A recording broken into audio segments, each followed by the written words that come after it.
It probably came over to Twitch, so. But if you want to help out the YouTube side of things, and you have the bandwidth, pop open a second tab and lurk over there, and/or pop over there and leave a like. Because, believe it or not, it tells YouTube to share the stream and gets me traffic. And also, go follow Bike Man, because we just showed his clip. Although he's been literally... Bike Man's stream has been very funny for me to watch recently, because him streaming Dwarf Fortress is 5 minutes of him playing Dwarf Fortress, and then 2 minutes of him listening to one of my tutorials. So it's like listening to myself over his gameplay. It is very strange. It's like I woke up in a different dimension. Well, it's good to have you over on the Twitch side of things, NDR Dog. It's all good. But yeah, no, I'm just... It's really kind of neat to just watch somebody who I've been aware of / sort of looked up to for... Wow. I don't know. As long as I've been on this platform, listening to my tutorials all the time. It's kind of like the one time Robaz left a comment on one of my videos, and I was like, oh my god, Robaz commented on one of my videos! And then he never did a second time, and I was kind of sad. But, you know, Robaz commented on one of my videos once. It's my one claim to fame. Senpai noticed me. Anyway, or I guess Swedish crazy person noticed me. Let's play some Dwarf work. So we were playing in Region 4, and we're starting an adventure.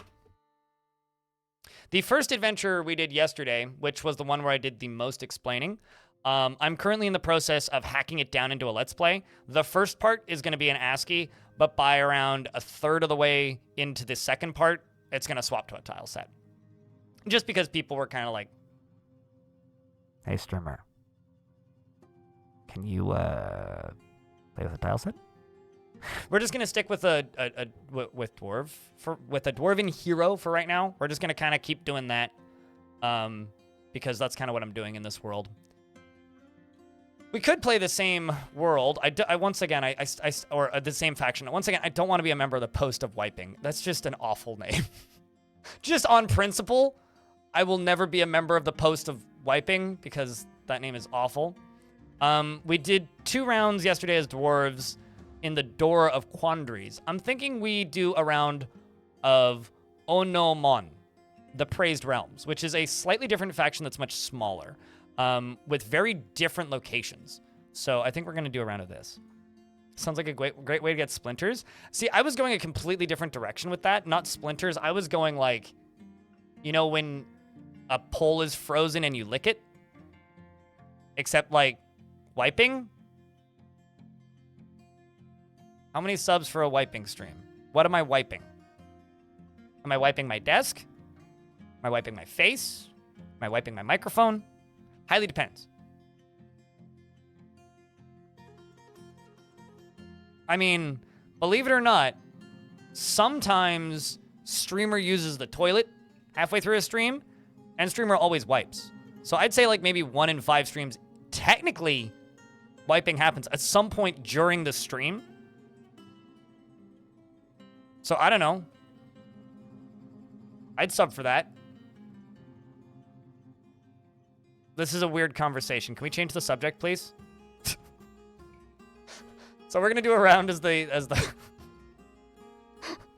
no longer interested. Old news. Got it. Anyway.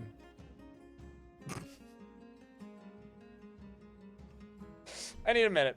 I'm gonna go top off my coffee. 2 seconds.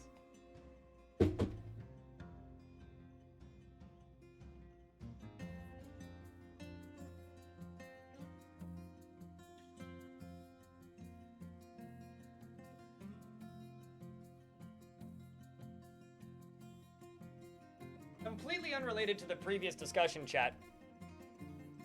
I now have another 80 milliliters of coffee or so. But, it is slushing outside. Elfie, can you report from slightly south of me? What's it doing outside? Because it is slushing. It is, like, raining and snowing. It said, like, there was a chance of, like, intermittent snow today mixed with rain. So I guess it's literally doing that. Use water to wipe yourself? Isn't that just a bidet? What? I've wanted a bidet for years, but my landlord won't let me because I want one of the ones with warm water, and I'd have to drill a hole in the side of the sink compartment. And because of that, my landlord won't let me. Use a bottle. That's just a poor man's bidet. What? Why are we talking about this? I said we should change the subject. The only thing I know about Indonesia is they made the best action movie ever, which is The Raid, Redemption, and goddamn. I know more about Indonesia than that, but chat, I've got a very important update from YouTube chat. Nicola over in YouTube chat would like to inform you that OnlyFans declined a Plump Helmet channel application. So, rest in peace, the dream. I can't believe you actually, like, sent in a request for that. Was Kung Fury filmed in Indonesia? Really? I guess that makes sense. It's cheaper to film films there. I don't like Kung Fury that much. I like the memes of Kung Fury. Actually watching Kung Fury is kind of painful. Unless I'm on the right drugs. And I don't generally take edibles, so. Or hallucinogens. It's not super common for me, so. Now on OnlyFungus. There you go. We need to make an OnlyFungus website. Somebody make an OnlyFans parody site that's just OnlyFungus that looks like OnlyFans from the outside, and it's just pictures of mushrooms and, like, mushroom information. Pulls from a bunch of wiki pages. They have a place called Slaughterpest. Okay, so the interesting thing about this faction is it is a dwarven civ, from what I can tell, or it's a human civ, but they have enough dwarves in it that we can start from there. So we are a dwarf and a human. Wiped fealty. I don't like this. This needs to stop. So anyway, we get to start in a human site with this faction, which is kind of fun. So we get to see some different architecture. We get to see an above ground town instead of like mounds of dirt with dwarves living in it. You were just thinking about cool action movie? Gotcha. Well, this is just a PSA for anybody. If you enjoy films like John Wick, rent and watch The Raid Redemption. Don't worry about the fact that it's not in English. The plot is there, yes, it's important, but like, you can very easily get by with that movie without understanding or registering a single second of plot. And as I said yesterday, as far as adventure mode stuff goes, ask questions, and I will do my best to walk you through things. This is interesting. This is for people who don't realize this, this is a dwarf with a human name that we're going to be playing. We're going to be a very human-y dwarf. Subtitles are your friends, certainly. Different language is a non-issue. There you go. I mean, the subtitles do move pretty quick at some point. But like, to give you an idea of why I tell people to watch The Raid is the people and actors from The Raid, the lead guy specifically, and a couple of the adversaries in that film worked on choreography for John Wick. Studio who made John Wick hired those dudes to do choreography for them. That's why you should watch The Raid Redemption. It's literally just like 90 minutes of fight choreography. It is so good. It is so good. It is so good. Also, like, actually really good acting in that movie. All things considered, considering it's mostly just martial arts. Yep. That was kind of a whoa movie. Where can you watch it? Whenever I watch The Raid, because it's not on most streaming services, I rent it on YouTube. It's like $3.99 to rent it. Which is where I get it. But yeah, just try. I think you can rent it from Amazon Prime too on streaming. It's on Netflix in the US right now. It wasn't on Netflix in Canada when I looked. But it's cheaper to rent it than to up Netflix for a month because I don't have Netflix currently. I will re-up for Netflix for a month when Drive to Survive comes out. Also, hello King Dragonheart on YouTube. And Chris TB. I'm actually just going to say hi to people on YouTube. Curtis Thompson. Hello, good morning. And Star if you're here. As well as Ranger Rick. I see you over there. But you're also on Twitch too, so.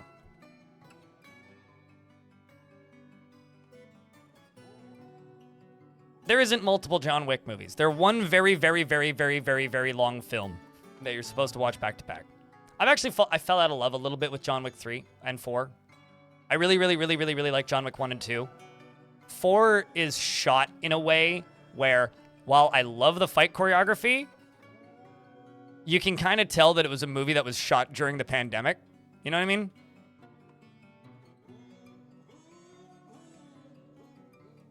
Like, there's a lot of really weird shots in that movie where it's just like extreme close-up on a person with blurred background. And this, I like the fight scenes in that movie. The fight scenes in that movie are fantastic. And like the sequences when they're in like the rooms full of mirrors and stuff, like that stuff's awesome. I like the movie. But I don't like the parts in between the fighting. I mean, John Wick himself is a very uninteresting character. And I think the reason I like 1 and 2 more is because while I enjoy the fight choreography in the John Wick films, I've seen them all at least 2 times now, I think. While I enjoy the fight choreography in all of those movies, the actual meta plot of it, I think is not great. And that's me being nice. I think it was a cool bit in the first one when it's just like, you know, he's slight spoilers for the first John Wick, where he's just like hammering that cement concrete floor, breaking through it, pulling the guns out and all that shit, and then just the crate of gold coins. Like, it's a cool bit. And it's a cool, like, what the hell? But when they actually start to explain what that stuff is, nah. Can you tear off limbs with wrestling in adventure mode? If you get good enough at wrestling, yeah. And then you can throw them at somebody. Ghost Bat, what up? It's good to see you. Hello. Yeah, I think that's the disconnect I have, right? The first 2 John Wick movies are all killer, no filler. By the time... See, I've heard very different things about that movie, but I haven't seen it, so I can't really say much about Sisu. The first 2 were all killer, no filler. 3 and 4 felt like they had a lot of filler. And the reason I think 4 feels like it has a lot of filler was because it was originally supposed to be 4 and 5 that were filmed concurrently, and then they mashed them together into one movie. So I feel like 4 is just too long, and I wish it was 2 movies. And 3 just felt long. And you want to know why I like the raid so much, Will? Is the raid is that where, yes, there is main characters in the raid. Yes, there are bad guys in the raid. Yes, there is a bad guy in the raid. But there is absolutely no filler. It's a 90-minute movie, and there's like 8 minutes of dialogue in that movie. It's like, it is something. I guess it's also the same reason I really like, you know, movies like Hard Boiled, and like 80s Hong Kong Kung Fu cinema, which is something that I've been diving into a lot recently. If you have the ability to watch it, it's really hard to find unless you get it from the Swedish Public Library. Watch Yes, Madam. Like, find Yes, Madam and watch Yes, Madam.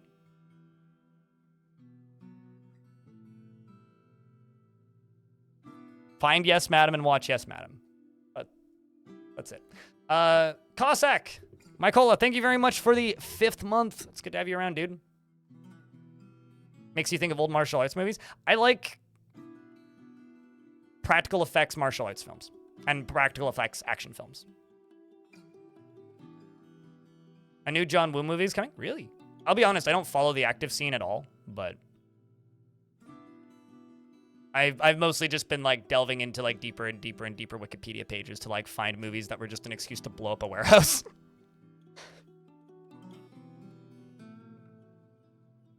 Not in particular, Brighton.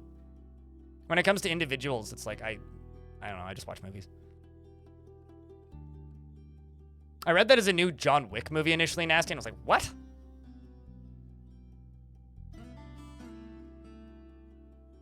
The martial arts screams dubbed sound really silly. There's two ways to watch the raid. No subtitles in the original language for maximum visual watchability, and with subtitles.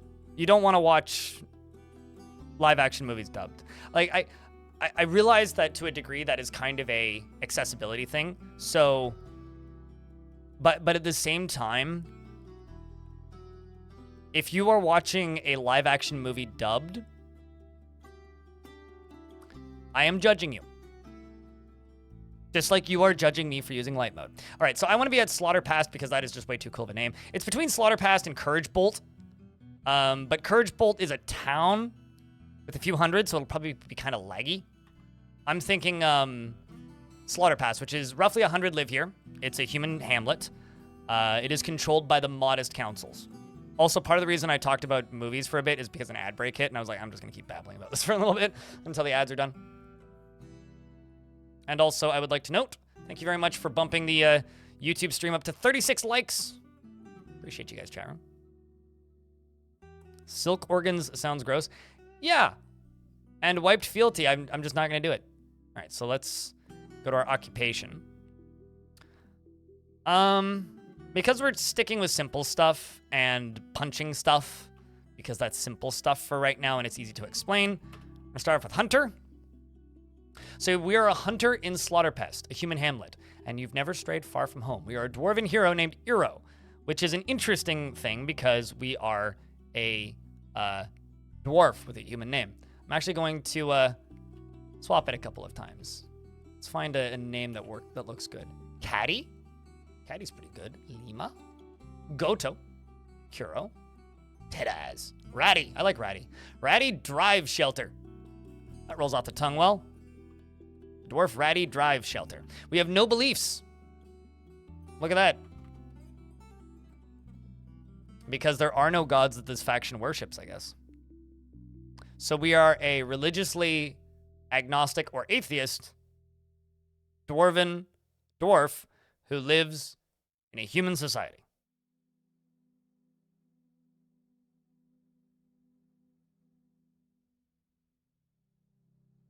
Godless hero. Based on the how the heroes did yesterday, I think the way we're going to start this one off is we're not really going to try and take any quests or talk to anybody. We're just going to kind of wander out into the local wilds and punch some wildlife for a bit. Craft a little bit. Butcher some corpses. And do that initially. Yeah, do some climbing, wander around. And try to not just die and see if we can level up a little bit before we start trying to do stuff. Punch some wildlife. Beat up some animals, Mm-hmm. Hero, last name, person we are playing as. So once again, this is your character sheet, right? These are the stats that are available. You may recognize these from Fortress mode if you've been playing Dwarf Fortress. Once again, feel free to ask questions and I will answer them to the best of my ability. We had this discussion yesterday, and I guess I could throw this out here again today because I think it's a fun question.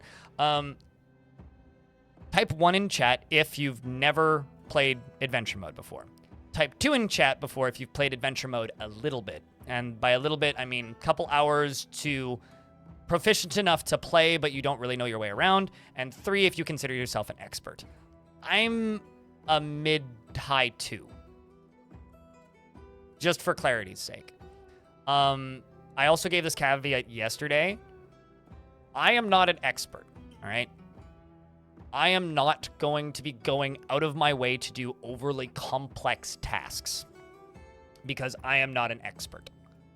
My goal with these streams is to get good enough, again, so that I can do another series of quick tutorials when Fortress mode releases, when Adventure mode releases in version 50. That is what I'm trying to do. So I am brushing up again, reminding myself all of these hotkeys, and working towards some more advanced stuff. Benefit is, you guys get a head start who've never played before, because when it does come out properly, you guys will already know a better idea of what's going on, at least knowing what to do, and I'll be able to actually make tutorials. If you are super experienced, do me a huge favor and don't give me information unless I ask questions. If you want to just, blurt out what I should be doing, feel free to do that in the YouTube chat. I don't care so much over there because I'm not really looking over there as much. But at least in the Twitch chat, let's consider a lot of mechanics to be mechanical spoilers. So try and keep those to a minimum. But of course, if I'm like, yo guys, what's the hotkey for? Feel free to just blab that into the chat. That's fine.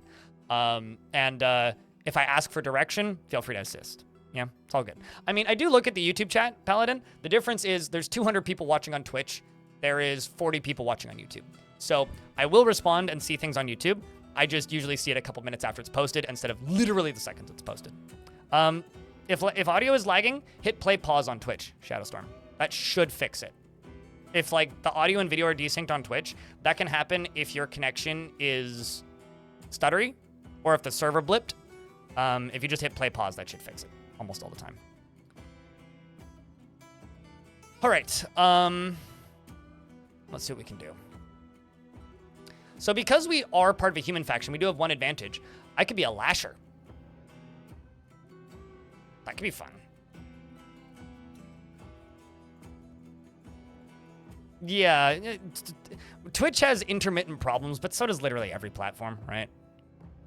How did last run end? I got eaten by night trolls. It was a good time. Let's go observer, swimmer, climber, tracker. So we're taking lasher, so I can take a whip. Let's be a shield user, armor user.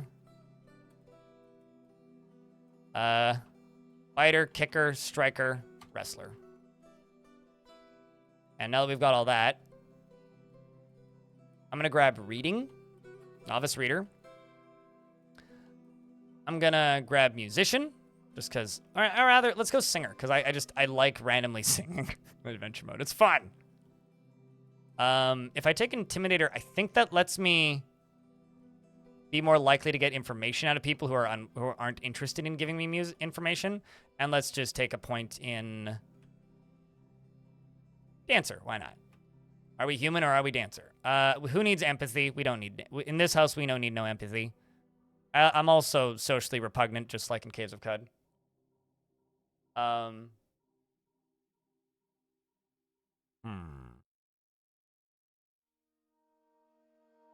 think we'll just keep it simple here.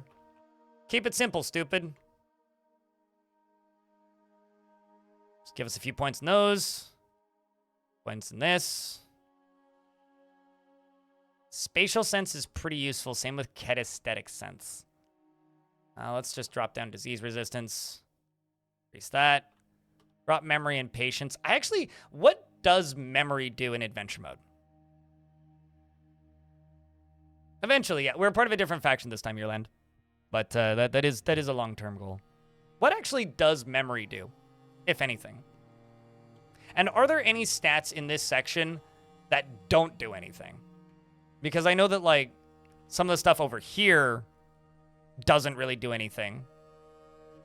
Aside from flavor. But what about this side?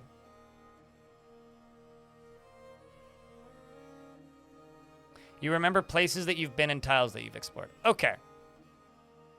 Interesting. I will keep that. Degrade of stats. Oh, interesting. Okay. Or unless you're just stating that. But thank you, Urist.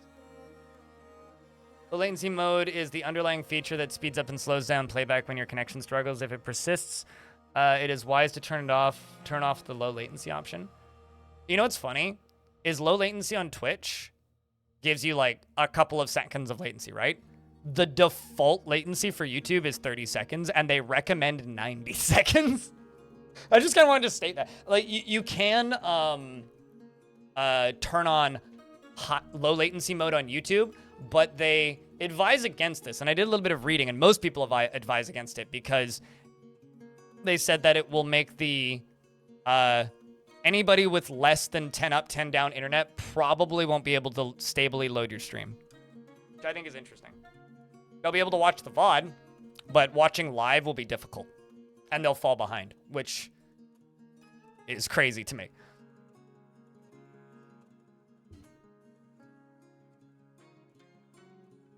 What does memory do? I have no idea. I can't remember.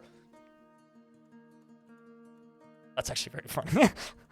Funny bit that. Also, I would just like to shout somebody out right now.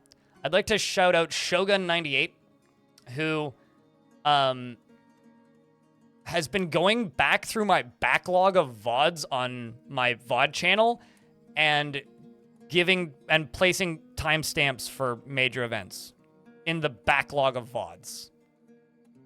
Started initially, like, I think like 2 series ago or so, but has now gone back to the beginning of the channel and has been working his way forward.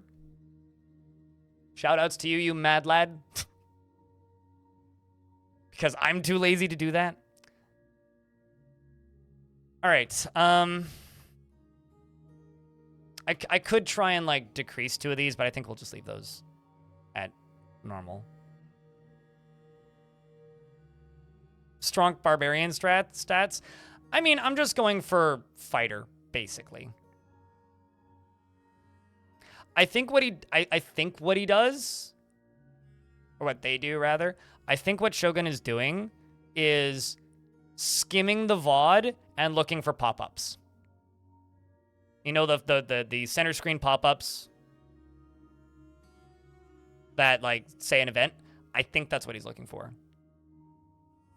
Because he left a comment once asking if I could turn off animals aging up as a pop-up, but I'm keeping it because it's useful for me. It makes it easier for me to remember to go and, like, slaughter my chickens. Remove kids from burrows and stuff. So I keep that on. But I think that's what he's doing. I'm not sure you understand why. I mean, having a larger buffer can help with unstable connections, but it's usually in order of, like, 5 seconds. I'm not sure why they're doing it with that extra 60 seconds. Well, it's 30 and 60. I think that with YouTube, streaming is their side project, so they just haven't bothered to make it better. Like, they're pushing it a lot more right now. Or at least it feels like it, but... You created a fort in the tundra last year, and the goblins took over your faction, and your dwarf, who was not a noble, became king. Like they killed your mountain home? I left the king to be a miner, and he died. Now your fortress is the capital and the only settlement of my faction, and I have no nobility, only a mayor, and there is a chance... Is there a chance you can appoint the king? What I would do... if you know how to save your fortress on a different timeline, or retire it to a different timeline, which isn't actually killing your save, it just simply splits the save files. Retire the fortress, look at legends, and figure out who the king is and where the king is. It is likely that because the goblins have killed your mountain home and taken over the faction, that they have imprisoned a lot of dwarves. And it is very likely that your king is in one of their settlements. Okay? I had this happen once where a king in my fortress died, and the king was in a taken over settlement, I guess either as a refugee or they'd been converted. Essentially, the heir to the throne was a goblin captive, okay? And I raided that location, and my dwarves killed that king. Was one of the first people to die, and then as that event happened, bang, I got the king in my fort. So try that, because that might be a way that you could get nobility back into your faction. That, or there's a odd chance that he'll die for some reason, and then you'll get him.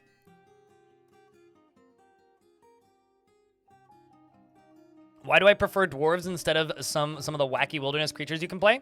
Because I'm trying to make this process as easy for me and chat to follow as possible, and me explaining that I'm a weird mutant or like a flying squirrel is less because of the way fortress mode works. Right now there's very little chance you'll get animal people in your fortresses. And yeah, I could like try, like I think in this world I could be a flying squirrel person. That's not, we're not talking about like were people, animal people, like flying squirrel people, or like, you know, what do you call it? A hippo man, you know, a wolf man, not to be confused with a werewolf, or, I don't know, a gecko man.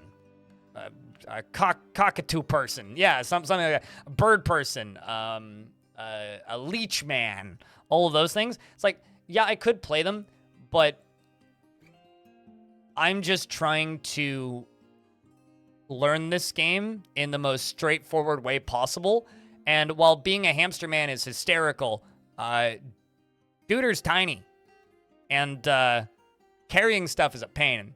So rather than add in extra barriers to entry to learn this mode, I'm sticking to humans, goblins, and elves, basically, and dwarves. Currently, we're just doing dwarves because I want to get to the point where I can play a dwarf. Then we're going to move on to humans. Then we're going to move on to elves. Then we're going to move, or whatever order, probably goblins next, I don't know. And that's why we're doing it that way, is just it puts... And from a viewer's perspective... watching those different creatures is a different sprite. From my perspective, kobolds are weird because they can't talk. Or they can't communicate with anything. Kobolds are a whole nother bag of worms. Actually, Krug Smash has a pretty good... I can't remember the name of it. Somebody can probably blab it in the chat or give a link. Krug Smash has a pretty good adventure video of him playing as a kobold. And you'll see pretty quick as to why it's hard. As an example... in adventure mode, one of the biggest boons to your existence is being able to ask to stay the night. Because then if, let's just say you're injured or low on food or whatever, if you ask to stay the night, then you can sleep in a safe space, like in a town, and not get ambushed in the middle of the night. But if you are a kobold and you can't speak, then, or communicate with anybody else, then you can't ask them to stay the night. So your whole result is you have to sleep in ditches outside and hope you don't get ambushed. And because you're tiny and weak, because you're a kobold, good luck actually killing anything. So when a grizzly bear decides to attack you, splat. You mechanically can't. Silver Falcon. The game won't let you unless you've asked for permission to sleep somewhere. Oh, I've played as Elephant Men before. Yeah, your land. I've done the, like, Walrus Man runs before. I've done Elephant Man before. I played as a bug person, mosquito, specifically, for the goal of flying to an area that we called Dwarf or Goblin Australia, because it looked like Australia was the shape of Australia and had only goblins living there. So that was a lot of fun. So I played as a faction that was allied with them and flew a mosquito person there and explored it. That was a good time. Like, you know, I've done that stuff in the past, but for right now, for like the first, I don't know, 2 weeks of me, maybe 3 weeks, or like, let's just say January, we're going to be sticking to the vanilla simple races. And I'm well aware that, like, yes, if you want to be redonkulously strong, play as an elephant man or a rhino man or one of the other really big man variants, or a bear person even. And then, you know, if you...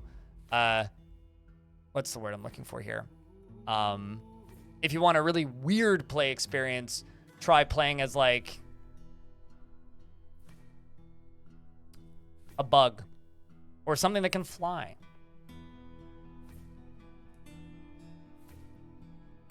All above ground. So I talked about this yesterday, Fallout Rain, but if you are playing a dwarven faction for your own sanity, I don't think Crundles are playable in adventure mode, not without modding, although anything's playable with modding.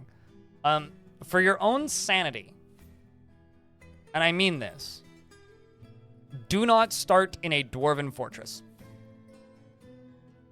Also, don't start in a human city. If it says the population is above 100, at least in version 47, do not start there.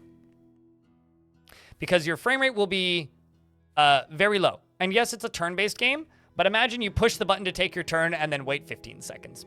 That's the kind of thing that I'm talking about. This version of adventure mode, while it's cool and is very interesting, I know you can play as a plump helmet man. I've never seen a playable Crundle before.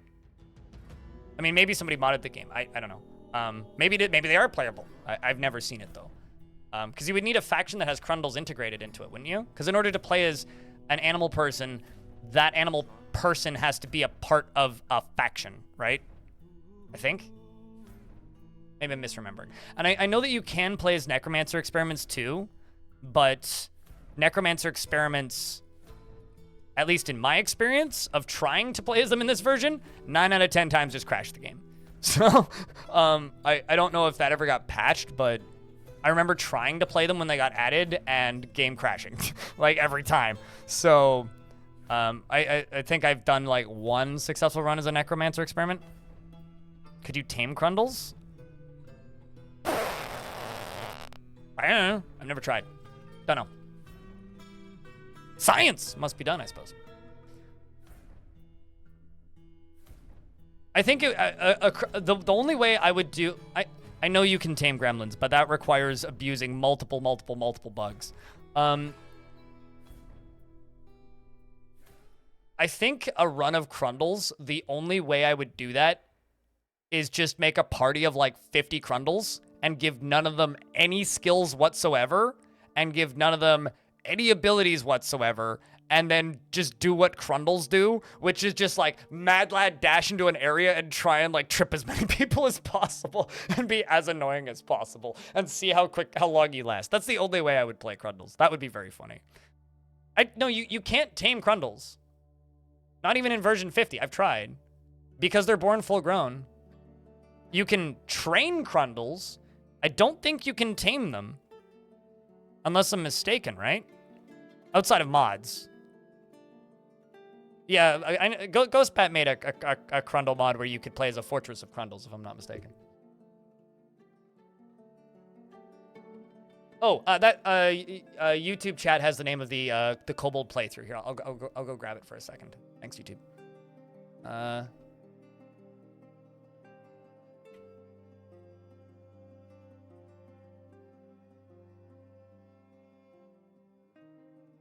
Tuco Jungle Jump. Yeah, it's a 3-part series. It's kind of old now, but I don't know. Do Hydras have like a baby variant now? I'll also plop this into the YouTube chat. But yeah, that video will make it pretty clear as to why it's a pain in the ass to play Kobold in adventure mode. I mean, you can do it. I just don't really want to do it right now.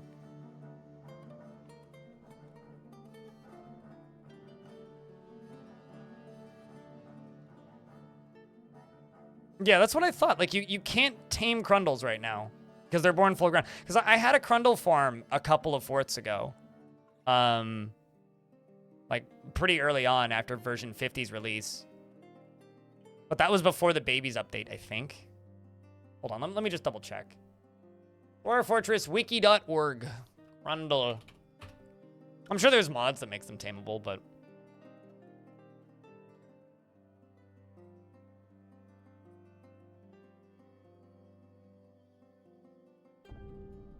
That's interesting. They have, God,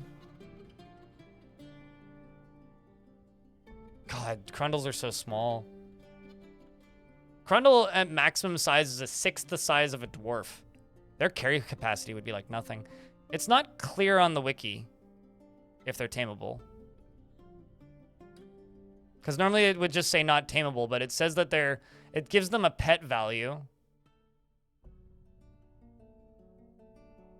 They are born as adults and can never be domesticated or tamed. There you go. Okay, I found it. Yeah, they are born as adults and can never be domesticated or tamed, but they do possess legendary skill in climbing. Now, I'll bet you like that would actually, playing as a Crundle would be a good way to like get playable angels. Yeah, if they're adult at birth, then you can't tame them. But I mean, you can skillfully train them.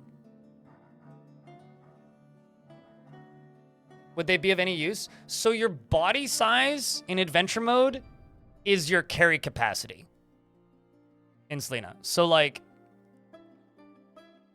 the bigger the creature you are, the more you can carry. The smaller the creature you are, the less you can carry.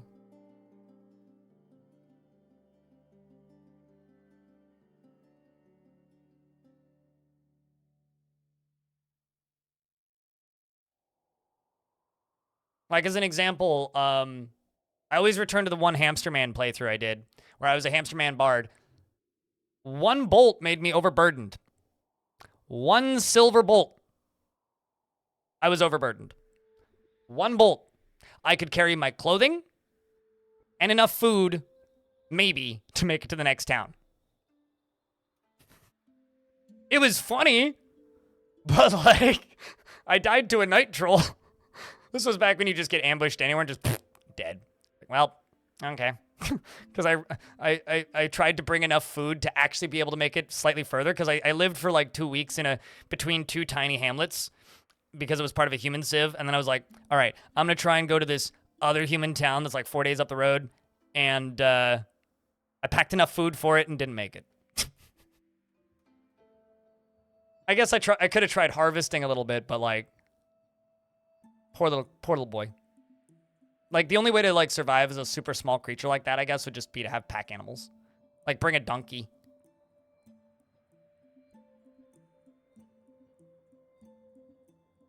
Yeah, oh, absolutely. It directly impacts combat effectiveness, totally.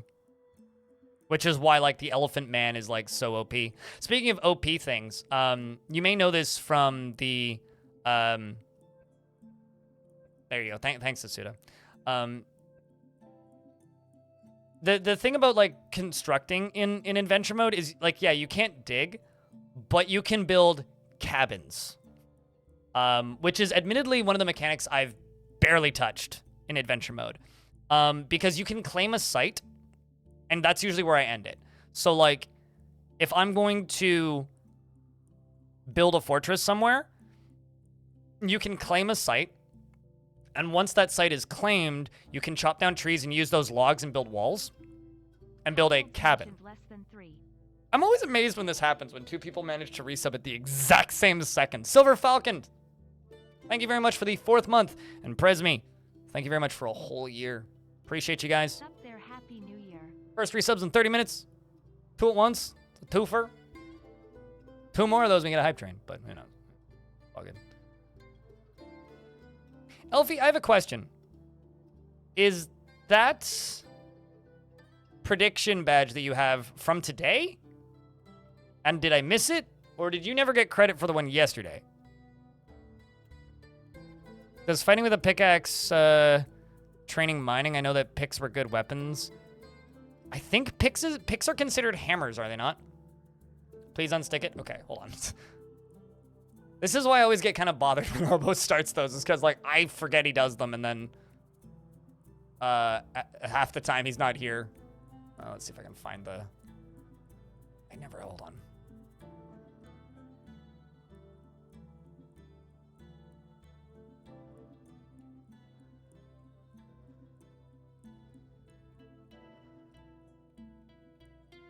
I have a question. I had 3 options here: killed by person, killed by animal, and killed by personal mistake. And I'm just gonna delete it because I was killed by a night troll, which is kind of none of those things.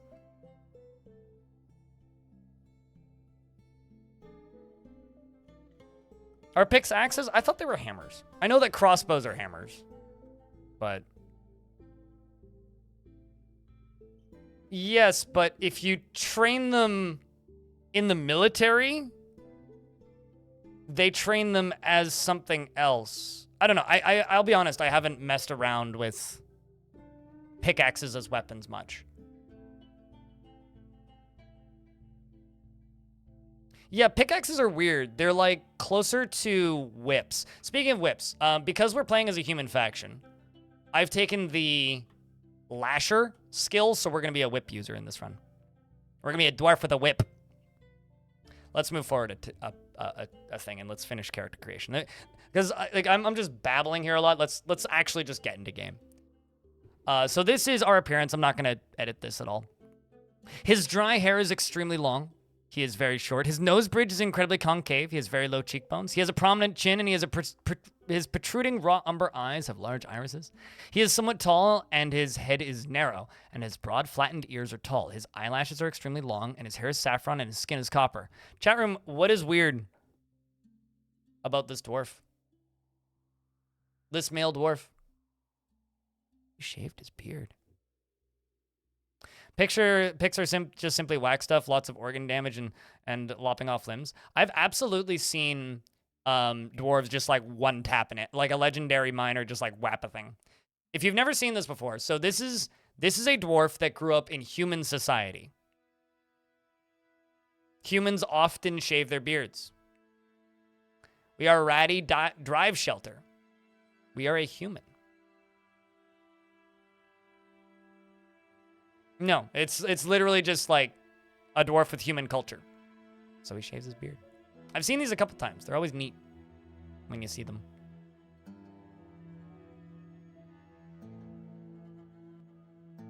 If it was a trans dwarf, then it would say she, right? Oh.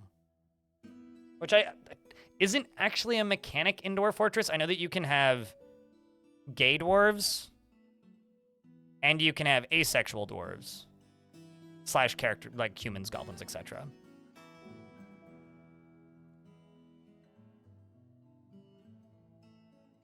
Not really, and the reason I don't think this is technically... Okay, so I'm not in that community at all, so I don't speak to it at all. The reason I would disagree with that take, Presme, is this doesn't happen in Dwarven society, only in human society. So that would mean that dwarves are transphobic, and I don't like that conclusion. No, I disagree. You're a bit joking? Sure. Also, it's not possible for female dwarves to grow beards. Unless you've modded your game. Or commented out that one line of text, rather. Not really modding, but... Basically, I'm saying, joke in poor taste.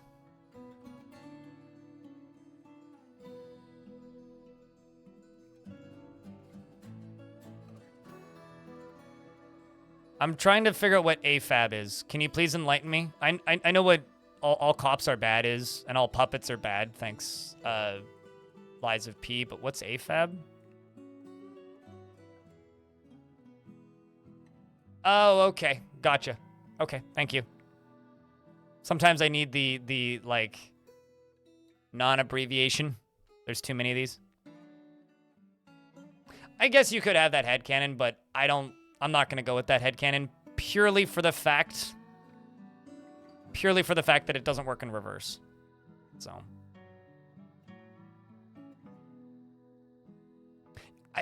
Abbreviations confuse me.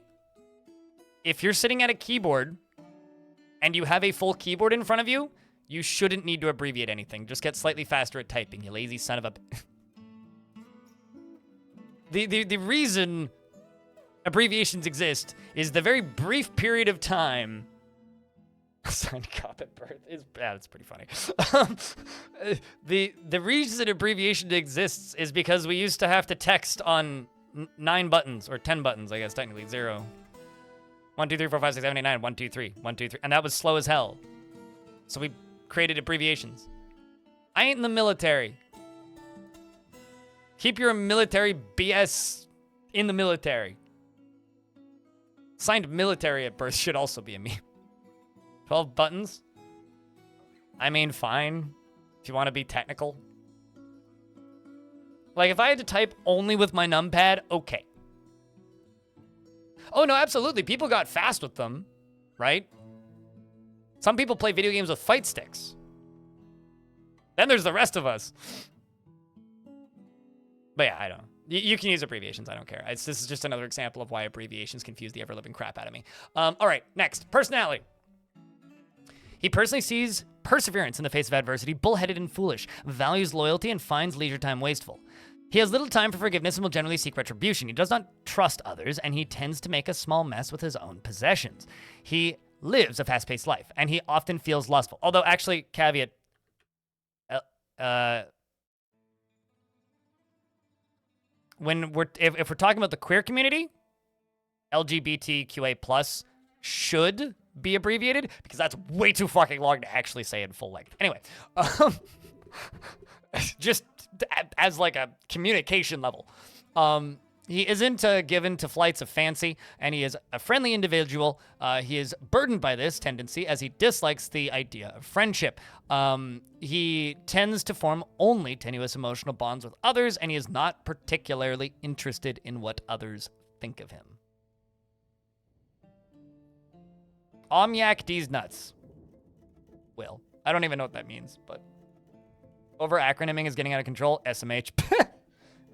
Yes. Like others in his culture, he deeply respects eloquent speakers and finds those that attempt to conceal their emotions as vain and offensive, sees freedom and independence as completely worthless, and sees introspection as important, values martial prowess and values knowledge, values cunning and values family, and sees competition as reasonably important and finds friendship burdensome. Yeah, this is a human. Straight up 100% human. He has a slight need to drink alcohol instead of like the standard massive need to drink alcohol.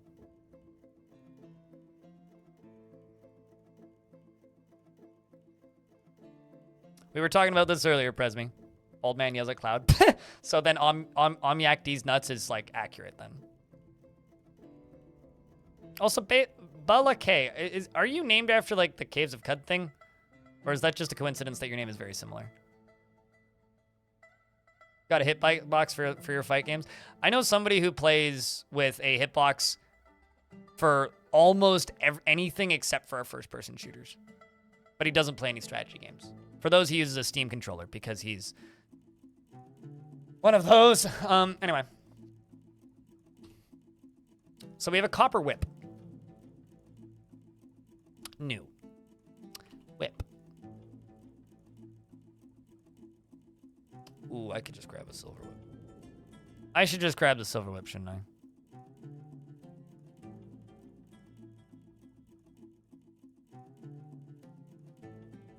Looks like a different font. Whittle your mouse wheel. You can zoom in and out. And the font is because of the... and also, I haven't answered this. And the font is... the tile set. And we are using Vettelinger's tile set because it's one of the clearest for the sake of chat. DF hack? That's not a DF hack feature, zooming in and out. But DF hack is installed, yes. I need DF hack to use this tile set, actually. Because it adds more sprites than the game is normally capable of. Which is also why it makes Fortress mode lag. But I'm okay with it for adventure mode. But, here.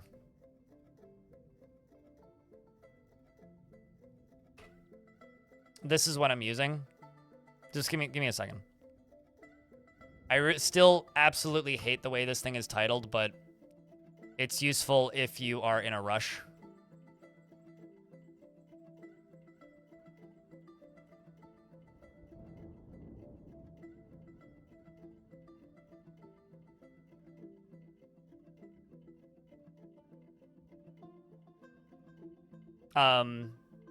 I don't actually launch the game from the starter pack, and I uninstalled Dwarf Therapist from it because I don't use it. But that's what I'm using. It's called the Lazy Noob Pack. I think they eventually renamed it to Starter Pack, although in the software itself it still says Lazy Noob Pack. If you're just playing adventure mode, I'm using what's called Vettelinger 30, the tile set. If you're just playing adventure mode and you want to use this tile set or another one, when you don't launch Dwarf Fortress, just launch the Lazy Noob Pack, or LNP is what it's called, and click on Graphics, and then select your tile set.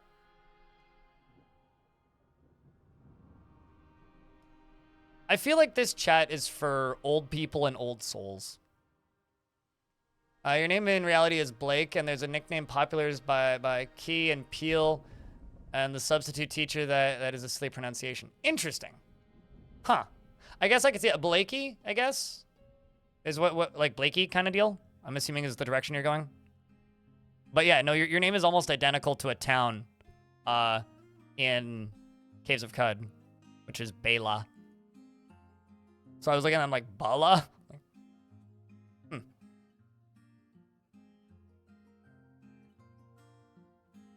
Blake, yeah, no, I get it. I see where I see where it comes together. Makes sense.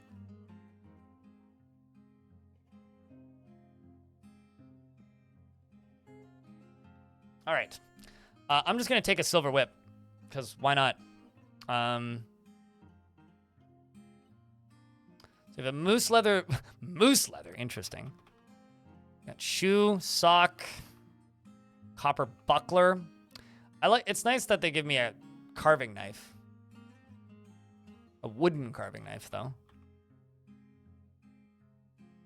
I got halibut tripe. Why? Why not just halibut? Why does it have to be tripe? Or fortress, you're weird.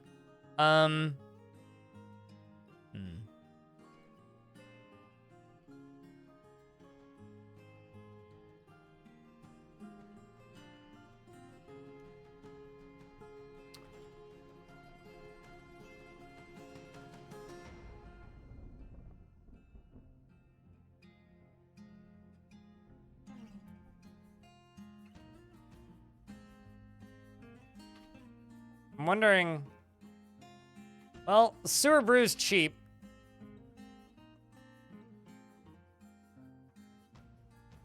You know, one of our goals for this run, chat, should be to get alcohol that's better than sewer brew. That should be our goal. A little bit tripe. I'm gonna find food that sounds slightly less repulsive than halibut tripe. Ooh, we could have squid. Squid. Ooh, let's just bring salmon. I also love that I can specify between male and female salmon. Hold on a second. Is that like a live salmon? That's probably a live salmon, isn't it? those are definitely live salmon. Let's bring like eggs, and I'll just imagine that they're boiled eggs. Let's bring duck eggs. I don't need a live salmon in my inventory. That's just silly. I'm going to increase the quality of my copper buckler a little bit. Let's go back into new. Let's go helm.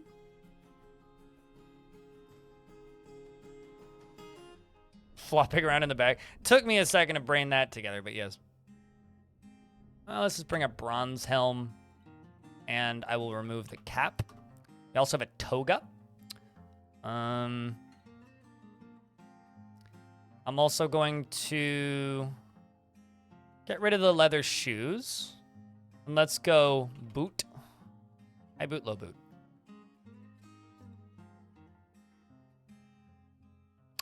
Let's bring 2 bronze high boots. Thank you, Santiago. The salmon stands up. It tries. Flops over. Let's just also grab a second water skin. I should be able to get food without too much trouble. All right, let's go. I do have some points remaining.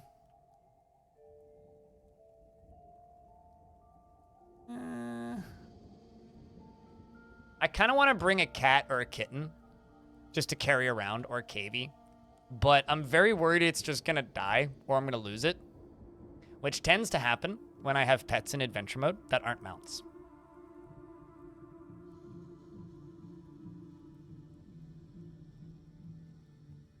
Or like a puppy, maybe. How do you carry pets? You can pick up small pets and put them in your backpack. I think. Bump up the quality of something. We could just do that, yeah. Why your Dwarf Fortress crashes when generating the first 2 weeks on day 14?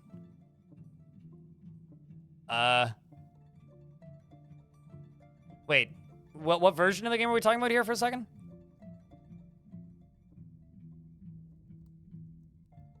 Is this like Steam version? Is this an older version? Steam most recent? I would submit a bug report. I have no idea. That seems weird. Are you modding the game? Like, do you have mods installed? Because you could try generating with no mods. Like if you're subscribed to a bunch of mods and loading up mods, I would try disabling them. But aside from that is bizarre.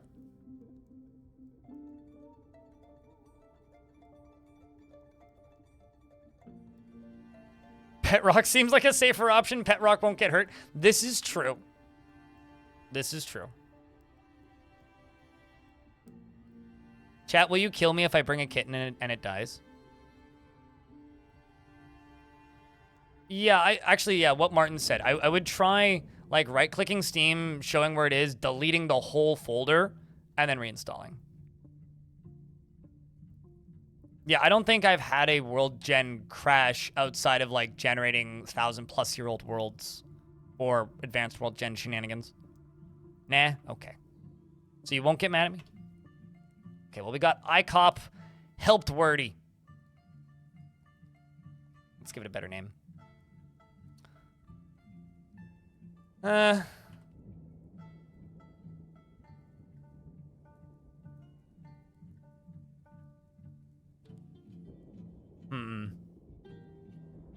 Let's name our kitty Urist. Because we long for dwarven society, obviously. Urist.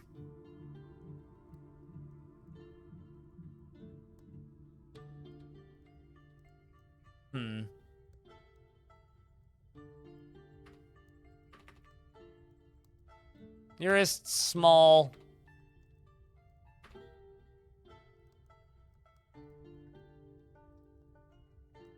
No.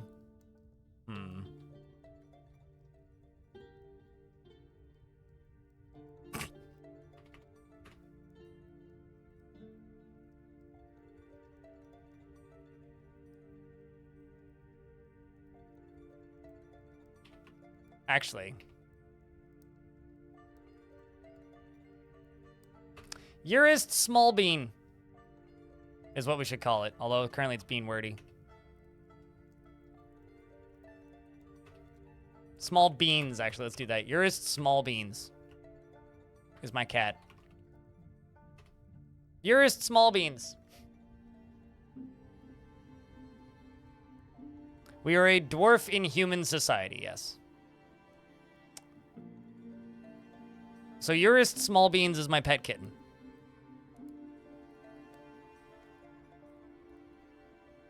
And let's go back to equipment, because I still have 17 points left. I don't know if I can increase the quality of any of these. I guess I could, like, increase the quality of my socks. My glove, maybe. Nope. All right, that's it. Chip it. So, we are Radi Drive Shelter, the dwarf, from human society, with our pet kitten, Urist Small Beans. What color is Urist Small Beans? I think I'd have to look at Urist Small Beans to tell you.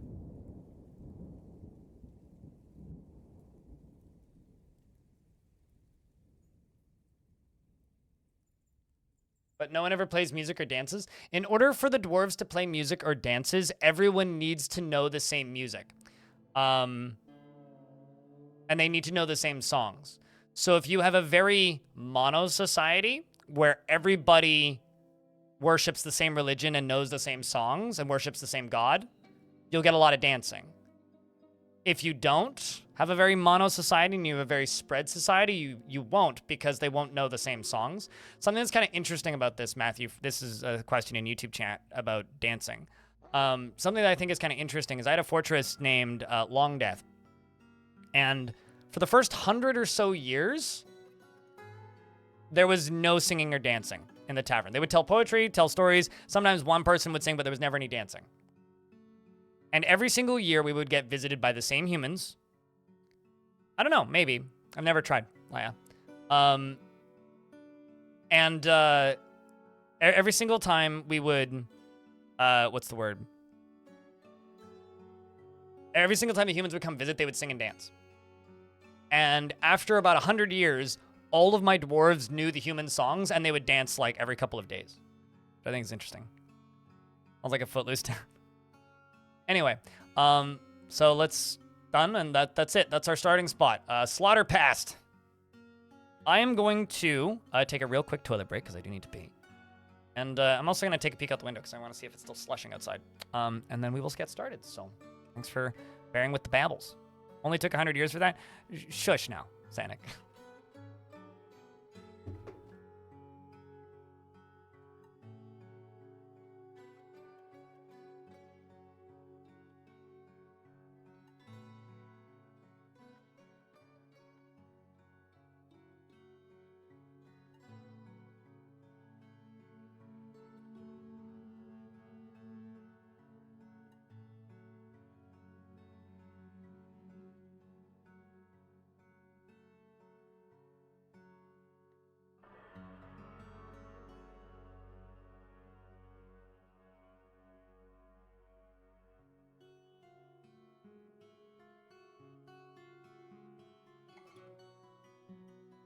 Oh, also, I thought you were talking about, I assumed you were talking about how long character creation took, Sanic, not them learning the dances. Yeah, no, it did take 100 years. The reason it took 100 years is the dwarves started learning it, and then when those dwarves had kids, all of the kids knew it. Because if your parents in Dwarf Fortress knew songs, then the kids know the songs.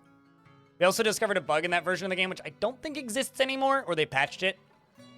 Where if two parents worship the same god, there was a non-trivial chance that in the dwarf's description they would worship the same god twice. Which was very funny. All right, let's go. To adventure! So this is the tile set that we are using. You'll notice there are graphics. You finally got your equipment together, such as it is. Now it is time for action and adventure. In the rush of excitement, you've forgotten where you were going to go. Perhaps some of your friends can remind you. Press question mark for help. So that's us. We are this in the middle of the screen. And I'm assuming that is Urist. The description of Urist: a small mammalian creature. It is usually domestic, and it hunts vermin. He is muscular. His hair is cream. It's cream, like a white. His ears are mahogany. Okay. His tail is tan. Sorry, I'm reading it as he, but she, because this font is to me. Her head is beige. Her front paws are dark chestnut, and her rear paws are beige. Her skin is burnt umber, and her eyes are emerald. There's your description of my kitty. She is muscular. My kitten. Aren't most kittens muscular? You love that Keck W. I love it because it stops people from using Keck W, and whenever somebody does do it, it's like the great filter. If somebody Keck W's in my chat and they get mad that it told them that they're stupid, and they leave, it's probably for the best. Because we wouldn't have gotten along anyway. And if they think it's funny, we're going to get along great because you understand my sense of humor. It literally is a calico, yeah. Yes, I am adopted by my cat if I embark with it. So now I need to figure out how to pick it up. That is the first goal. So I'm going to put my buckler and my whip on my body by pressing Q. I'm going to walk over to Kitty. See if I can share. Urist head bumps you. Aw. Okay, now, let's see. Interact, maybe? I know that there's a way to put it in my bag. It's clearly not P, because I guess I need to grab it.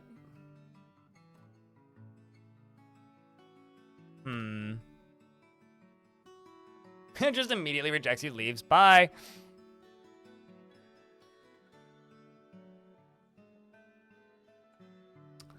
Well, I know that I do have the natural ability to pet.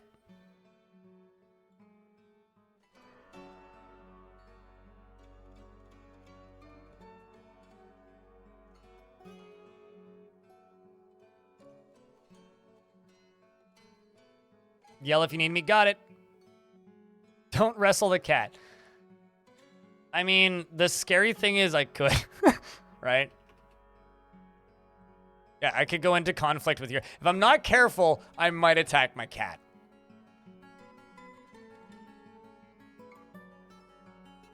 Hold on a second. Let me converse with the wiki for a second.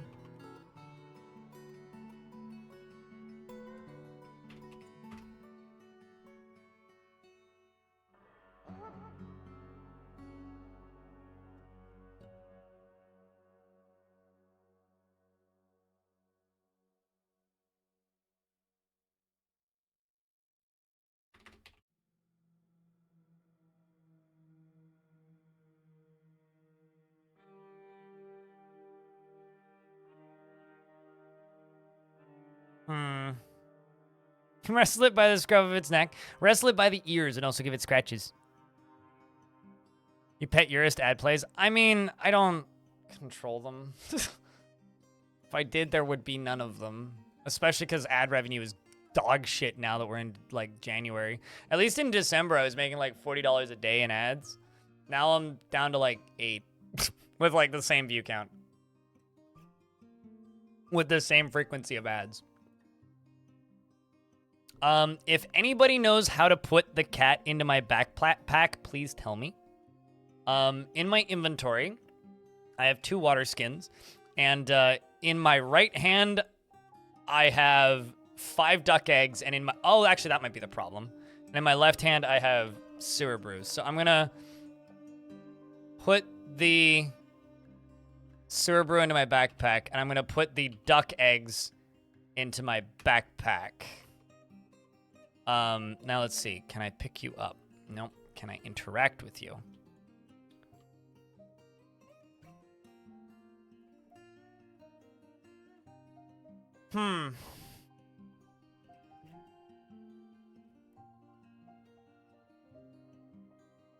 Embark with some medium-sized animals so you can train wrestling. That's kind of dark. Well, I mean, here's the fun thing. Who would I like to talk to? Urist. I'm going to greet the listener. It's great to have a friend like you, Radi says. I'm going to ask the listener to join me on adventures. And I'm going to, I love the fact that it's a cat child. And I'm going to express my emotions. Say something about the general state of my emotional thoughts. I don't really get attached to people. And I'm going to inquire about the listener's profession. He says, "You look like a mighty warrior."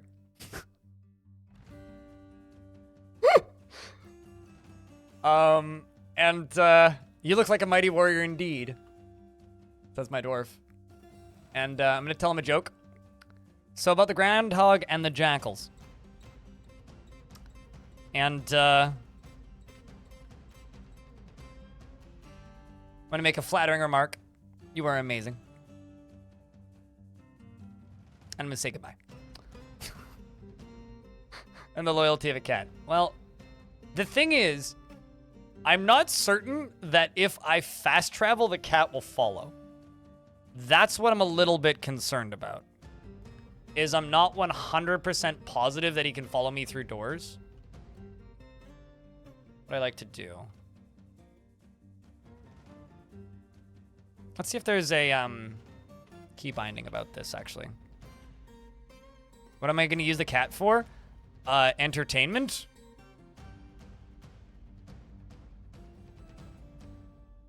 Put away weapon. Put an item in container, place an item on furniture. Actually, hold on. I wonder if you count as a party member.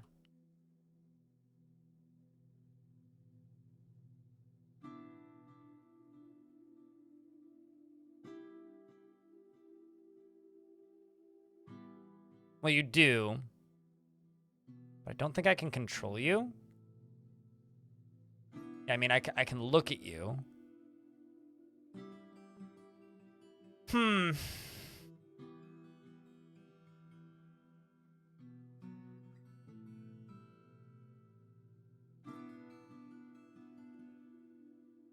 If you don't go too far away. Yeah, and that's the problem, right? But, like...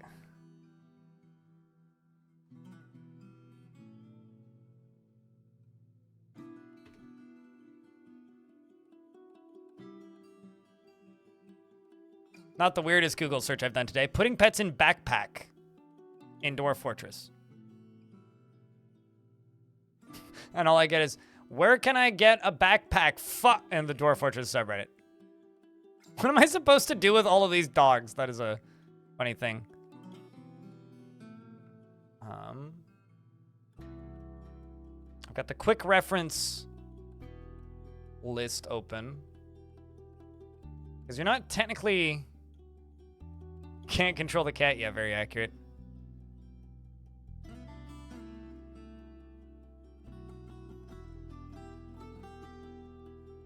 I wonder...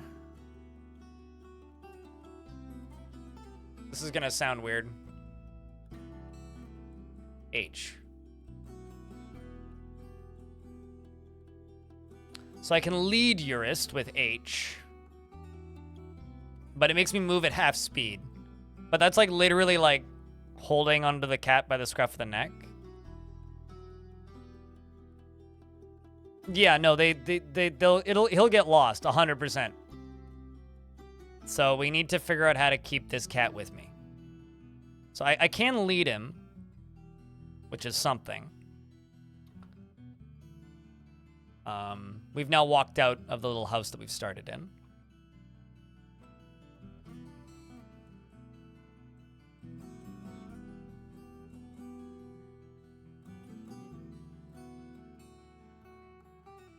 I mean, there's small rocks here, which is useful.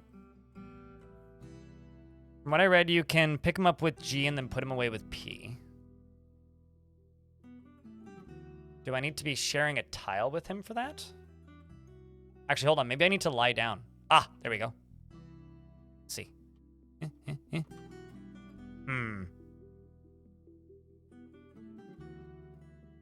Stand up. Somebody's in the way. Shush you about your pet rocks. There's a cat on top of me. I can't stand up. That's actually very funny. Urist head bumps me. Stop it! Making me feel bad. Hold on. I swear that Krug... Okay. Chat room, I need you guys to do some research. In this video, that I just put into Twitch chat, is the first part of an adventure mode playthrough. I'm pretty sure he gets a pet bug at some point and puts the bug in his backpack. Now, I don't know if that's the same as a kitten, but if it is...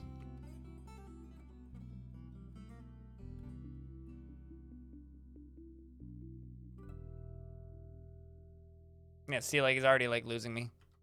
And then if something scary happens, I'll run away.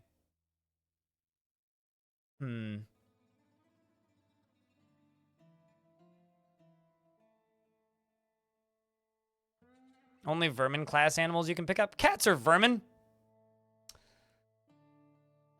All right, so goal is to not lose cat, then. But fortunately, I can hit C to see where he is.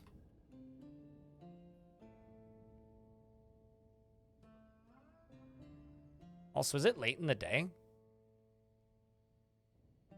No, not really. And why did I just lose, like, so much vision?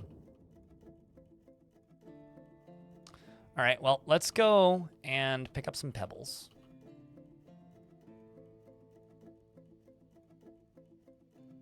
Please tell me why I play adventure mode? Or how? What are you asking? Are you asking how to play adventure mode? You have to install version 47.05 or earlier. Why am I playing adventure mode? Because people wanted me to.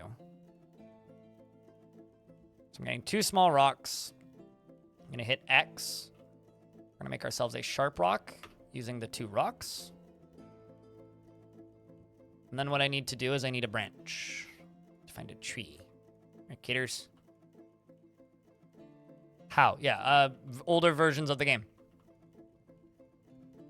Version 47.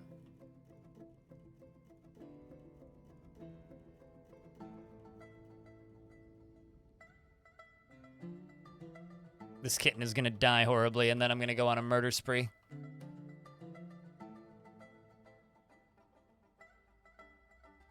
Yes, old classic with a tile set. This is Vetelinger's tile set. Although yesterday we actually started off in ASCII. Eventually people complained enough that I caved. Also, I should zoom out a little bit.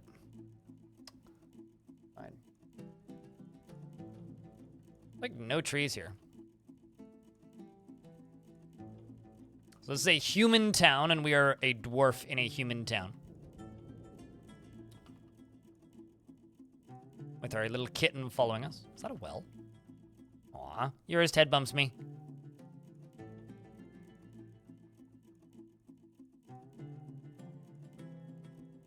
Natural ability. Pet animal.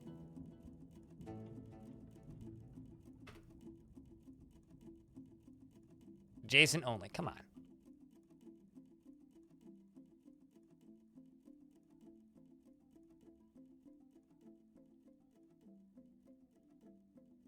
There you go.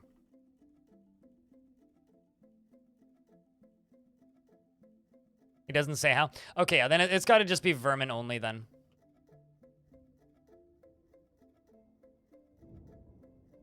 So yeah, that is a well. I should be able to fill water skins here if I need to.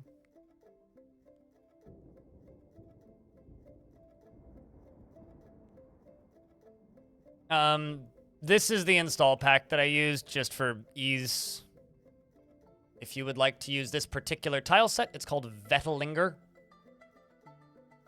It does require DF hack running, but that should install DF hack for you. Maybe leave the cat in town. I already asked the cat to go on adventures with me. How would I communicate with him? B? I mean, I can look at her description. Don't know how I would order them. What's the orders keys?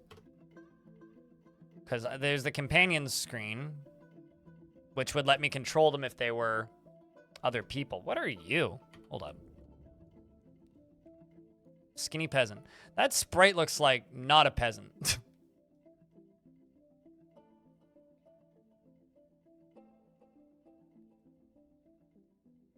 That sprite looks like a gnome.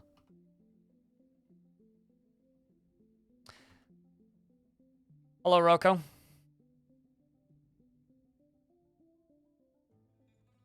He just picks up his beetle. Yeah, I guess that I can't pick it up because it's not a vermin. As much as I personally feel that cats are vermin. What the heck? Oh, it's a child playing make-believe. An elf. Human spinner. Human woodcutter. So the people with names are people I know. The people without names are people I don't know. There's an elf, there's a dwarf child there. So we'll see a little bit of both of those things. We're going to hear rumors and people talking in real time.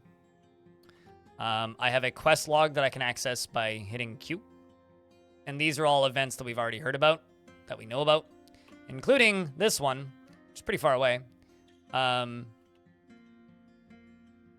which is Moses' fancy woman's presence in drilled copper, whoever that is. Enya Dustshade the Dead is somebody who is present somewhere. But like I said, we're not going to worry too much about these quests. I'm just going to walk just outside of town. In fact, I'm going to look at the world map here. And my kitty should be right next to me.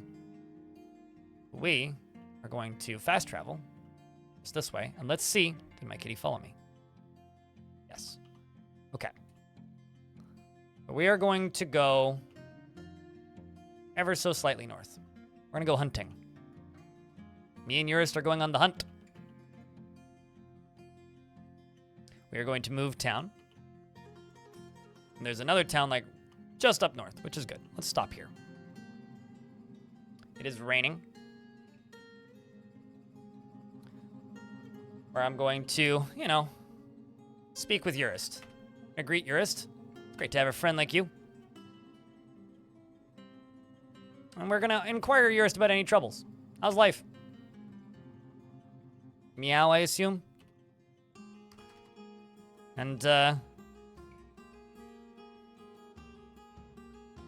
should ask the cat for directions. I'm going to, comment on the weather. It's raining and it's cold. And then we're gonna say goodbye. Walking. I need a branch. Going to use the D key to pull a persimmon branch. You look forward to seeing how this ends later. Cheers, dude. So do NPCs do something? Work, farm, craft, go eat, hunting, and such? Not really. They move about the town. They do have their daily routes. They'll move from place to place. The world doesn't build up in real time. Most of that stuff happens during World Gen, which is, you know, a portion of the game that is very under development, to put it simply. However, armies move around on the world and can actively take over and destroy locations while you're playing. There was one time ages ago, I was playing on this version of Adventure Mode, and I wandered into town, and as I wandered into town, goblins were murdering everybody. So, which was interesting because when I was initially in that town, I was speaking with people, and they were talking about how there was armies coming. I was asking about any troubles, and it's like, armies coming, armies coming, armies coming. And the armies did actually show up, and they did kill everybody. So stuff like that can happen. But day-to-day life for the average peasant is they wake up, they go drink, they go, and they eat, and then they go back. That's about it. Carve wooden halve. Wait, what? Oh. Oh, I see. I put the branch into my inventory, I think. Yeah, okay. So I need to put the small rock into my backpack, and I need to remove the branch from my backpack. And then I need to hit this, and we're going to go to create, and we're going to create a half branch.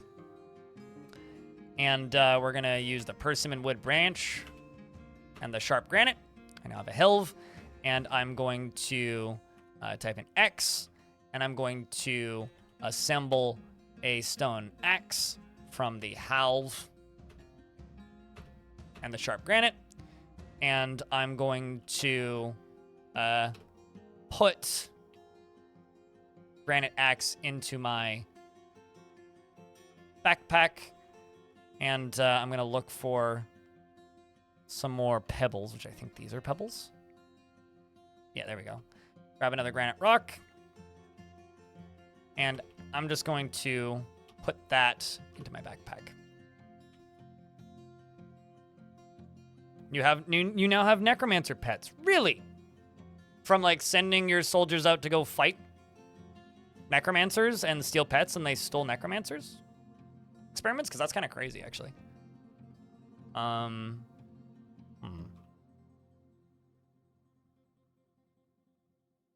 Yeah, there's a lot of things in Adventure Mode, Keller Max, that would be awesome if they were in the main game, but are more or less relegated to Legends and World Gen, which sucks to a degree. But once again, it's the classic. If you look at the roadmap, these are things that are being worked on. Or planned for is maybe a better way of putting it instead of worked on. How often do you have to eat when you get hungry? It's only been a couple of minutes. Time is very different in adventure mode versus in fortress mode. In fortress mode, creatures eat maybe once every couple weeks. In adventure mode, you need to eat like and drink once a day. How's Urist? Urist is doing okay. Urist is following at various speed. Urist licks herself, giving herself a bath. And lay down and then stood up.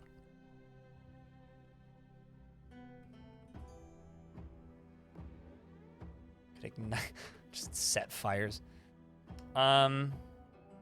Had to uninstall, restart, and reinstall in your C drive instead of your D drive. One of the SSD and one of the standards. Interesting. I wonder if it's like that drive just isn't running fast enough. That's weird. Yeah, I would absolutely. If you can submit crash reports, definitely submit those crash reports because that's weird. Especially considering it was happening on such a specific year. Will it have different features in this version? We don't exactly know, Mr. T and Living. The way Tarn is talking about it right now, it seems like it's going to be feature similar.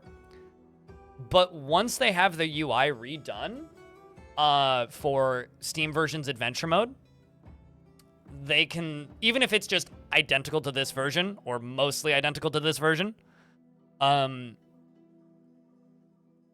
will be able to finish villains, which Tarn has said is like 6 months of work, which will add a lot of adventure content. And then we can go back to the more normal development cycles, which is here's a big adventures expansion pack, here's a big fortress mode expansion pack, and then here's a world gen expansion pack. And it kind of works like that. And by that I mean you get some fortress mode features and some legends mode features with every patch, but like that's how it worked in the past. Is you'd get those, and they'd come in every, maybe 6 months to once a year. So you'd get some adventure mode features, a lot of fortress mode features, some legends mode, or some world gen and legends a lot of world gen and legends features, and then some for the other two, vice versa. So every patch would like include a few features for each. But once they have the UI done, then they can work on Villains Part 2, which is a pretty big content update.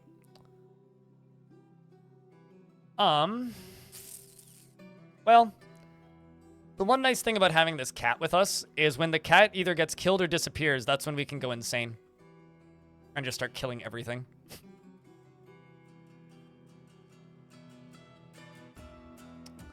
I'm just kind of exploring around looking for wildlife, things that I can hunt.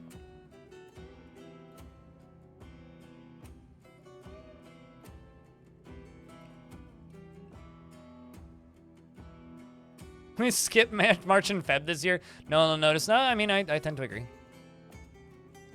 Let's jump back into fast traveling. Move a little bit to the right. Let's go down to the ocean. Explore along the base of the ocean.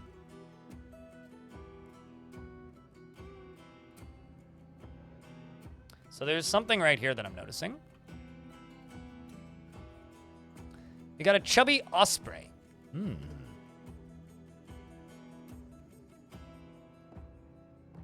I'm gonna creep. Sneak. Sneak. Sneak. Damn it. It flew away. You scared him, Urist. How dare you? Why would you do such a thing? Let's move up this way. Onto the red sand beach. I think that's what this is. Wet red sand. And I guess I'm tracking water everywhere. Well, that's interesting. You could you could have a cat as a way of training tracking. Got a horseshoe crab. I'm gonna go wrestle a horseshoe crab.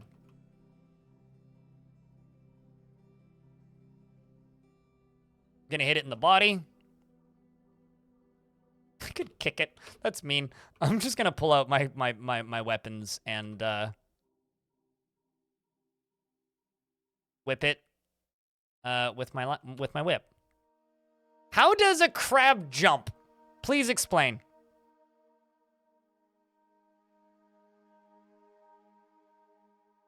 I have to be very careful to not accidentally kill Urist, by the way. Tricky strike, fairly solid. Lash.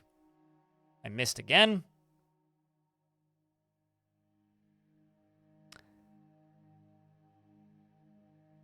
cat's lying down underneath me. The cat's attacking the crab. I'm going to strike the horseshoe crab in the body with my whip. Urist is biting it. I missed, but Urist is biting it. So shoutouts to Urist. Urist is doing a better job than me. You lash the horseshoe crab in the tail with your silver whip, bruising the fat. You attack the crab, but it jumps away. How is this crab jumping? You lash the crab in the body with your silver whip, tearing the fat. You punch the horseshoe crab in the body with your right hand, tearing the fat. You strike the horseshoe crab in the tail with your copper buckler, tearing apart the fat and bruising the muscle. You bite the horseshoe crab in the body. Why? You scratch the horseshoe crab in the tail, tearing the chitin. Move up. Hit it again. Urist licks herself. And you scratch the horseshoe crab in the body, and the injured part is torn apart. An artery has been opened by the attack, and the crab is dead. I think I can butcher it now. Yes. So let's butcher this crab. Although I need to put away my whip. And butcher the crab. I need to pull out my carving knife. Wait, what? There we go. I was in the wrong screen. You take out the carving knife, and you butcher the horseshoe crab. What a bad day of hunting, I say, Urist. You butchered the horseshoe crab's mangled corpse. Now it's got meat, fat, and mangled chitin. Didn't notice for several weeks? Yeah, that sounds like a vampire. Let's brag about my violent acts to the cat. A great listener. And I'm going to brag about my violent acts.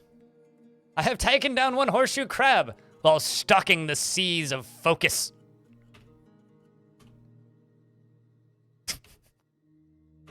There's something about bragging about things you've killed to a kitten that's very funny to me. Could you wrestle the crab? I could have. I'm just trying to get like lasher skill mostly. So if I hit Z, actually, I think I'm training tracking. Just by walking around, having this kitten following me, which is interesting. So the beige bar is like your experience bars, and those green are the skills that I'm learning. So I'm trying to get better at being a lasher.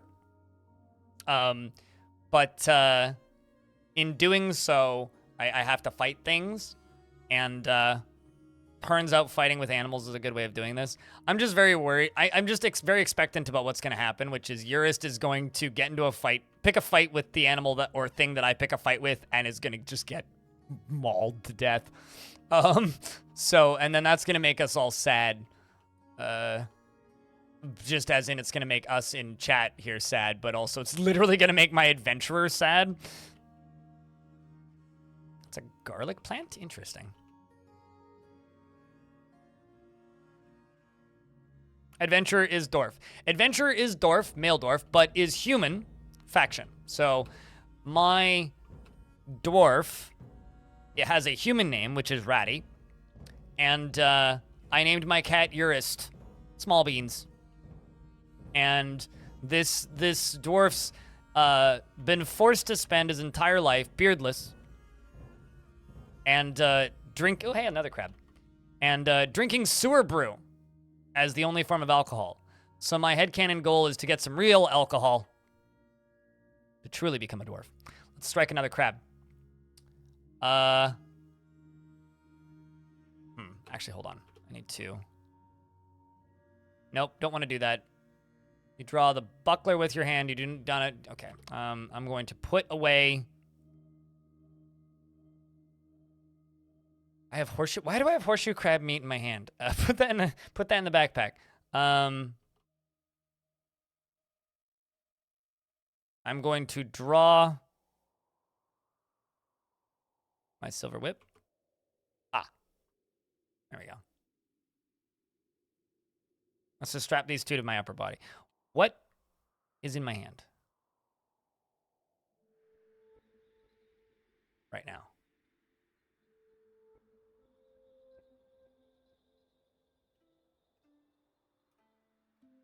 Right hand, left hand. Gloves, obviously. Oh, I see the problem. Carving knife is still in my hand. So let's put away the carving knife into the backpack. Let's put the buckler on my upper body. Go in. Whoa, okay. Go into my inventory, or rather, go into my inventory. I think we're in an ad. Yes, we are. And remove the whip. There we go. Okay, I've got my weapons in my hands again. I'll wait for the ad to end. Yeah, no, it just takes me a second sometimes because like dealing with hands in adventure mode is a thing, which is one of the reasons I'm kind of looking forward to a new UI change. Because like we know what the inventory UI is gonna look like. I'm really curious what like the equipment process is gonna be like in the new UI. Because like this is the thing that needs to be reworked about adventure mode largely is the tedium of being like, all right, this is in this hand. It's kind of like an SS13 problem, which is like the classic SS13 thing of, okay, how do you light a cigarette without also setting your hair on fire or setting your hair on fire? Because like you need to take cigarette, put cigarette in mouth with one hand, take lighter, light lighter, and then light the cigarette and not your head. It's like that kind of controlled tedium. So I'm going to strike the crab, hit it in the sepia thorax, I'll lash it with my whip. And the crab has been struck down. There we go. As I slowly train up lashing and adventure up the side of the beach.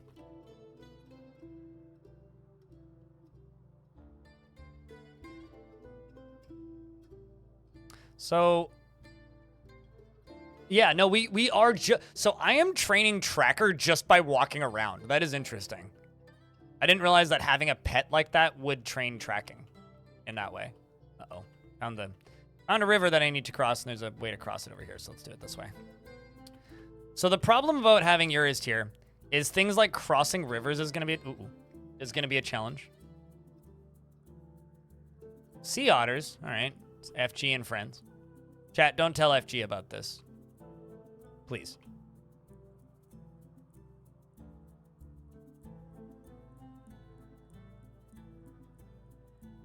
Alt-Y to start fighting with the sea otter. I'm going to hit it in the right leg. Strike it with my coupler buckler, which bruises it. I lash the skinny sea otter in the neck from behind with my silver whip.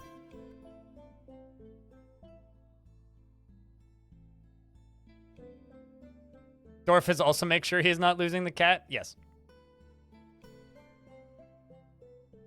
Also, cat is helping with combat. Urist scratches the skinny sea otter. See, Urist is like doing a better job of following this than me. I'm going to sprint so I can catch up. Which is something I can't do very long without getting tired. Why is this sea otter so friggin' speedy? The hell? Urist scratches the skinny otter in the third right toe from behind. Shoutouts to Kitty. Get him! Okay, you lash the skinny sea otter in the lower body from behind with your silver whip, bruising the muscle and bruising the spleen. It should slow down eventually. Urist scratches the skinny sea otter from behind. You scratch the skinny sea otter from the left front leg from behind. Skinny sea otter is out of range. Moving too fast. Quit sprinting so quick. Urist stands up after lying down.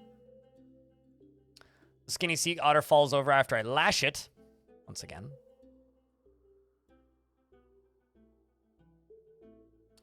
I lash it, and Urist bites it. Urist latches on firmly. I wonder if the cat is training too. I'll bet you it is. Skinny sea otter looks sick. Okay, I will just put this thing out of its misery instead of reading the very detailed descriptions of me killing a sea otter. Because I feel like reading the descriptions of me killing things that are actual threats is fun. Me just giving you a very visceral description of me knocking the teeth out of a thing is that, but okay, this music makes it funny. Urist scratches a skinny sea otter in the left rear leg from the side, tearing the fat and bruising the muscle. Kid and cat chasing otter through field. I'm not a kid. I'm an adult dwarf. Anyway, it's bled to death. But I'm tired now. We're gonna go back to walking speed. So I can catch my breath. Urist licks herself. So if I go to my kills, you can see that I've killed a horseshoe crab and a sea otter. I like how the crab didn't count as a kill. We're telling Dad. Seriously though, why is sea otter so speedy? So there's only one logical thing to do. Is begin a performance. I'm gonna perform music. Just gonna quickly find. It must have been confidence. Is an example of the Azure style. The work has no particular subject and the composition is inspired. There we go, that'll do. I'm singing a song, clearly.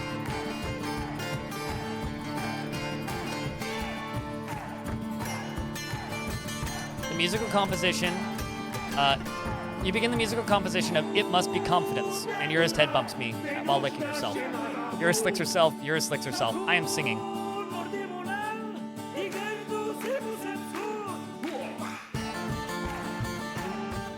It is noon, by the way.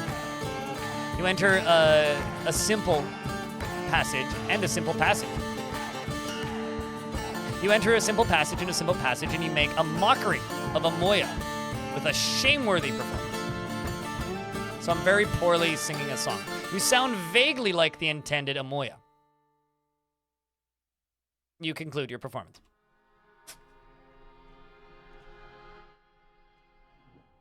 All right. What's up, Claiborne? Also, Blazing Iceberg, hello. A sea otter and a horseshoe crab. And I have a pet cat named Urist. Or rather, a pet kitten named Urist, who I'm very fearful is just going to horribly die. But, you know, it's okay. Elfie's working on fan art, so Urist will be immortalized. But I'm adventuring up the side of the beach. Pretty casually, currently. The intention is to take my time with this adventure a little more than the last ones, where I just kind of was like, all right, let's barrel into violence. This one I'm being a little slower, a little bit more cautious. Build up slowly, you know? Maybe play this one over a couple of days. But that first one where I did my damnedest to explain everything as much as possible is getting trimmed down into a, probably a 3-part, if I had to bet, Let's Play. It's not getting viewed that well, but it's doing about as well as I expected it to. I mean, it's getting close to 1,000 views, which is good. It's one of those things where it's kind of, it could be doing a lot better on my YouTube channel, but honestly, I feel like it's going to be a bit of a slow burn, so that's fine. And also, I just want to shout out real quick. Thank you very much for the 65 likes on the YouTube stream, and for the 71 people watching currently, as well as 237 over here on Twitch. And I would also like to remind you guys that the last time that I streamed Adventure Mode, which was quite some time ago, admittedly, we had an average of about 40 viewers. What is this? A ginkgo? And ash leaves. Okay.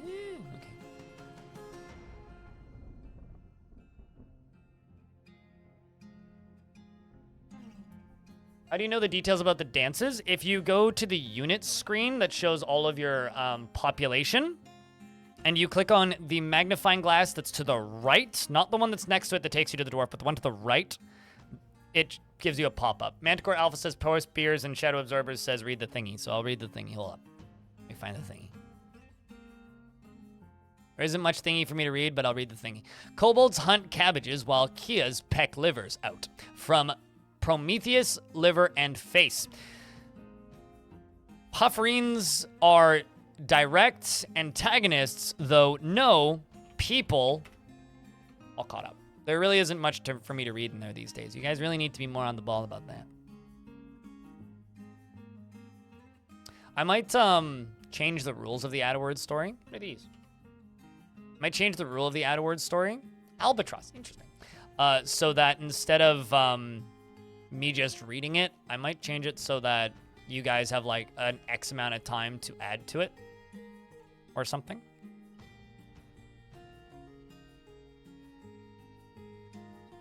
And use it as like a way of getting people into the Discord. So I'm curious. If I put this away and I climb this tree, does Urist climb up?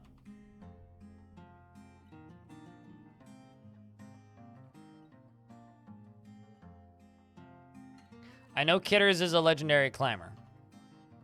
Waiting a couple turns? Doesn't seem like it. Okay, so...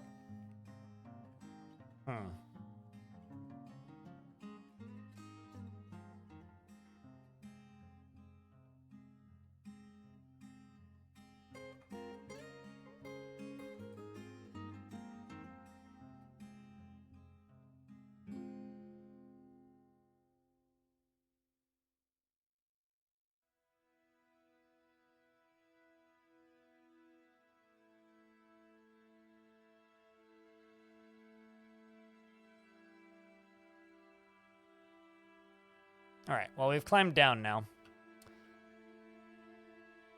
So I feel enjoyment while performing, satisfied while improving tracking, and satisfied at work. I'm curious about something. I'm going to go up to Urist here, and I'm going to go to Natural Ability, Pet Animal. We're going to Pet Urist. And I'm going to look at my description. I was wondering if it would say that I feel enjoyment after interacting with a pet or something. Nope, doesn't say anything about that.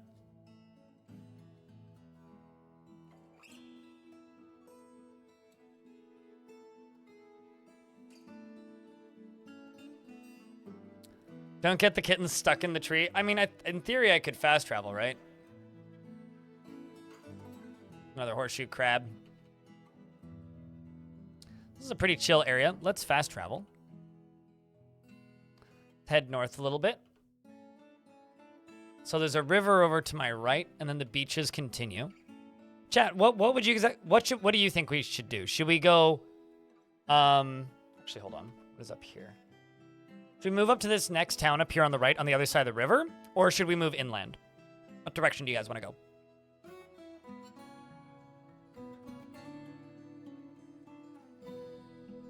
It's a pretty long list, and yes, I guess is the short answer, Velkies.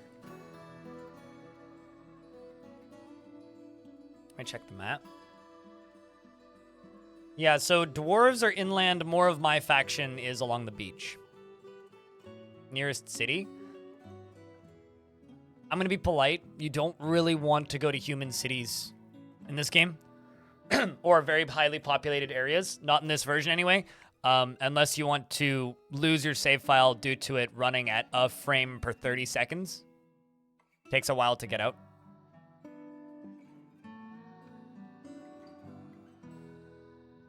Yeah, no, maybe that's what we should do is I'll give you guys a couple minutes to write. So it's basically either do we head towards dwarves or do we head towards more of my faction? More humans. We need better booze. That is true.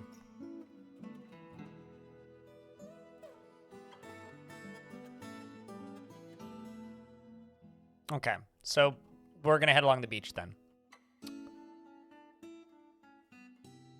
Let's fast travel, though. To right about here. We're not getting thirsty or hungry just yet. Although the rain has stopped.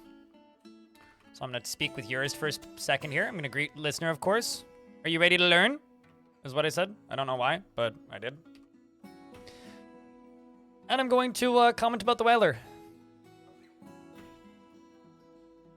The weather looks to be fine today, but it is cold. Wrong button. That's the jump button. And then I'm going to comment on the natural surroundings. It's all the same to me, as long as the weather's fine.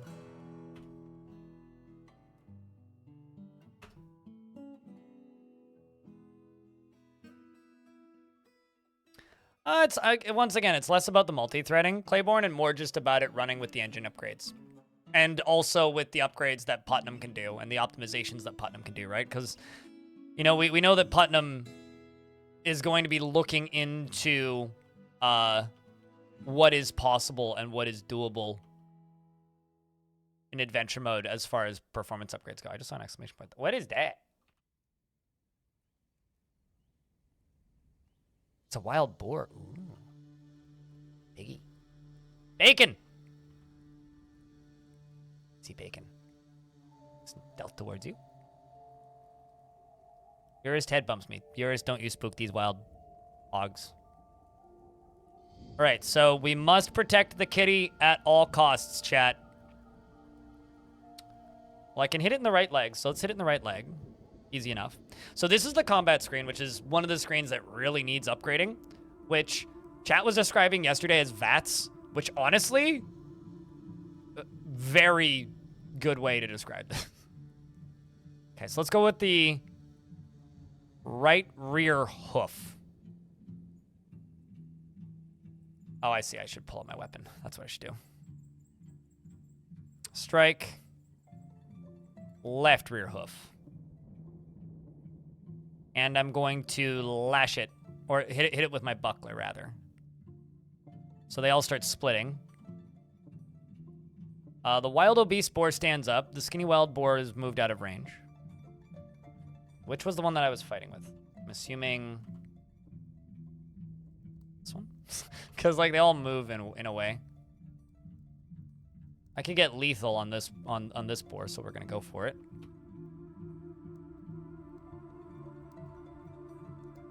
Okay, the one that Urist is chasing is the one that I started the fight with. Oh, don't lie on the ground. We're gonna go to sprinting. The cat is chasing it.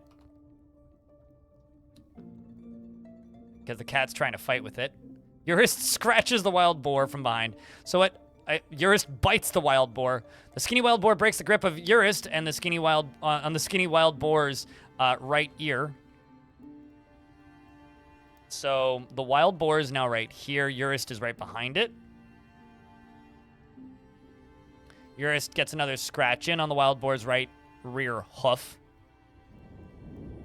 You lash the skinny wild boar in the lower body from behind with your silver whip, bruising the muscle and bruising the guts. It's moved out of range.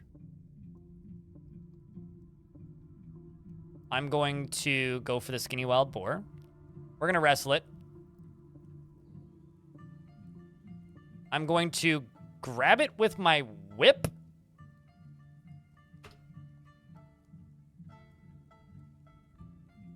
Let's go with the rear leg with the silver whip. And it's moved out of range. Well, I tried.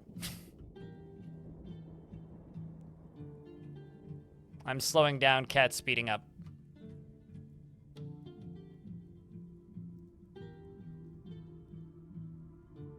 Cat got another hit in on it, and it's bleeding. Skinny wild boar charges at Urist. Urist jumps away. They're continuing to sprint after the wild boar. I think this might be... Urist bites the wild boar in the left hoof bump from behind, but the attack glances away.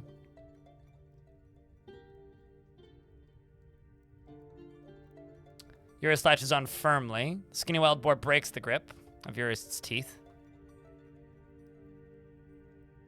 Urist bites the wild boar again from behind, tearing the skin. I like that the cat is actively doing more damage to it than me.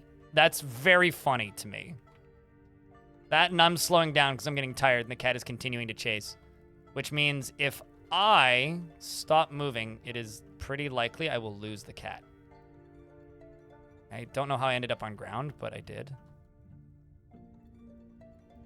Urist is currently not visible. Got a super thanks on YouTube. They say, here to say thanks. You've been keeping this nurse awake ever since DF Steam came out. Well, cheers. Happy to help. Have a coffee on me and keep up and keep it up. Thanks again. Do animal and DF Premium get water breathing if they are obviously aquatic? If they are aquatic, yeah, they can't breathe in air. So like an octopus man would drown above air. Can I track Urist? That's a good question. Hold on. Question is, what's the hotkey for tracking? Question mark. Key bindings.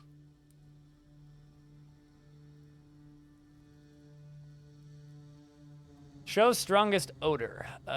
Stand up or lie down. Throw. Put item in container. Yield. Ooh, party tactical settings is something I should do. Hold on, let's try that. Capital E.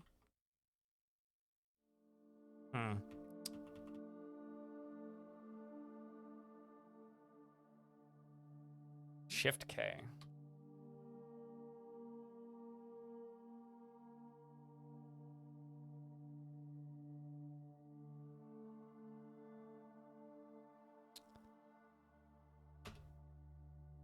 So it's signs lead south. They belong to you or a companion.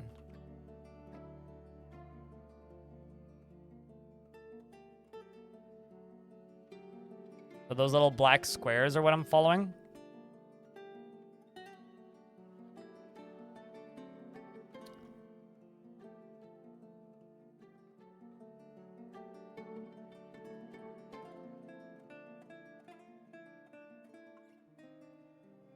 We are following Urist. I am lying down again. Why do I end up lying down constantly? Seeing a bunch of blood. We found Urist. Next to the boar corpse. Urist is fine.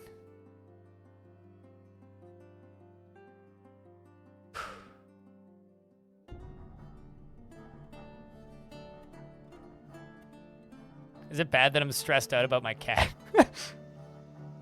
So that was what? Shift K?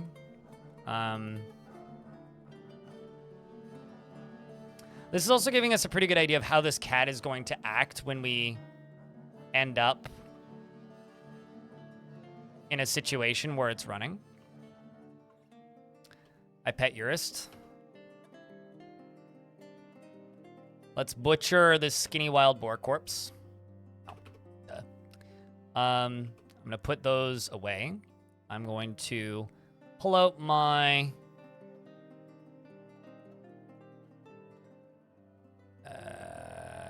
it's in the next screen, I think. Yeah, my carving knife. I'm gonna butcher the skinny wild boar. I was trying to go for the fat one, but and then I can. Ooh, I should take the ivory. We don't really need the meat.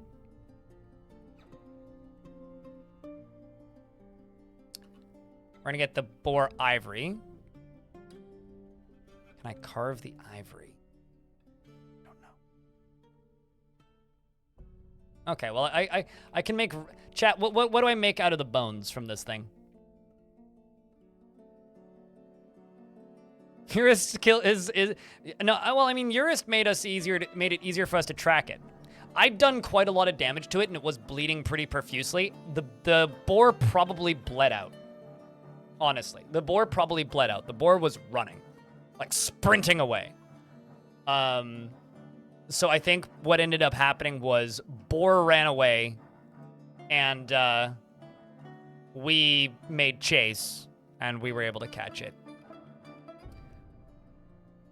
Chats between earring. Well, two people said earring, so I guess we'll make earring out of it. Earring.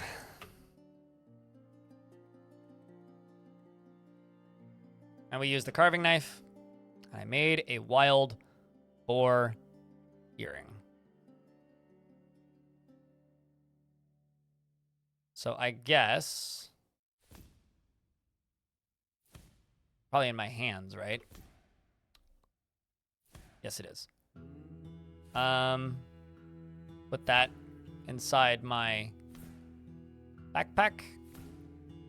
And put the ivory into my backpack. And put the knife into my backpack. And if I go into inventory, I think that if I'm recalling correctly from yesterday of fiddling,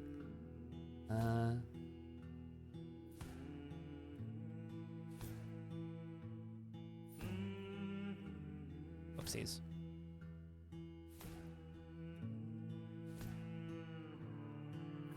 Hold on.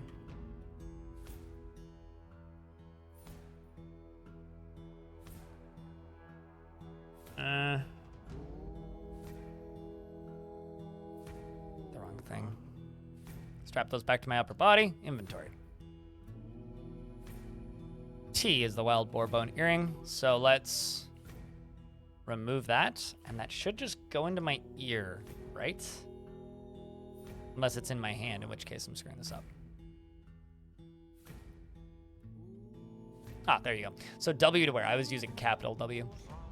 Wear the earring. So, there we go. Wild boar bone earring is now in my right ear. Which is just a simple wild boar bone earring.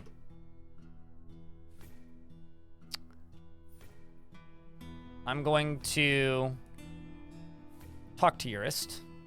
Greet the listener. Ongoing conversation. Ask how the listener is feeling. And ask if there was any troubles. And,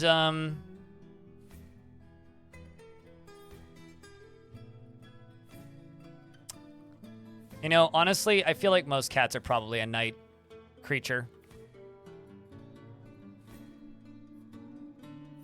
I'm gonna try to calm him, because he's got the exclamation point on him, so probably panicking. Still panicking. I'm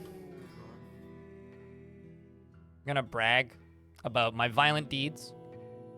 I've taken down a horseshoe crab. Mate, come on. You've done more than that.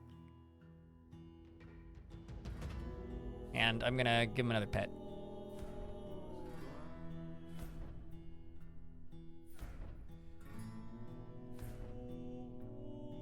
I'm also now gonna lead Urist. What?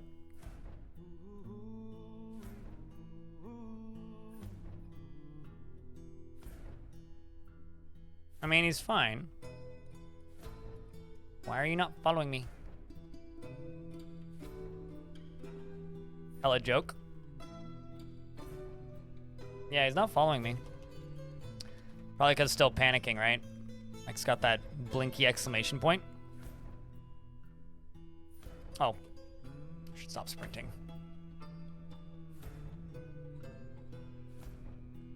All of the above, Will?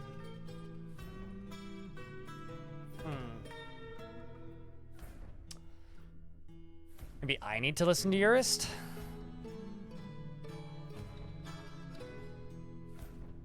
We could sleep. Might get attacked. Oh, I know what you mean. Smoke. I'm well aware. I just don't want to open the screen back up. Thanks, Gardner. And thanks for saying thank you. You stumbled in my tutorials for DF. It's been helping you a lot. No problem, dude.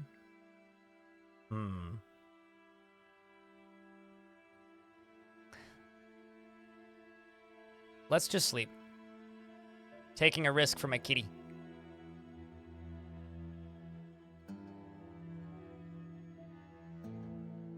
Okay, kitty is now following me. It's pretty late at night. But that's not so bad. I am hungry and thirsty now. Someone earlier was asking how often you need to eat and drink. The reason I brought the sewer brew with me is because alcohol doesn't melt. So I'm going to drink some sewer brew. And I'm going to eat a duck egg. Canadian Pagan, thank you very much for the raid. What's up, dude? Welcome, Raiders. Chat room, can I get a round of beers for the Raiders? Meet Radi, the human-cultured dwarf who lives with humans, and his pet cat, Urist Smallbeans. And welcome to the adventures of me desperately trying to keep this cat from dying. You are not wrong. We did, in fact, eat a duck egg. Well, I mean, that's actually not too bad because I can just run back this way. I don't think it'll be rotten yet, would it? Where was the body of that? Lying down. I mean, I can also eat my horseshoe crab meat.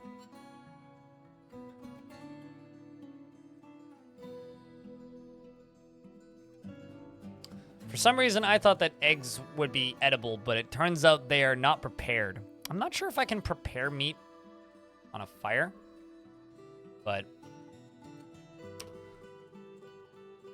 should have grabbed the meat from the last thing we butchered, but I didn't. Which means I could probably just throw these duck eggs. There you go. Means I need to find another food source.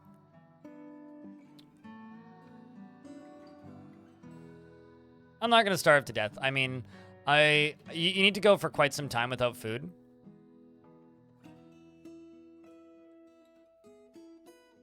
I could also drop them, but throwing them is more fun. Yeah, I don't see the body of the boar anymore.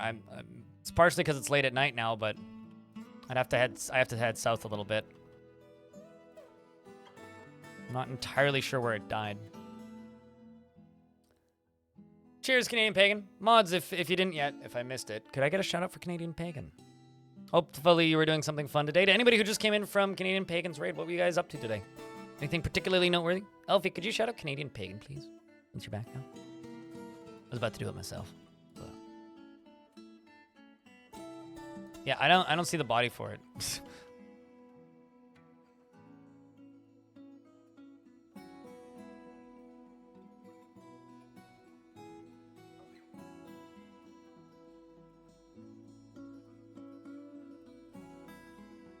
Yeah, this is like tracking incredibly quick.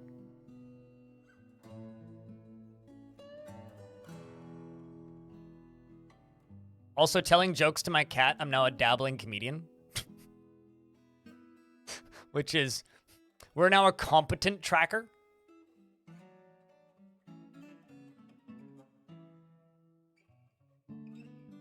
Good movie, Ilmir. So yeah, I need to find another source of food, which is fine.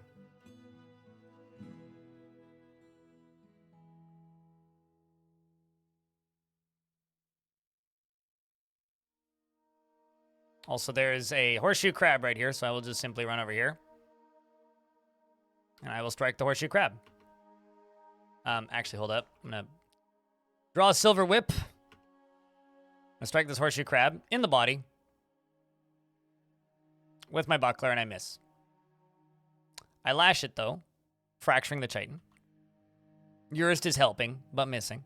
I lash it in the tail with a silver whip, bruising the fat. Was propelled away from the force of my blow when I lash it, and Urist is just missing. Pushing it backwards. Horseshoe crab has been struck down. Put away my weapons. I can remove my carving knife, and I can butcher it. Yeah, I'm just gonna need to do this a couple more times, I think. And I will take the meat. Hey, Shogun. I am not currently prone, no. Can crabs get bruised? Good question. I don't know. And then after that, put away the meat as it's in my hand. Put away the carving knife. And draw my... we can leave them in my inventory. That's fine. That's a good question.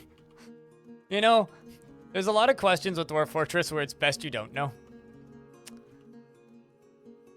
All right, so it's pretty late. I just need to avoid those dots on the map. But we're moving towards more of my faction's living space. As we fast travel in the overworld. I don't need to fast travel. The world is completely interconnected. So this is Smooth Pearls, which is a name. I'm walking around that asterisk there because that is something. Stop moving. I'm assuming this is part of my faction.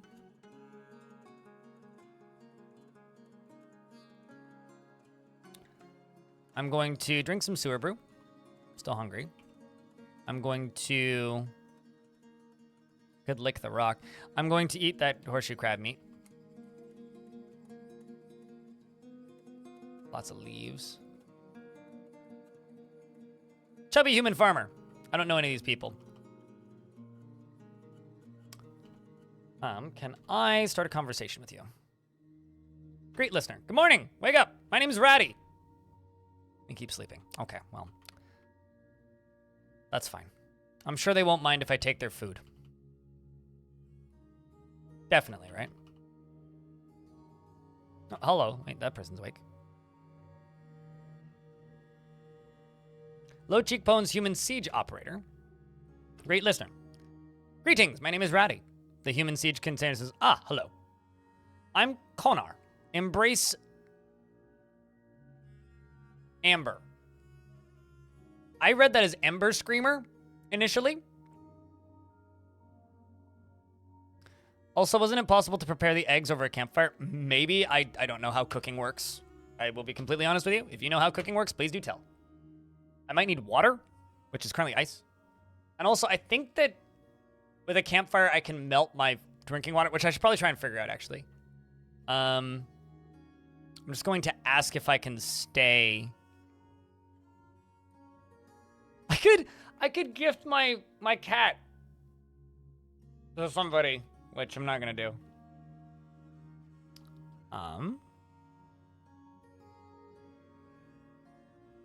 Where's the ask for permission? Ask about the surrounding area. Ask about the local ruler.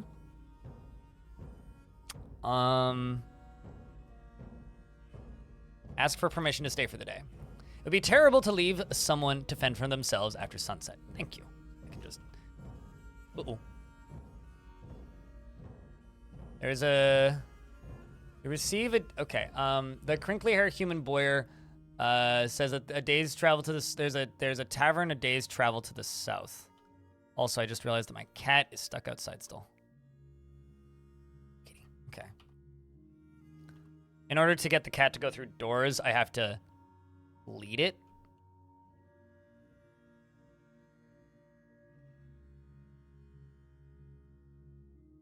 All right, so we're going to wait until dawn, or sleep until dawn.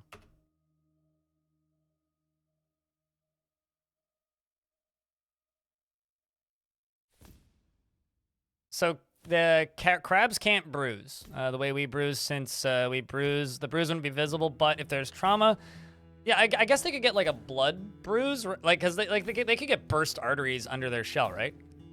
Cooking does not work, but yes, you can melt ice by interacting with it. Because so for melting ice, it's just make campfire and then capital I for interact and then melt ice, right?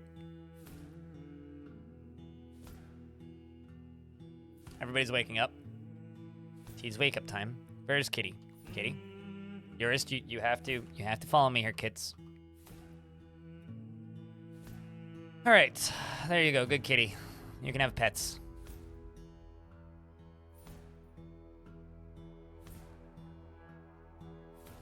You know, I know not everybody agrees with this. I genuinely think that adventure mode, if you're just playing as something mundane, I much prefer adventure mode as a mundane game. It's like, it is cool to be like a legendary hero, and I think working towards that is neat. But I think that adventure mode is way cooler if you're just a weird dwarf and his cat, you know? Versus... Oh, I need to close that map. That's confusing. Versus, like, you know, taking things super seriously to a degree. Mindful dinners. There's another human hamlet, and then there's a road here.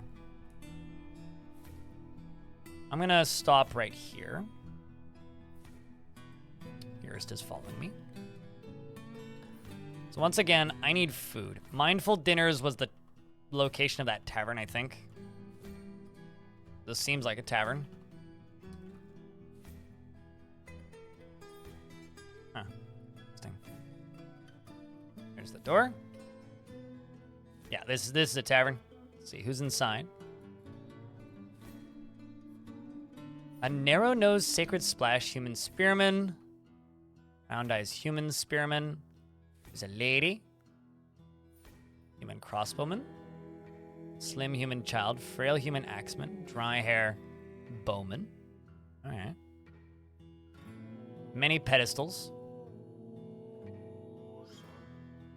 Are those pedestals on pedestals? Or am I crazy?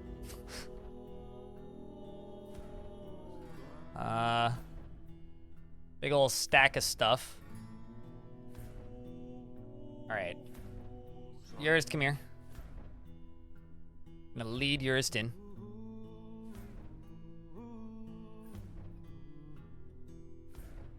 So this is a little room that's full of pedestals. There's a lot of conversations going on.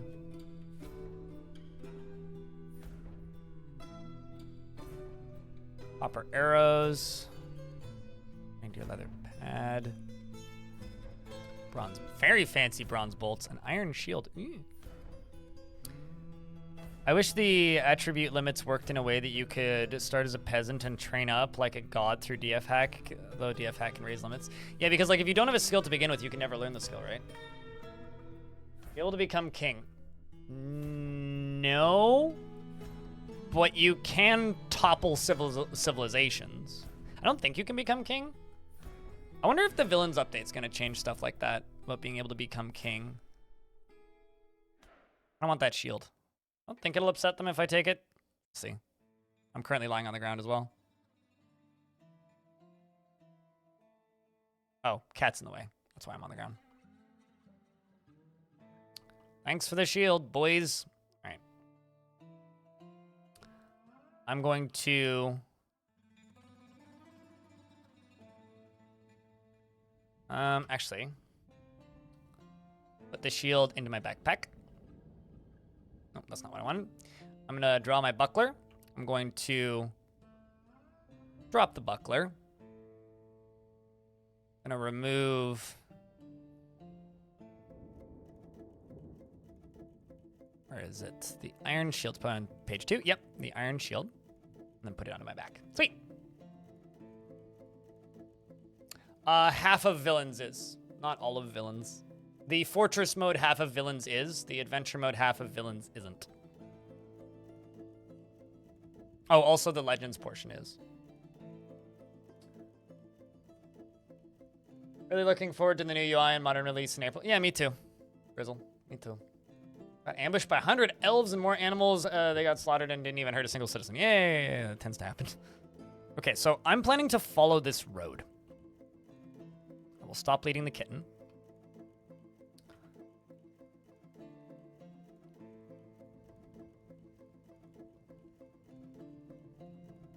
And the item used to build it. Okay, yeah, that makes sense. Explains some anomalies I've seen. We are on the road.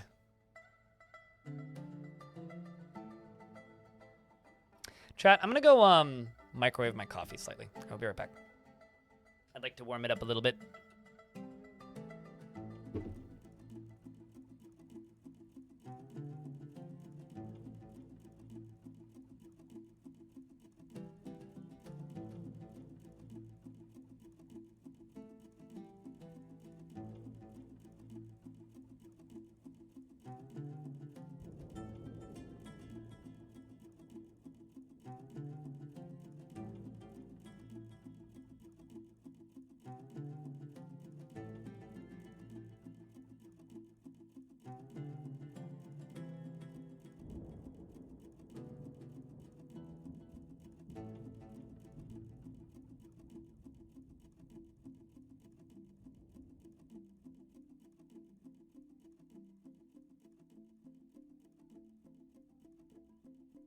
I don't think there's any romancing in adventure mode, and the reason I say that is because one of the big feature requests for adventure mode is to be able to start a family.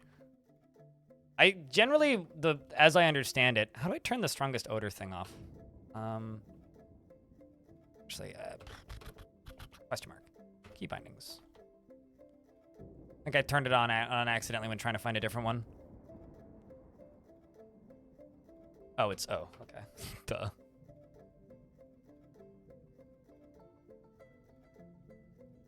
There we go.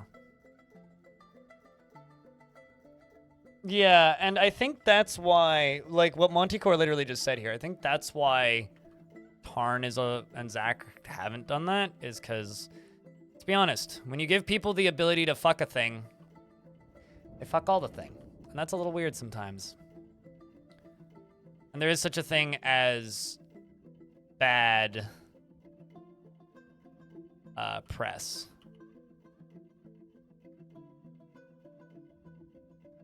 Well, I need food. Maybe I should run back.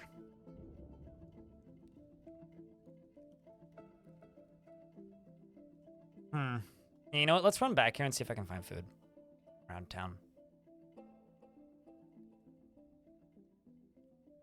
Before we go leaving. Actually, hold on. This might be something.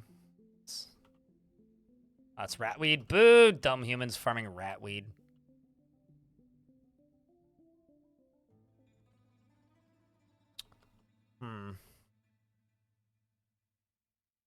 Yeah, these are currently out of season fields. I think you mean plump helmet wine, Dragon. Oh, the plump helmet wine. Okay, so these are all fields. Let's move up to this populated area up here. Beer almost a year. Frail human monks. I was like, I don't recognize that. Van Ori, thank you very much for the resub. You know, I'll say this. I don't know why this is. But when I stream... I feel like when I stream games like this, roguelikes, Caves of Cud, when I do games like Jupiter Hell, or even Path of Acra, I get way less resubs, and I don't know why that is. It's like this weird observation I've had statistically over the years where it's like, if I'm streaming Fortress mode, any day of the week, doesn't matter. Statistically, I make like 30 to 40% more money. And I don't know why that is, but regardless, thank you very much for the 11th month. I just think it's an interesting observation to make. Maybe it's got something to do with why there's so few like proper roguelike streamers. In here, got a bunch of farmers. One. Okay, I don't want to draw my weapons. I was just making sure they're put away. Oopsies. Uh-oh. Kitty.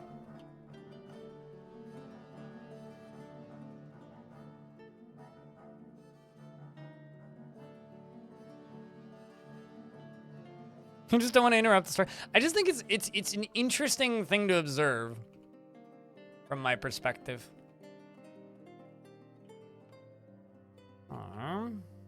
Food. I mean, you can go a couple of days without food, so we're okay for right now. I'm not, like, desperate for food, but... Oh, I see I'm going the wrong way.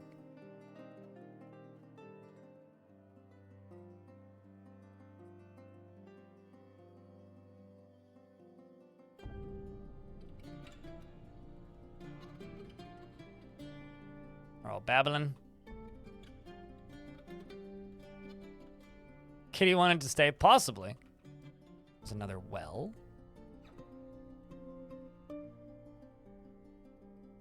More populated areas. They've got onions, but I don't think I can actually pick those. The game may also accuse me of stealing.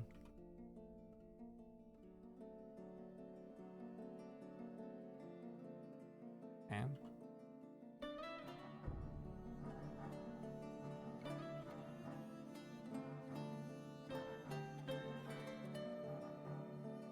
Cabinet. Chair, table. I'm gonna wait for Kitty to catch up.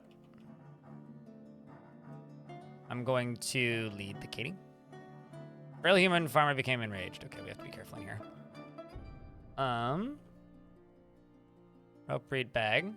People telling jokes. Talking about the vicinity. Mostly small talk. Somebody puked. Sounds about right.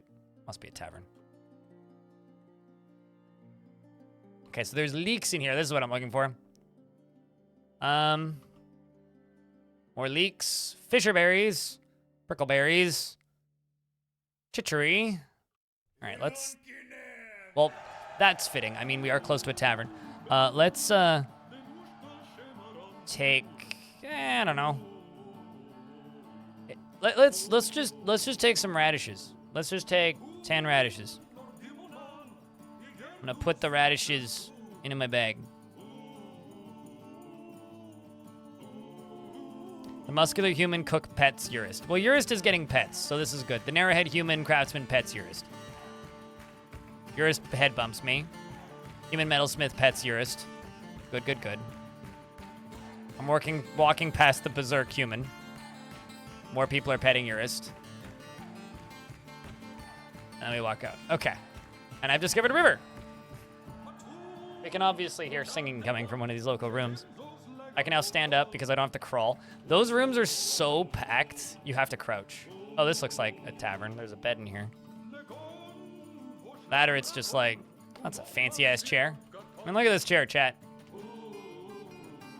It's encircled with bands of willow. That's how you know it's a fancy chair.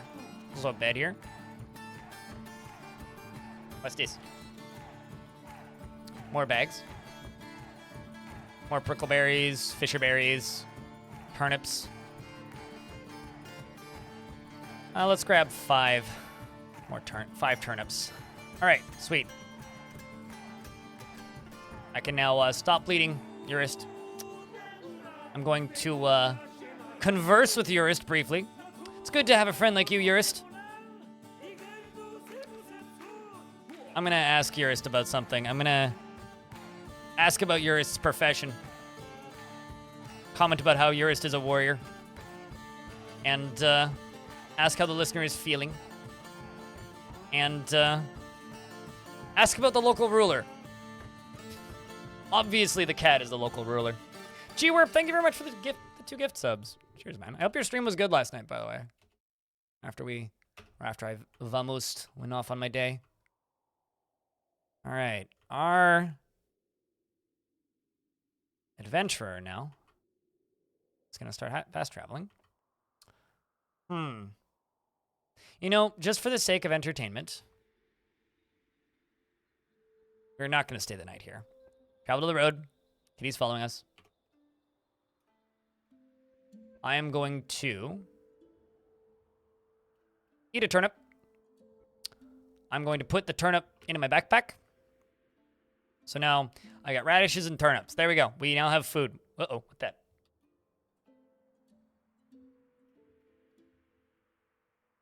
Oh, I see. I just dropped a bunch of turnip seeds. That's very funny. It's like, eat turnip, drop turnip seeds. Huh. You know, raids are one of those things that keeps you going in this industry. I mean, even me, right? Like, it's kind of funny. It doesn't matter how big or small your stream is.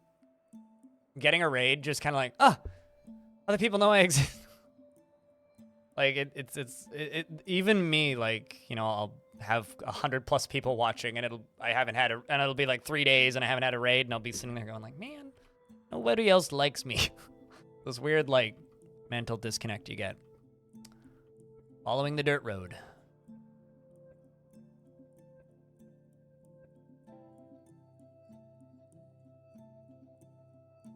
No, totally. I just think it's interesting. I just think that the like statistics that certain games people are more interested in throwing money at streamer than others. Which is also like very similar to I know somebody who basically exclusively streams Path of Exile, right? He has, on average, like 2,000 to 5,000 concurrent viewers. I have more paying subscribers than he does. And it's like, I'm like right now we currently have, what, 1,400, but a lot of those are gifted. Without gifts, it's like about 600. Well, actually, including Prime subs, it's about 700.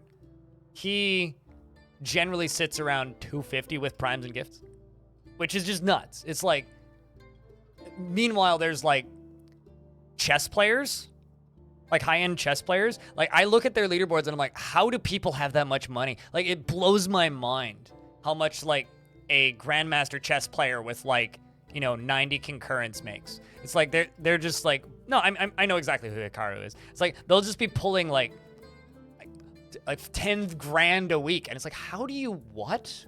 Like, it's very interesting how this industry works. Anyway, I'm doing fine money-wise, so it doesn't matter. But like, I just think it's an interesting observation. Did I change anything? I was playing ASCII originally, and then I swapped to Vetelinger's tile set. This is Vetelinger still. So, no, it might be slightly more zoomed in, but that's about it.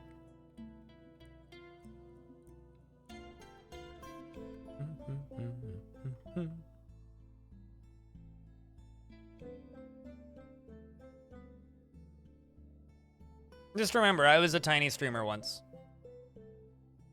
It took me multiple years to get more than 5 concurrent viewers. There's some birds down there. Just walk past those. Birds is ravens. Some beautiful ravens. I'm a little bit overburdened right now, but I'm not too concerned with this.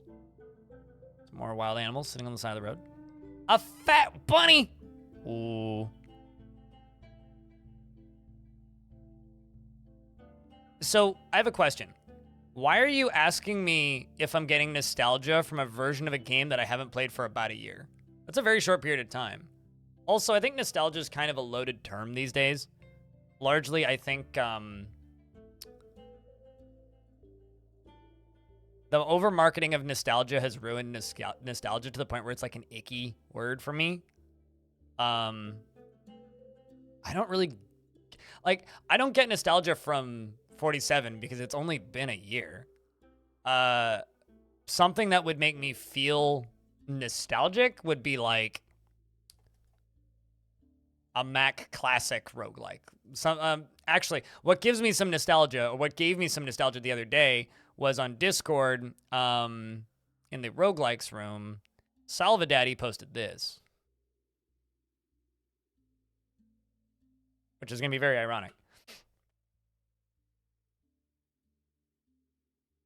This was the first roguelike I ever played. It was Dungeons of Doom on the Mac Classic, the original Macintosh, which apparently still gets updates, which is nuts.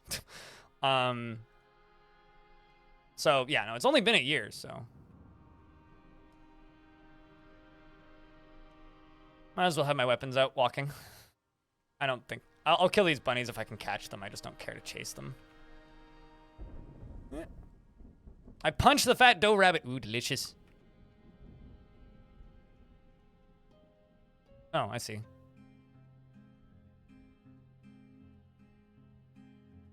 Regaining balance, which is right underneath me. I'm going to confirm combat with the fat dough rabbit. I'm going to... Ooh, I should wrestle it. I'm going to grab it with my left lower arm. I don't know how I'm going to do that, but... I'm going to grab it by the neck.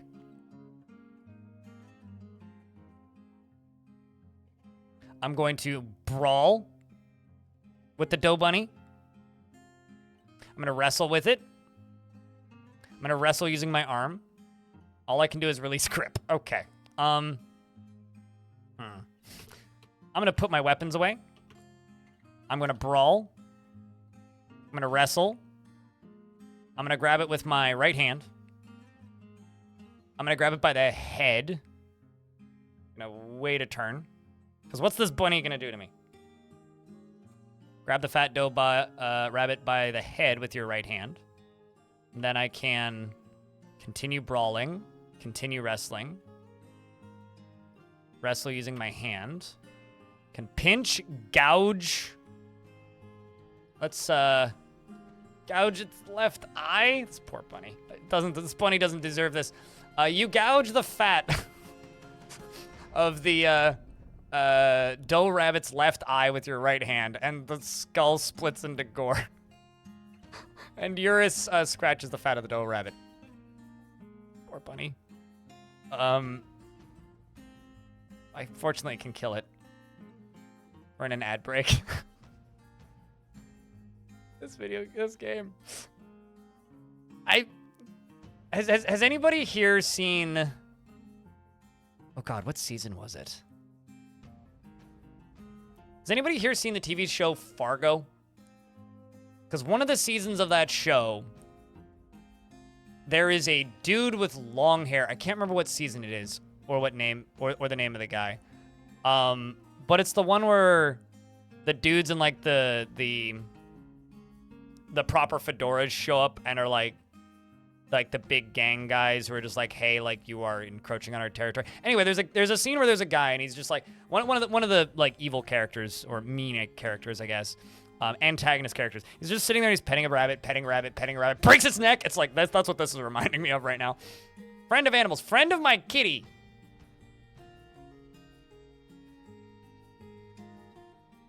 Trust me, it won't be alive much longer.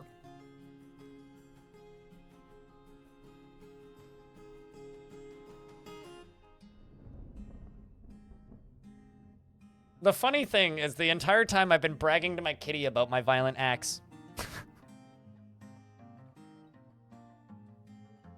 All right, so I'm gonna finish this cat, or not cat, this bunny. I'm gonna wrestle with my right hand. I'm gonna gouge its right eye. You gouge the right eye with your right hand, and the part splits into gore. The rabbit's been struck down. All right. Glad that's over. I'm gonna pull out my my carving knife. I'm gonna butcher this bunny. Now the question, actually, that I want to know. Wait, is there a bunny to butcher?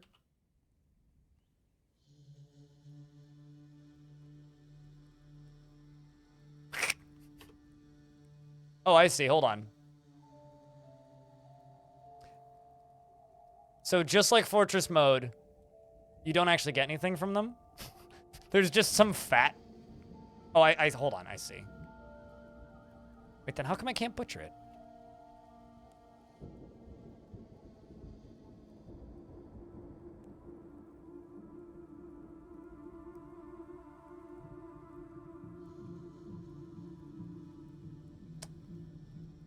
I can't butcher it.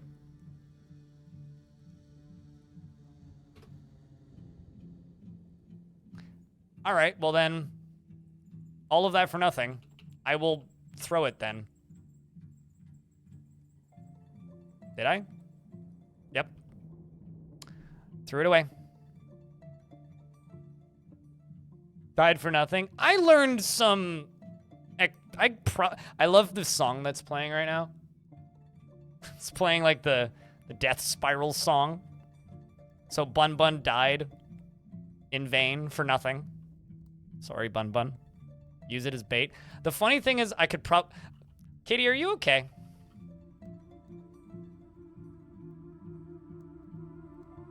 I mean, I too would be traumatized. You good there, Urist? Urist, calm yourself. Okay, there you go.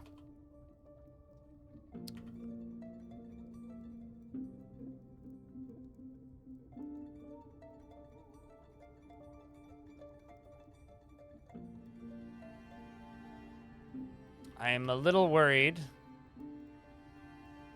that I just dropped my carving knife somewhere. I think I did.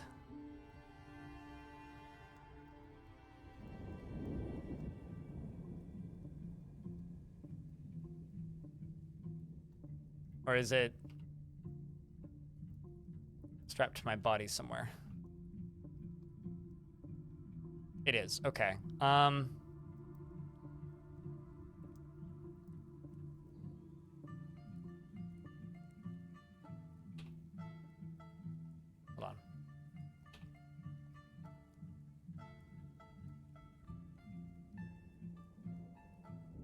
There we go. And put it back in my backpack. Okay, let's keep adventuring. Ooh!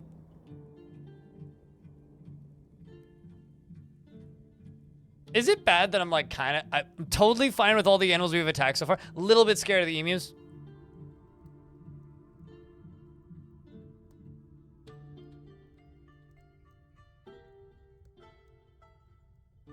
Yeah, I don't particularly like CDDA.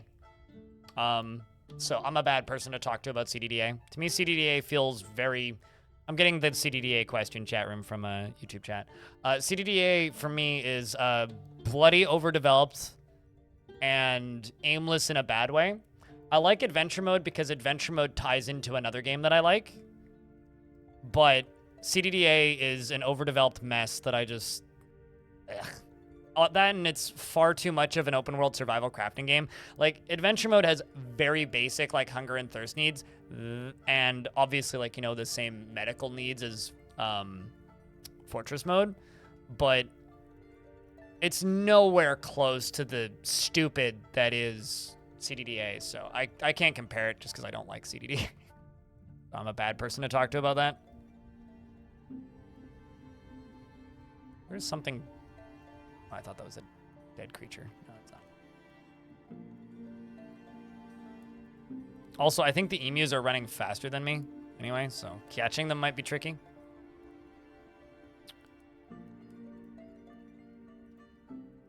Largely, yeah. Open source games tend to be very overdeveloped. You have to have a certain level of tolerance for overdeveloped video games. So I am venturing to what I think is a dwarven fortress here. Yeah, it's a Hame Flies. The hills of the hills of controlling. Where emu? They ran. It's fine.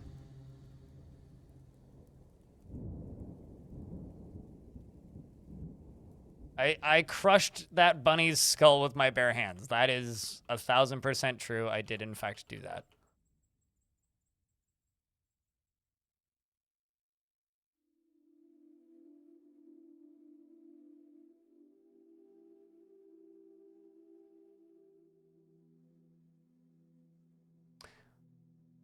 Why do I keep ending up with the carving knife in my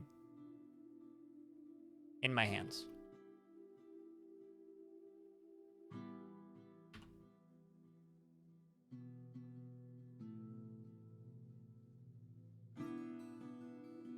There we go.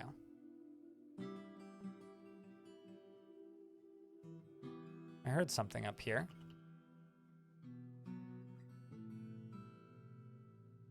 I'm almost no longer a novice fighter, which is nice. Admittedly, like, the reason I completely obliterated that bunny is I'm trying to get wrestling skill.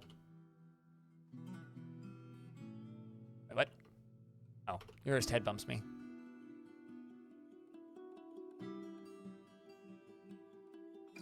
Oh, I see. It's right here. Head north a few tiles. Oh, I see what I'm looking for here. That's where the dwarves are.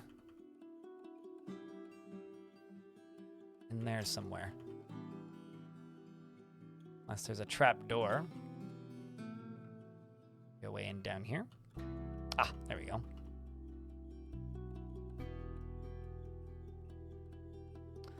So this... Yep. It's a dwarven helix. Waiting for my kitters to come closer. Come here, kitty. I gotta make you follow me. Now we're gonna lead the kitten. Solnar, thank you very much for the 2 gifted subs. Appreciate you. Thank you.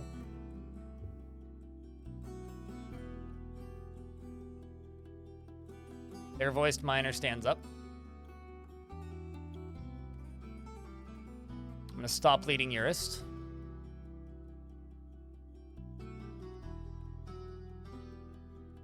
And over here we have a bunch of fancy pedestals once again. A bunch of dwarves.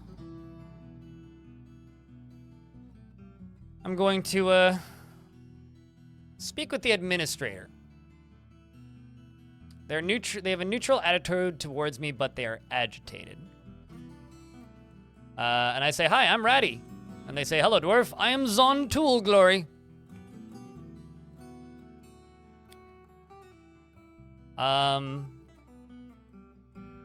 gonna ask about the local ruler. The Rock of Summits rules Hameflies. I don't care one way or another.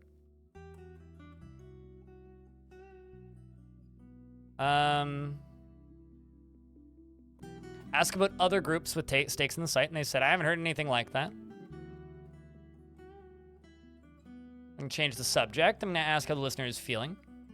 I don't like being obligated to anybody. I'm gonna ask about the listener's profession. They say that they're an administrator. Let's inquire about troubles. I'm curious.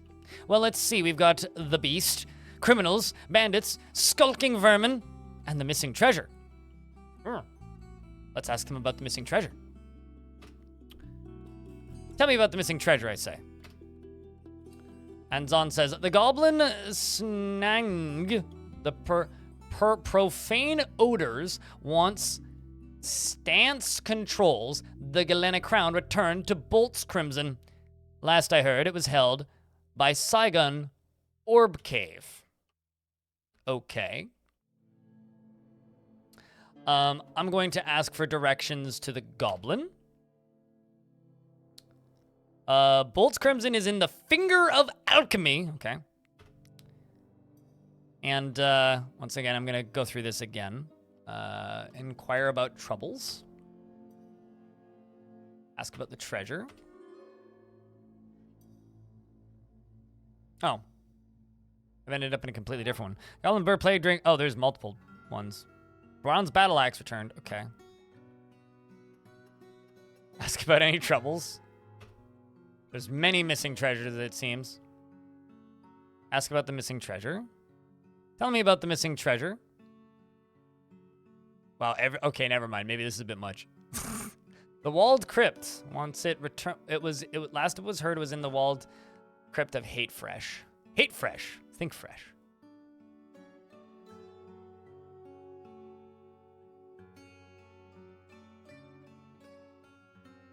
I mean it exactly the way I mean it. I think it's overdeveloped. This isn't a CDDA stream, so I'm not going to elaborate. If you really, really care, go play it yourself. Maybe you'll figure out what I mean, and if you've already played it yourself and you disagree, then that's fine. We have different opinions on video games. Asked room opened of the post of wiping once clean rushed, the sandstone earring returned to Bolt's Crimson. Last I heard it was there. So many treasures. Yeah, let's ask where Hate Fresh is. They give me detailed. There is a... Okay, Hate Fresh is nearly a day's travel to the southwest. You receive a detailed description. There is a Tempo Fellowship of Cake there. There is a Temple of the Fellowship of Cake there, named the Delightful Cathedral. Okay. Let's check my quest log.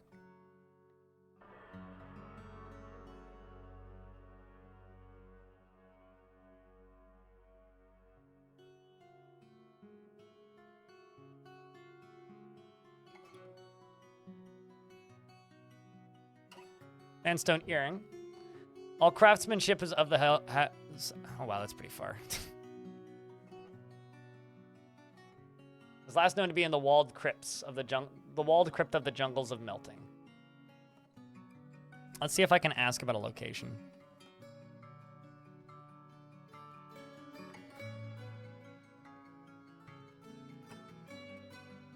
Hello, Lightning Roger. Post of what? Post of wiping. I think probably.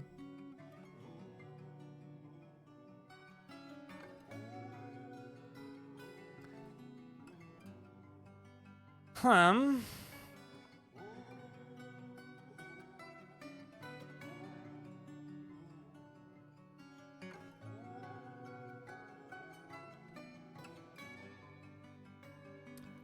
going to say, change the subject, say goodbye. me say goodbye.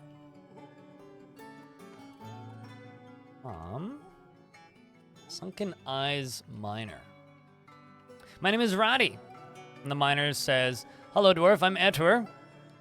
This servant of Fi, Gulf Tundras, greets you. I'm assuming that's a god. Ask about somebody. Efeye.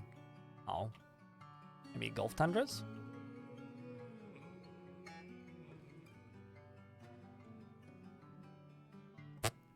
Also, can I just say Ton Ghost Hammer is a great name? I'm assuming it's a god then.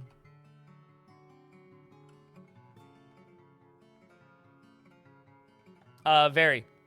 Smoke. Very. Which is one of the things that another one of the things that they are working on with this version is trying to make this stuff more straightforward. And working on making the conversation system. Because like right now what you're looking at right here, the bolden text there that says 6 next to it is the conversation I'm having with this dwarf. The @ symbol up here where I say how's life here is me talking to him, and the rest are other conversations going on in the background. Yeah, because we're in the same world. That's why we're hearing about Hate Fresh again. We've got beasts, criminals, bandits. All right, let's go for treasure. I'm gonna avoid the. Well, you know what? Actually, let's ask him about the beast. A creature of the night has our people cowering in fear. Snake seduced is in the swamps of Quintessence. Seek this place and hunt it.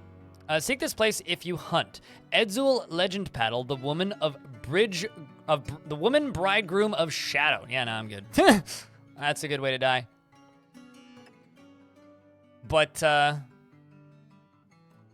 might as well ask for directions, just cuz. But let's ask about other troubles. Bandit, skulking vermin. We should ask about skulking vermin. Let's ask about skulking vermin. Tell me about the skulking vermin. We have a camp called Stylophocophilidus, somewhere in the hills of Controlling. Okay. Ask for directions. Can you tell me the way to Stylophophilidicus? Is half a day's travel to the south. There we go. That's something we can probably do. And, I'm gonna say goodbye. I have some basic knowledge of night creatures in Dwarf Fortress. Night creatures are things that you almost never see in Fortress mode. I gotta bring my kitty cat out here. Night creatures are often,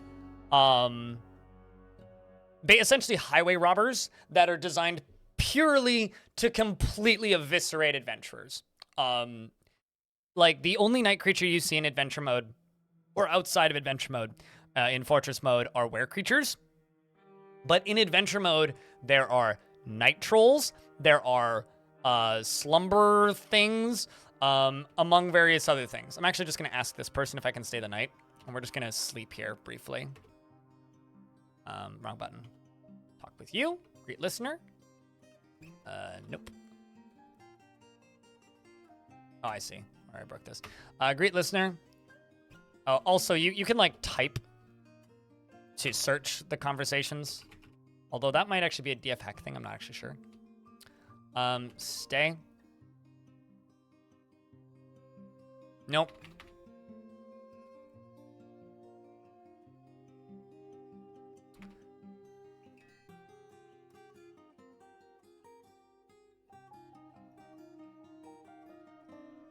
Let's go to the listener's family.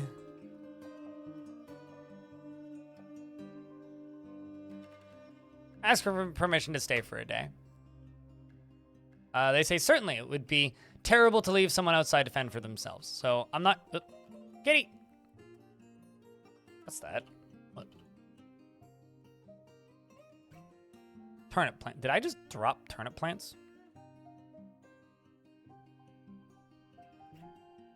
Sure why, but That's okay. Cheers, lurker.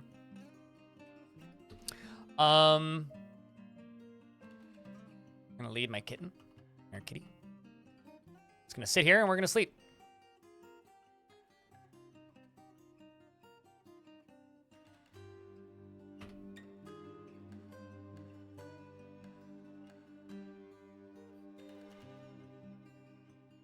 Oh, really? Fair enough. So I'm hungry and thirsty. Going to give Urist a pets.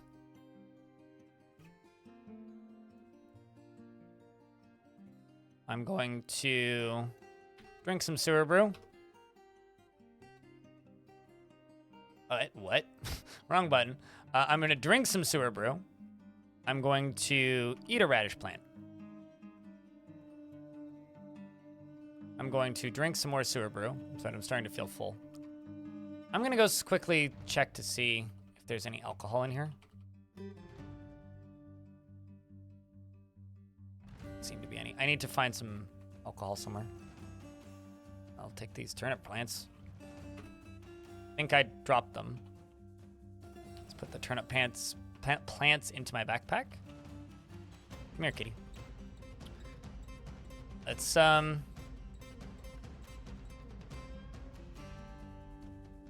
Yeah, no, I absolutely just licked a coin. That was a mistype in my defense.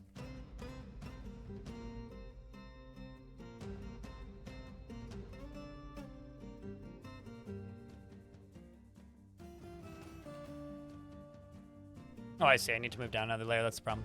Whoa! See a bag up here in the corner?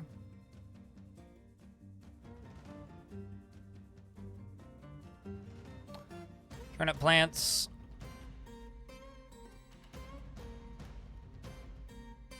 I love how I could just, like, set a fire in here.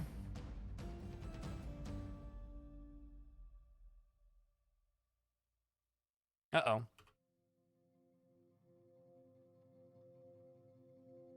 Kitty? Kitty? There you are.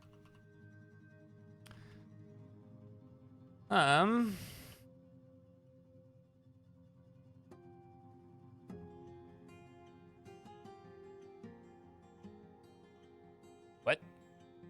Oh, did I just walk onto the roof instead of in there? Yeah, I did. What the heck?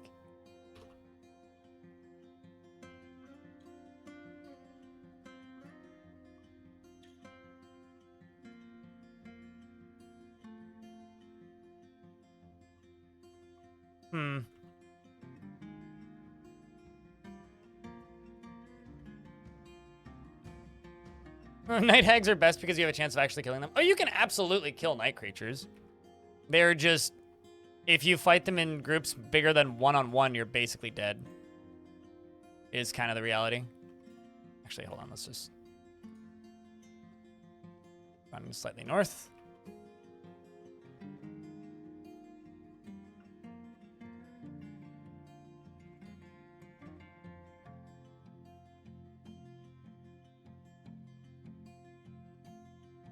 Okay, kitty followed me down.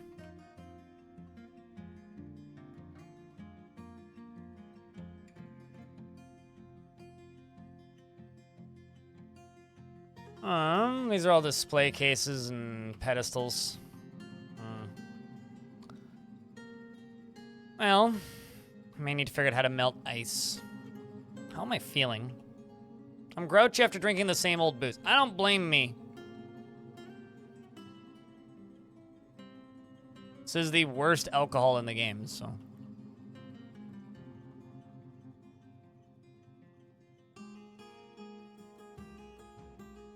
Hire some mercs. Don't tell me what to do, boss.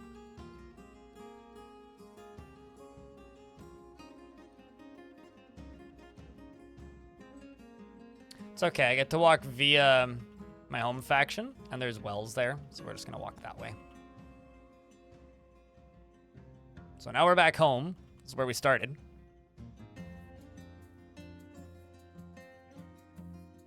What time of day is it?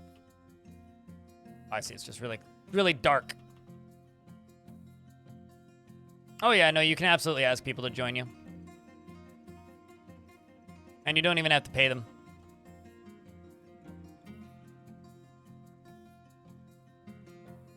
If I die, I die, and that is what it is.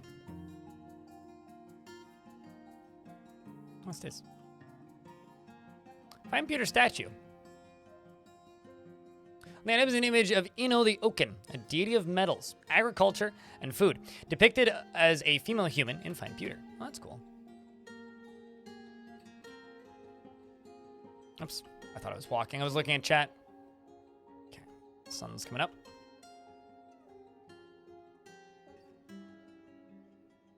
That's not what I wanted to do. That's what I wanted to do. Uh-oh. Kitty.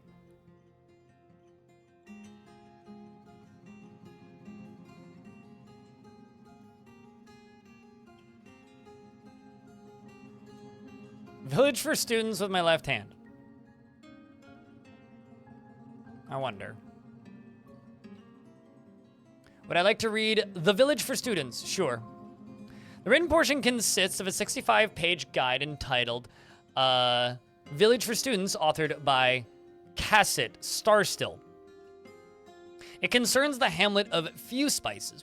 The writing is a bit stiff and has a hint of viciousness to it. The prose is amateurish at best.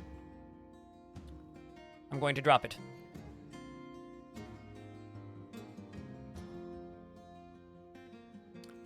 Chests, various bags, lead cage.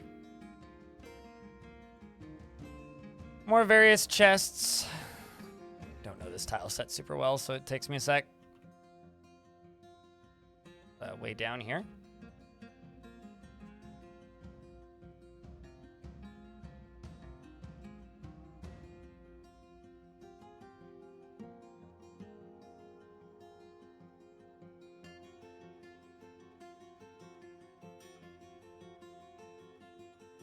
Got some lag there for a second.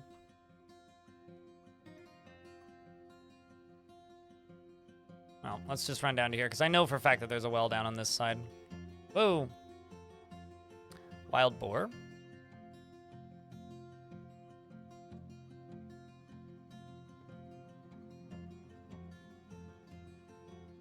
Oh. There we go. Water is no longer frozen, so I guess that's good.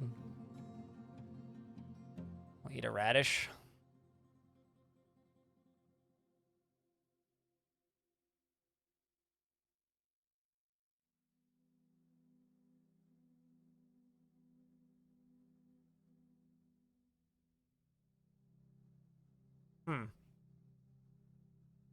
How do I fill something from a well? I know that I can drink. Maybe I need to remove my octopus leather water skin? No. Remove, you take out the water skin. Interact.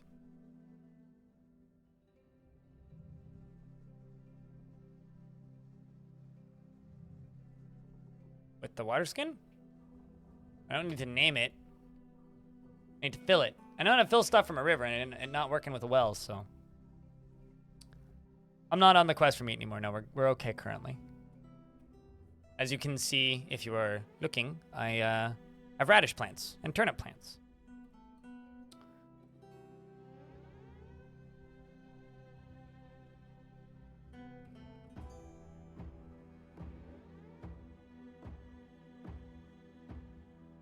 No, we're playing older versions. This is version 47.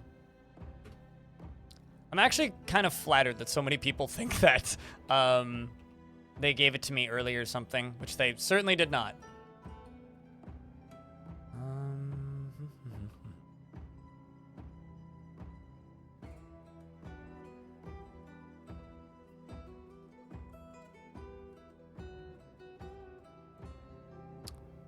Well, I'll just put that away. I mean, I know how to fill them from rivers. It's just odd that I can't do that with other things. Left kitty outside. Oh, long-ass weird room. The hell? More food. If I carry any more food, I am overburdened. So no, we are good on food. Food isn't the issue. Right now I'm trying to refill my water skin or find some booze.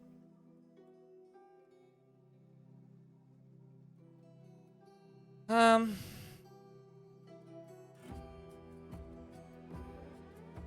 we go.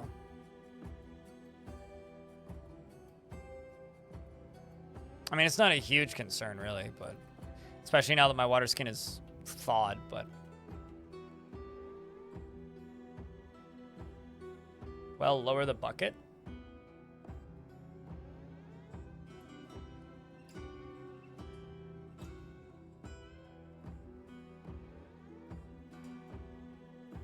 I don't see any interact with that. How do I lower the bucket? E? No. Capital E? Nope. Capital I? Nope. Lowercase I? Nope. U? Oh, wrong button. Well, actually, that's kind of crazy that the tile set doesn't work there. All right, lower it. Thank you. Raise. Thank you very much for the first bits of the stream, I think. Is that the first bits of the stream? Yeah, first bits of the stream. 4.5 hours in. No problem, dude. You assume a submissive posture. Suppose lowering a bucket is submissive.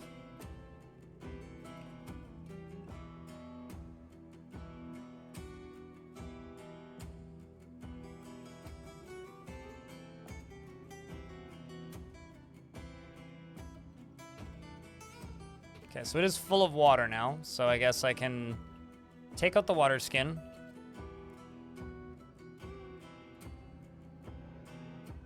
But yeah, I don't see any interaction options here.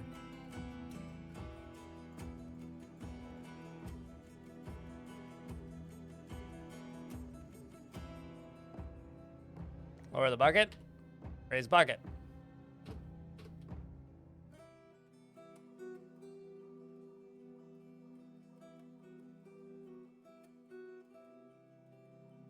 No, actually, I hit the wrong button. There we go. Okay, now it's working.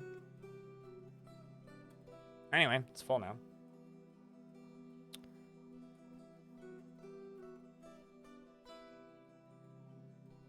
Wait, now both of my water skins are full again. So as long as it doesn't, you know, freeze again, we should be okay. Put water skin into my backpack. And start running. All right, so let's see where this location is. Oh, I see I need to leave this zone. Yeah. Yeah, we got it. We've completed the process. But yeah, I'm not gonna kill more wild boars because then I won't have meat. Oh, well, I could have just done it from here. Oh, well.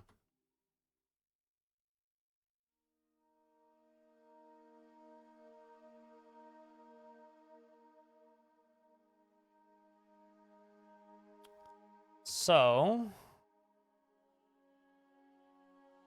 wondering,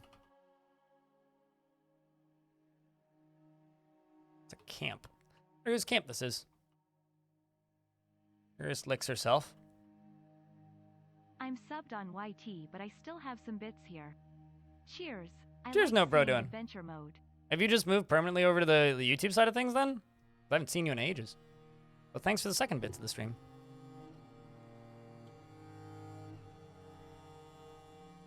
Ah. I feel like I found the kobolds. It's time to draw my whip.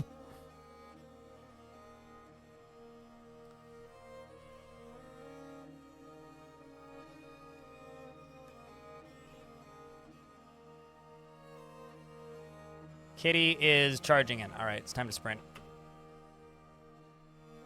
Follow the kitty.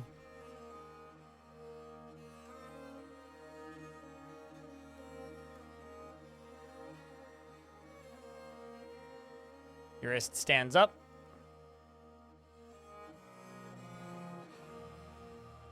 You lash the gaped teeth kobold wrestler in the left foot from behind with your silver whip, chipping the bone.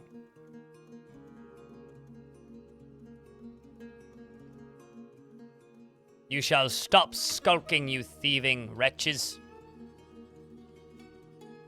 You strike the gape-teeth kobold wrestler in the head from behind with your iron shield, and the injured part explodes. Kitty is behind us. See Kitty. I feel like they've all scattered already. Oh, they got bolts, caps, gold coins. Lots of coins. Jeez, they have a lot of coins. Look at that. And a large rope reed glove. See how our dwarf is feeling. Well, we've officially got a notable kill. Who's the kobold? Who was alive from 199 to 250. We are okay. And my description is, I am afraid after experiencing trauma, but we are untroubled.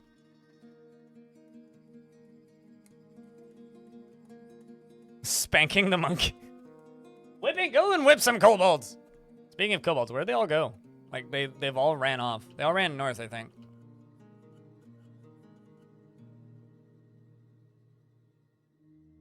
That's not what I was trying to do. Shift Y, I think? No, Shift T. Nope, that's not what I'm looking for. I'm looking for tracking. Okay, there we go. Lots of tracks are visible.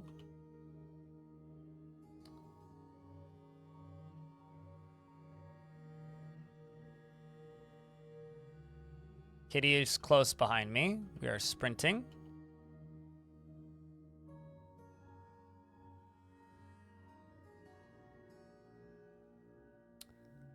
I'm going to slow down.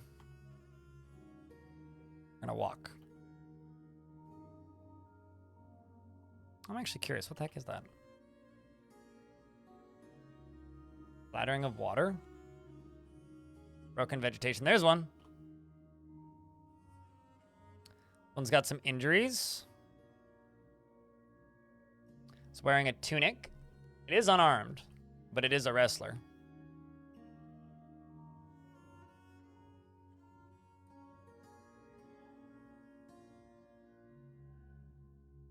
Huh. Well, I'm going to attack the clear-voiced kobold wrestler. I'm going to strike it in the head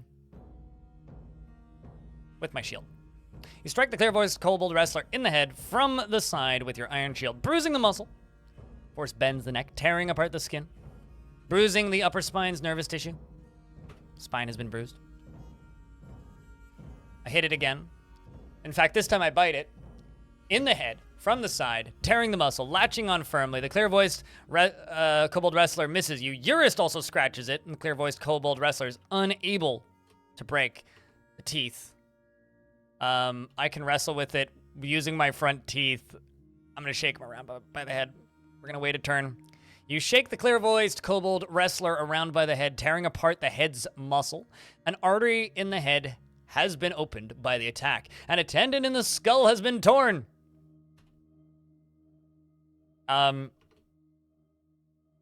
My cat's helping. I'm gonna continue wrestling while using my front teeth. I'm gonna keep shaking him around. Urist scratches him, which is bruising him. I feel like that should be like scraping, right? Not bruising, but you shake the clear-voiced kobold wrestler around by the head, tearing apart the head's muscle. An artery has been opened by the attack, and a tendon in the skull has been torn. I'm just gonna hit him. Urist is also helping. I'm lashing it. Someone who has an Amazon account can't easily convert money to bits. Oh, don't worry about it. Like that's totally fine. Which won't take your money. That's interesting. Because you don't need an Amazon account to get Twitch to give you money. Or to, to get Twitch to take your money. That's odd. Well, regardless. It's good to see you, No Bro, doing, regardless. The Urist scratches the clear-voiced kobold. Shout outs to the kitty. I'm just trying to put this thing out of its misery. Passes out from exhaustion. I'm just lashing it. This thing refuses to die. Well, we're getting skill in lashing, which I guess is good. I'm now a skilled dodger, apparently. This is the very first time I've ever heard of this, so I don't think it's a particularly common thing. Looks like they ran this way.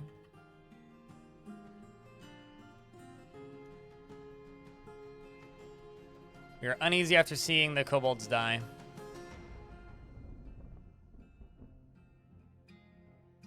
Let's try and speak with the kobold. Maybe we can reason with it. Greet, listener. Greetings, I'm Radi. Kobold stares at me blankly. I'm going to, I realize I can't talk to it, by the way. I'm gonna ask it to join me. Join me on my adventures. Silence. Okay. Well, I'm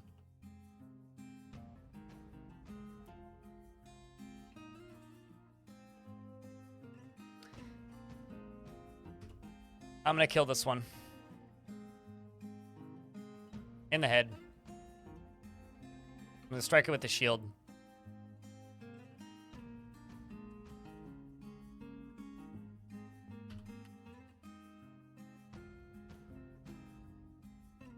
Although, this kobold bit my cat in the left rear leg, tearing the fat and bruising the bone. The gape-teeth kobold wrestler shakes Urist around by the left rear leg, and the severed part sails off in an arc, and Urist bled to death.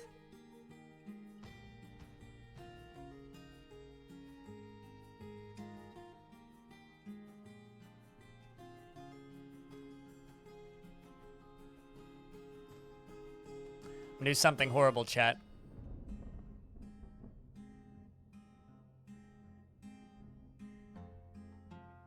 I'm gonna put away my whip. I'm going to... Where is it? I don't see it. Where's my carving knife? Did I lose my carving? Oh, there it is. It's cute. Take out the carving knife. I'm gonna butcher Urist. I already killed him, don't worry. With the carving knife. Probably while crying. Because I never got along with people.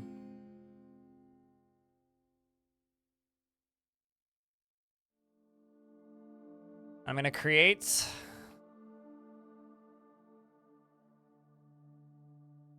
Okay, I got...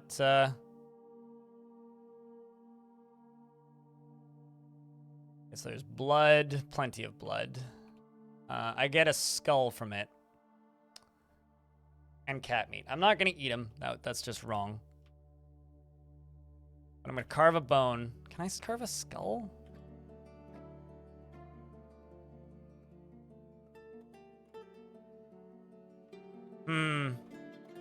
Well, I will keep his skull then.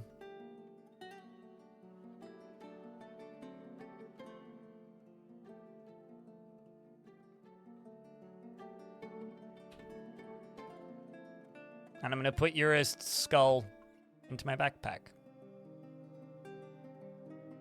B.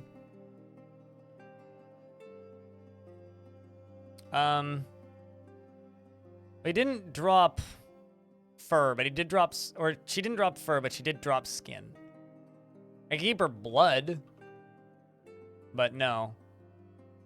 Just the cat meat. I don't know, is there tanning in adventure mode?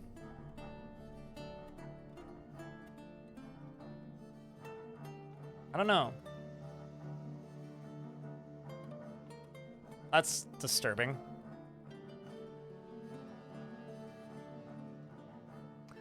Just for full clarity's sake, I was 100% aware that this was an inevitability. All right. Rest in peace, good friend.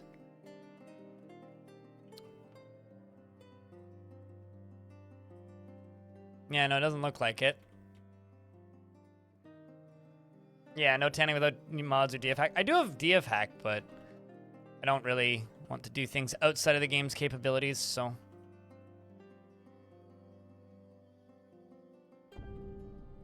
I am going to walk over here.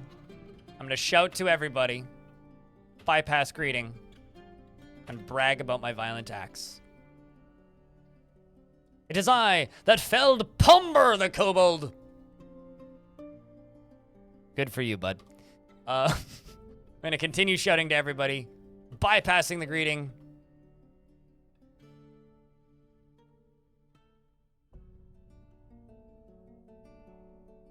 I didn't get any bones from Small Bean, only a skull. So I guess in theory, I could maybe make it. Actually, hold on. Let's see if I can make a totem.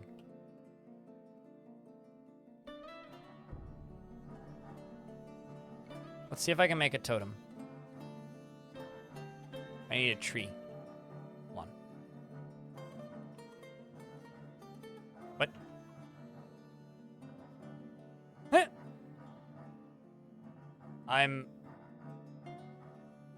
Oh, I see.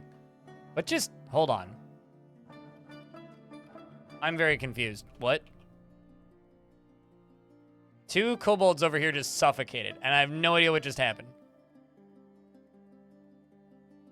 I didn't kill them.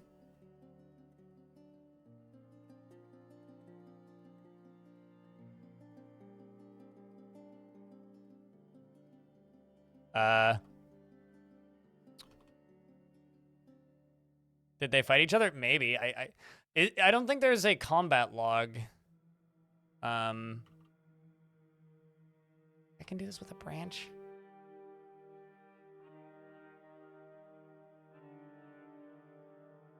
Yeah, I'm assuming I can't make totems.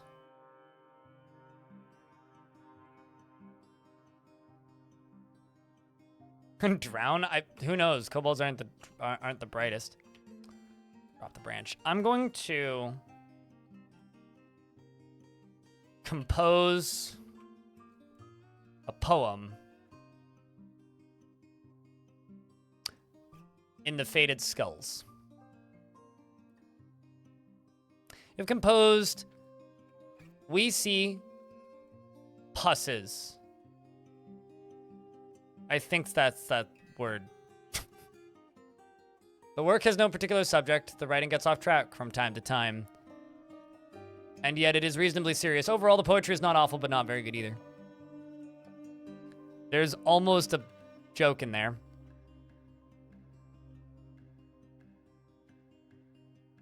Was it the ghost of Urist? Potentially. I like to think it was.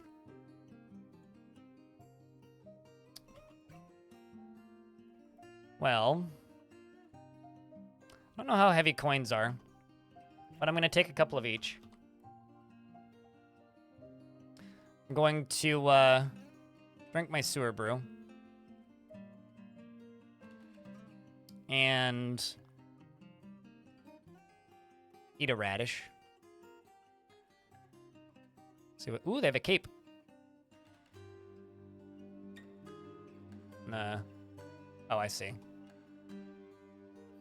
Got stuff to put in my backpack. So I'm going to drop Urist's skin.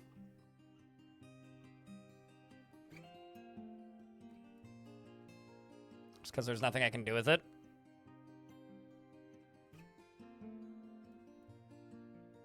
And I'm going to remove that cape that I just grabbed. I'm going to equip a cape. Can I not wear the cape? That makes me sad.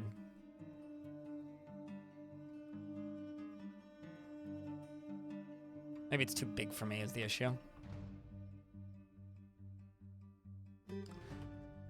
It's a large breastplate. Tons of coins. I actually don't know how heavy coins are. Let's find out.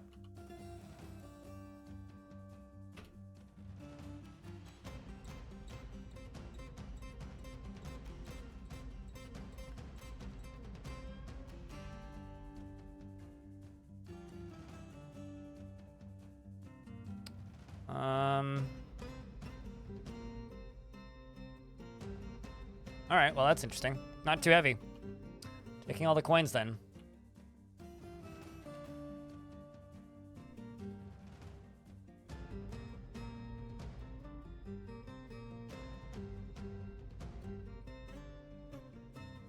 Coin weights are weird. 1 gold coins weighs as much as 16 gold coins. Does it depend on whether or not they're in a stack? Is it one of those? Is there a log that you can read back? It's not anywhere near as clear as Fortress mode, right? Because you're not a Fortress Overseer, you're just an individual entity, right? So, unless I saw it happening, I don't actually know. I just saw them suffocate. I mean, if I scroll up this, which is my log. Yeah, I guess, oh yeah, no, it looks like they were fighting. So the kobolds are fighting, a kobold was fighting with a kobold. Okay, now it's too much weight. Let's, drop that stack, and let's drop that stack. Let's drop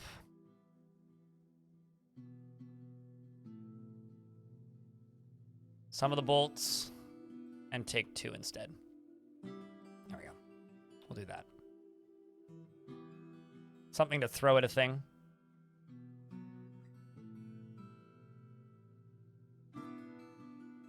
Oh, I have a copy of Students' Foraging Behavior.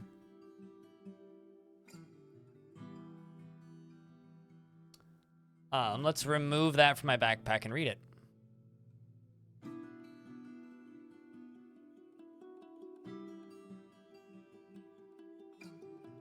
Let's not worry too much about overthinking how heavy things are. How do I read that? Interact? No, interact.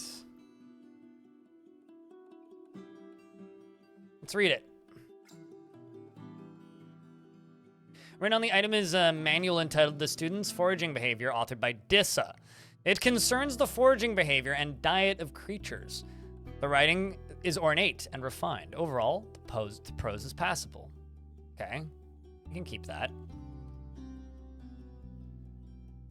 I'm actually, I think, gonna drop those bolts because they're pretty heavy. They're the thing that are making me overburdened right now.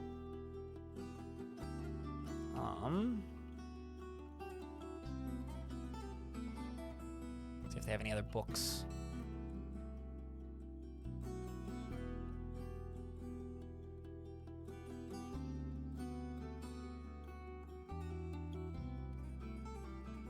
Loyalty weirdness.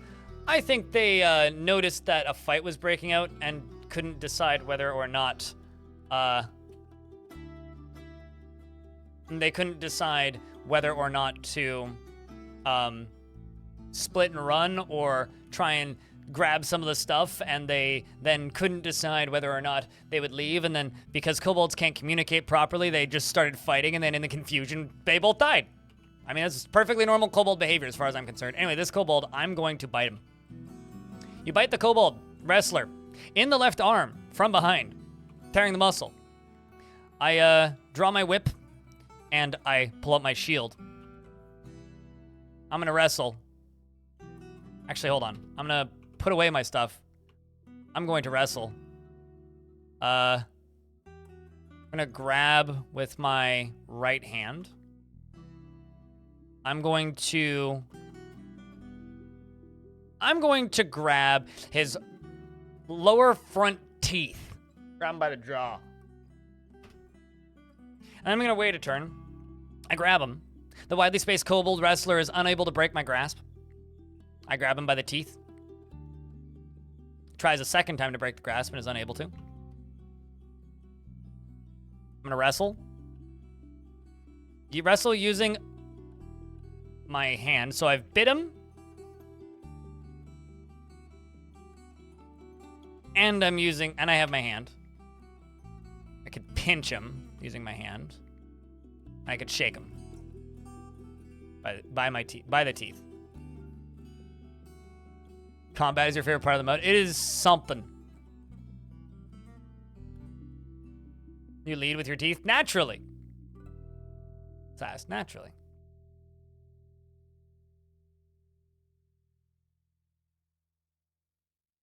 Also, no bro doing. If you're still watching, what's your name on YouTube? Unless it's the same, because I haven't seen you in either chat in ages.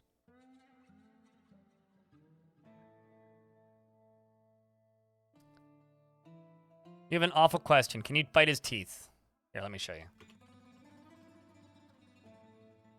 I'm going to release the grip.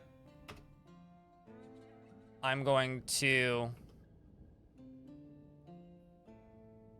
Okay, so I've released the grip. I'm going to wrestle. Oh, I see. Hold. Let's back up one. We're gonna sprint, because he's running now. I have to bite him again. Uh-oh. And there he goes. He's bleeding a lot. Bleeding stopped. Okay, he's slowing down. Trying to catch up to him. I have to, like, catch him again. I had to wait for my teeth to... Okay, we're in a tree. Gonna wrestle. Why is it not giving me the option to bite? All right, well, anyway, maybe it's because I have to do it this way. I can bite him in the leg. Okay, yeah, it's the combat that you have to bite with. So I'm gonna bite him in the leg.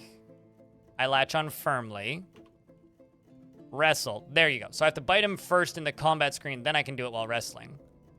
But yeah, theoretically, I'm gonna shake him around by the leg. Theoretically, I could bite him in the teeth. Strike. It says that... Maybe it's because I don't actually... Oh, I see. Hold on. This is what I need to do. Because there's multiple pages to this. Where is that? Nose, throat. I can bite his nose. Bite his tongue. Let's bite his tongue. Attack tongue. Bite.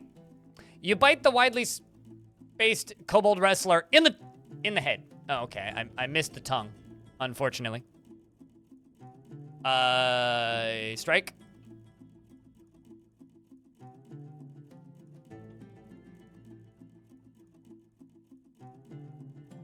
Upper front teeth. Impossible strike. Can't actually do it. I bite him in the finger. I'm gonna bite him on his thumb. Bite him. I bite the widely spaced kobold wrestler in the thumb, shattering the nail.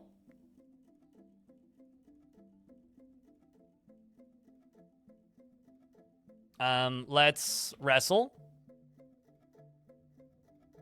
I'm gonna grab his tongue with my hand. Let's see if we do that. You grab the widely spaced kobold wrestler by the tongue with your right hand. Wrestle. Wrestle using right hand. I can pinch his tongue. You pinch the tongue, tearing apart the skin and bruising the muscle. He misses me. Wrestle using right hand. I'm gonna continue pinching his tongue. You pinch the widely spaced teeth kobold's wrestler's tongue with your right hand, tearing apart the skin and bruising the muscle.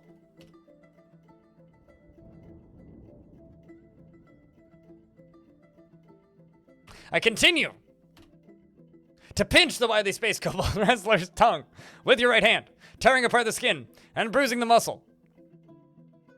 This is the fight log. You are reading the fight log in real time. I'm going to grab with my left hand. I'm going to grab his neck.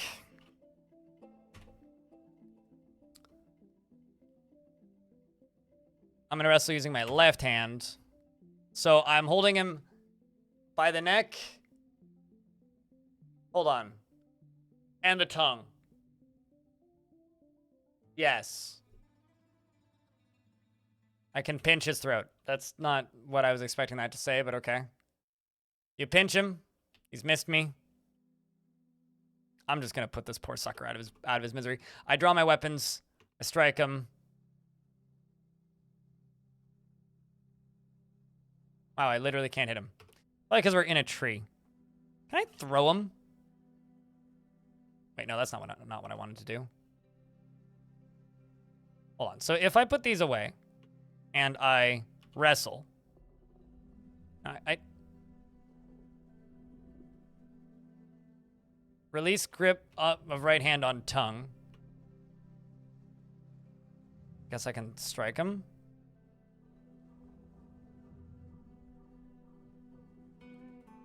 Oh, that's why I couldn't get a hit in, because I was holding him with both hands, duh. And hit him with my shield.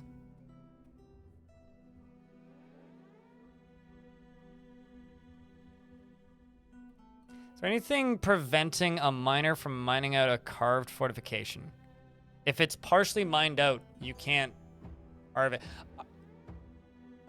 Is it on the edge of the map? That's the only thing I could think of. Unless you just have the wrong tool. Otherwise, yeah, you can just mine them out. Imagine spectating this. I feel like it would be horrifying. Then you've answered your own question? I don't know.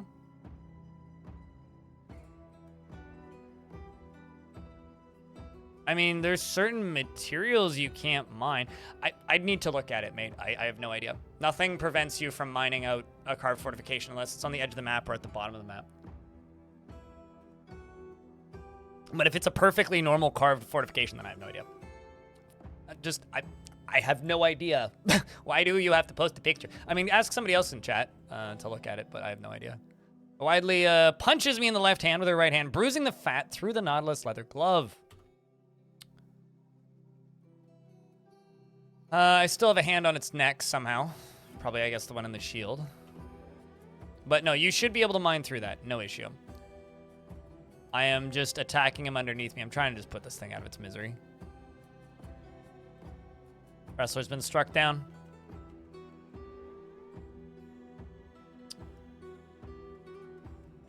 All right, well, I've killed a bunch of kobolds. Look at me. Poor Radi. At least I'm satisfied upon improving fighting. But yeah, range rec, I have absolutely no idea. And a picture I don't think will change that. The only thing that would change that would be is if I could play it, because I'd need to look at all of your UI. So chat room, if you have any ideas of things that could be preventing our friend here from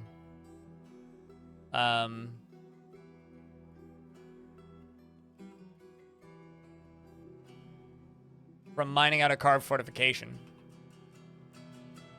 I'm assuming you're digging around in the gem pillars. Which is funny, because previously it was upset after drinking the same old booze.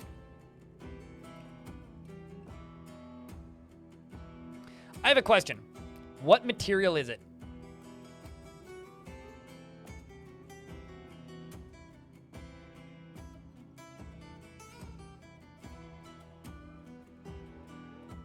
Okay, so it's one of three things, okay?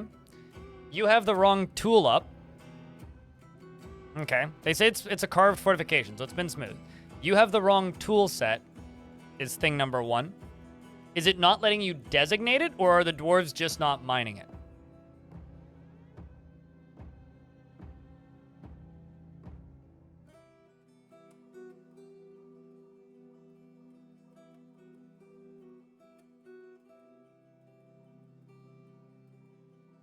Waiting for the response.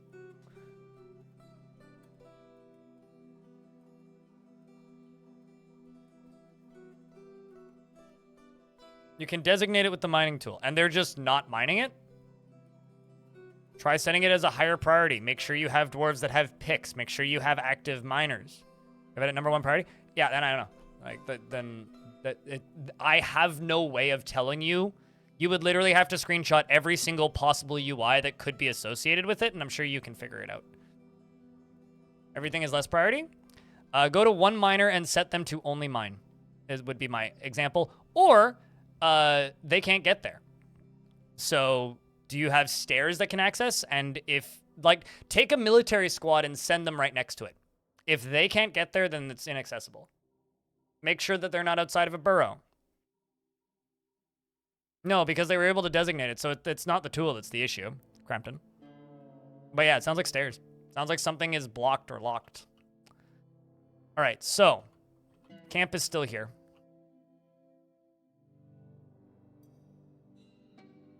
But yeah, that's all of my advice. If the kobolds came back.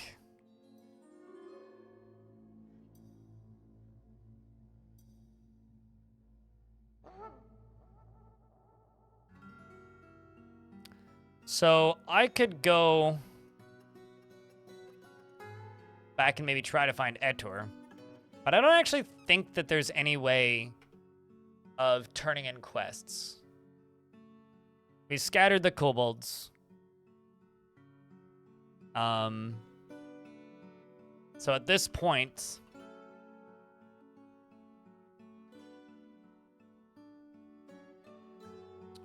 there isn't too much more I can do.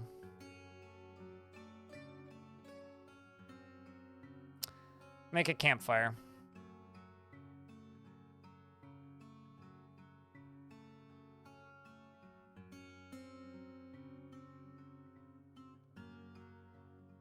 I wonder. I just want to try this. Eat duck egg near campfire.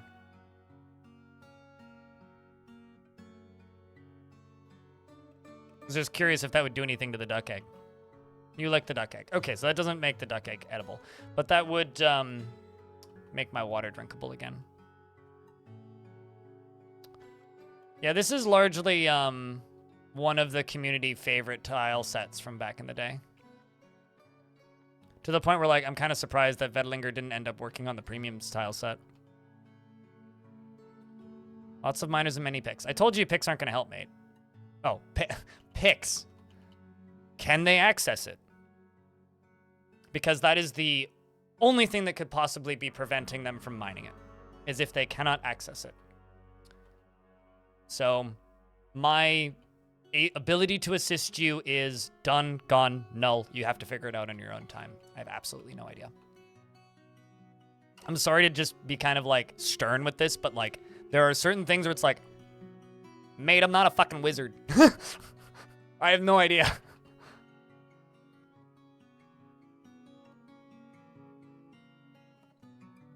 All right, so I think it was up here that I found this guy. Let's see if I can tell him.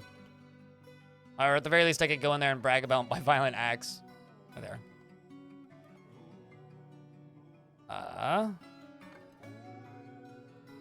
Eat that. Bring some water. What? I licked the octopus leather water skin. I beg your pardon? Oh, I see, because I'm supposed to hit J, not that.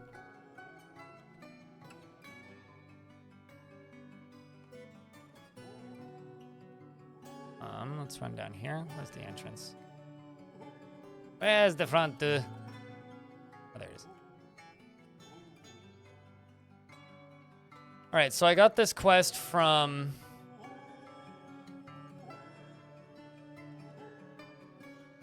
Etor.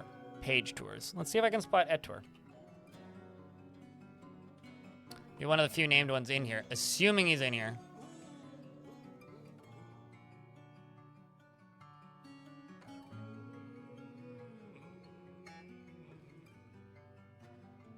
This is something about adventure mode is it's almost impossible to find. Great listener.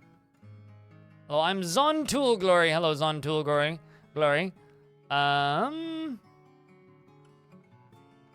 Ask about somebody. Etor Page Tours. He's my neighbor. Okay.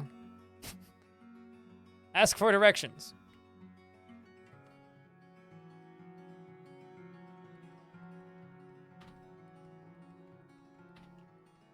Okay, that's really sad. I can ask for the whereabouts of my cat.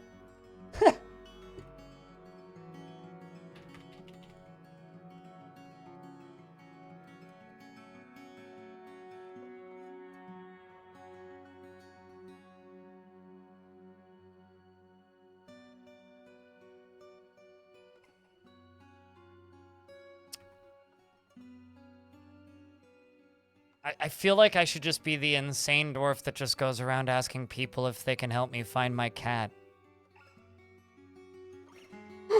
Like, that's literally what I want to do. Shush you now, Maxwell. How dare you accuse me of being a wizard? That is so sad. It really is. Like, I'm not just trying to bum everybody out here, but this is truly a tragic backstory for an absolute murder villain.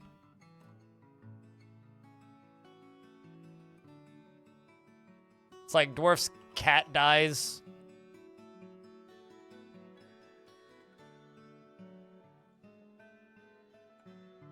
Dwarf starts multiple wars.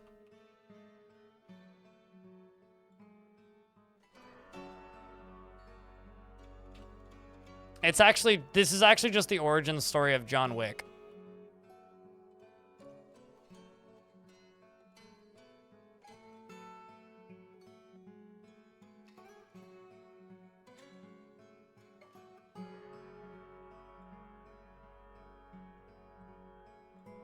Well, he wouldn't be able to designate it to be deconstructed if it wasn't carved, right?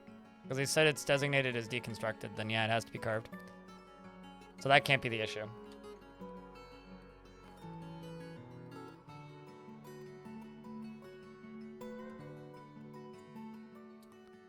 Chubby Dwarf.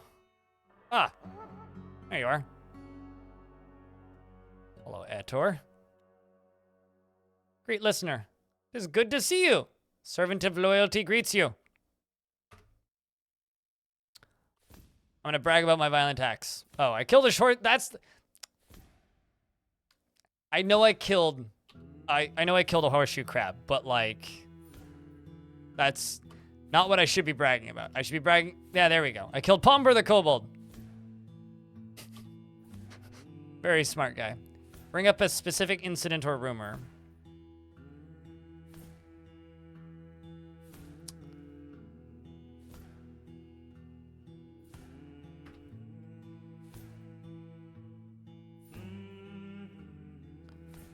Conflict. Raven. I got attacked by a raven? Trying to tell him about when I like how it's just like when a crab attacked you. It's like the crab didn't attack me. I attacked the crab.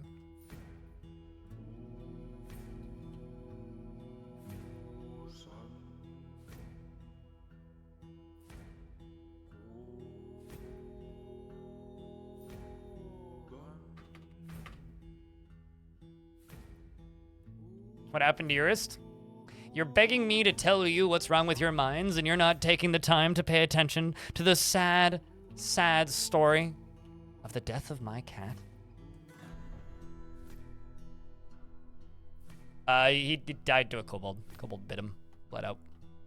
Yeah, I can't brag about the fact that I killed a bunch of kobolds. Right?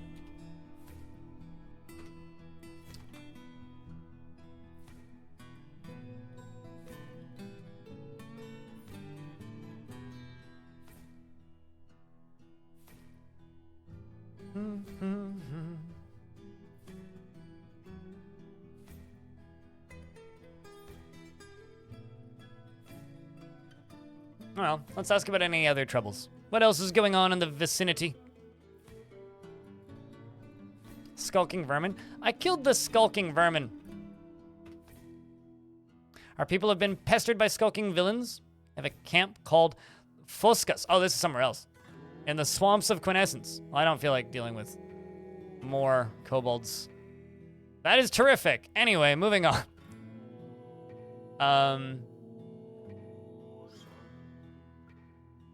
I could ask for directions. I received detailed information. Inquire about troubles. Let's ask about the criminal. Crime criminal. Etor says a sprawling criminal organization has left our people living in fear. They have a town called Silk Organs. That's where I'm from. I'm not actually joking, that's my faction. Somewhere in the hills of controlling. I've killed multiple horseshoe crabs yet. But also, I'm not even joking, that is my faction. It is inevitable. I don't know anything about that. State that you don't care. I mean...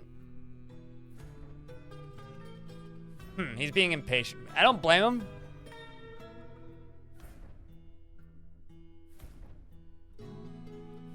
Hey, too late. Urist is in Cat Hala. For whatever it's worth, I do have Urist's skull in my inventory. You had to pick up your kids? I agree with Elfie. Excuses, excuses. But yeah, no, Urist Small Beans is unfortunately no longer with us. Rest in peace, small beans. I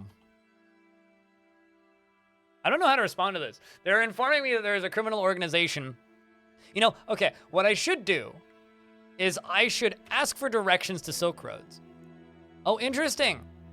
Silk Organs, I said roads. Silk Organs is half a day's travel to the east. We received there is a tomb housing Kudpa sandal tributes there, named the Crypts of Genius. Seems smart. So there is a tomb. Am I the criminal? So there's a criminal organization that has infiltrated my faction, I think. And it seems that this criminal organization is using a tomb housing Kudpa. How big is a kitten compared to a kobold? A kitten indoor fortress, or a cat rather. 500 centimeters cubed is a kitten. Somewhere between 500 and 2,000 centimeters cubed. And a kobold is 20,000. So yeah, that checks out.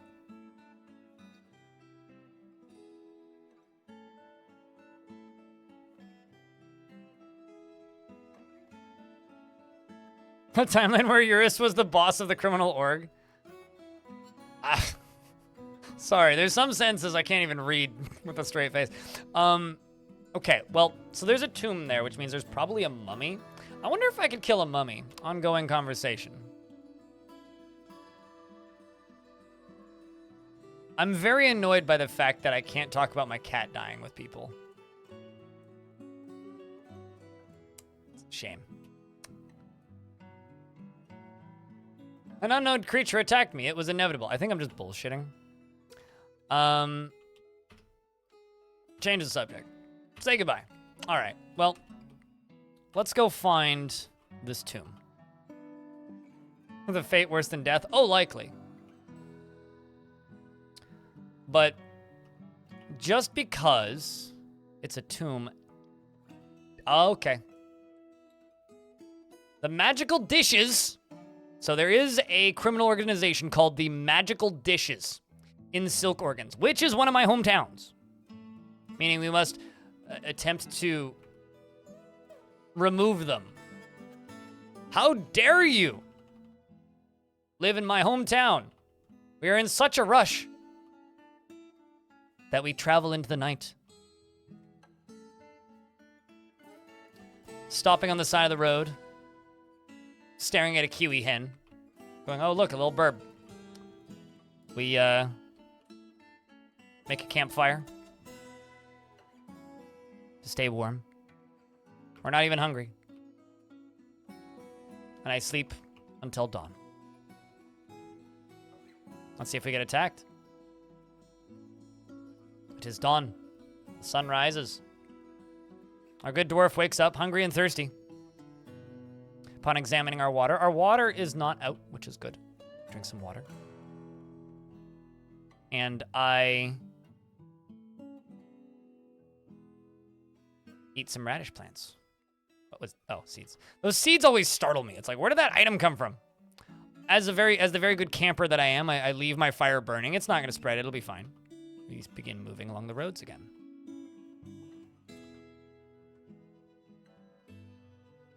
We continue to move through another town. Of course, if you have questions or if you're confused about what something is, I will do my best to explain it.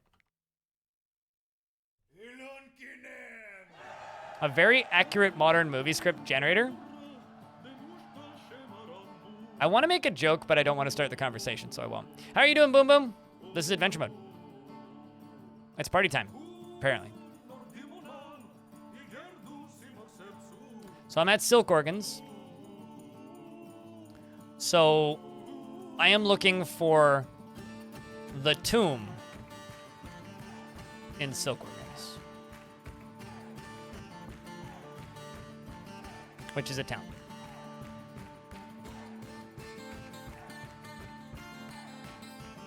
Bit to death by a kobold, yeah. And I now have the cat's skull in my inventory. I think This is the tomb? But if I'm mistaken, feel free to yell at me.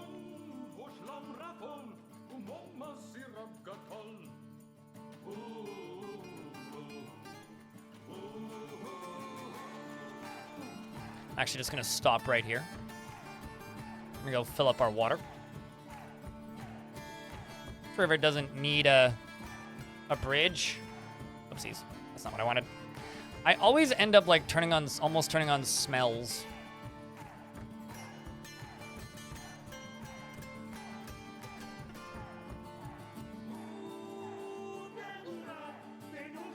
I'm gonna fill it. And fill it. There we go. I both go back into my backpack. Put away my weapons. So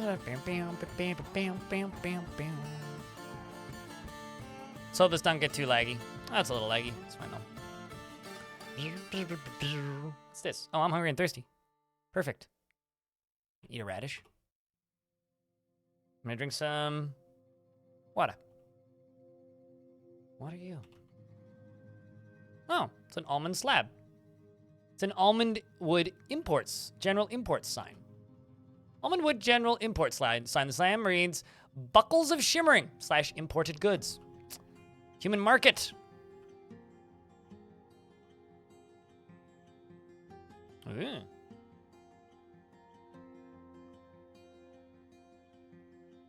Crowns and various other things.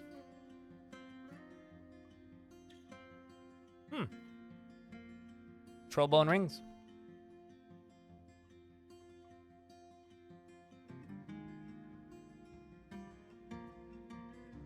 So this is a human market right here. So I think there's an enraged merchant. Sounds like a normal merchant. It's a narrow-headed crossbowman. There's a goblin merchant. Can't be trusted. Round-eyes human merchant. Greet, listener. The human merchant, Stasbo, says, hello, I'm Stasbo. And I say, my name is Radi. And, I'm going to trade. Let's see what they have. Fantastic. Please come closer and ask again. Okay. You are this person. Exchange.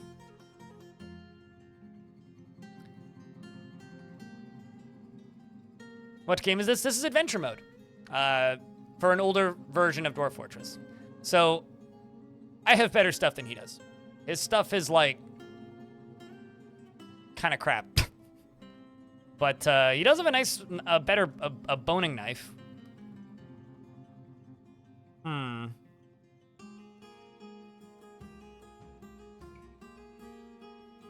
So let's back out of that. Nothing you'd be interested in? All right, let's see what the goblin here has. Polite goodbye.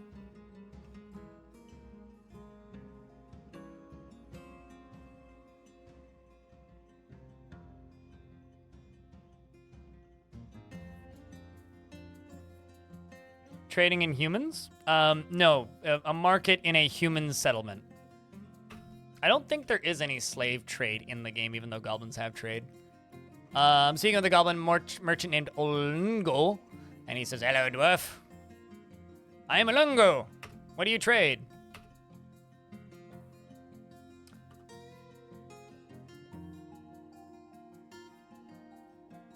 Nothing of value. Once again. You have a kid in a leather hood, but that's about it. Well, all their stuff sucks.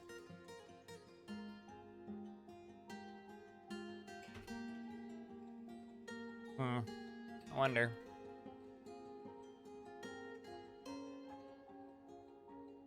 Amulet in this. Figurines. A barrel. Crowns and various other things.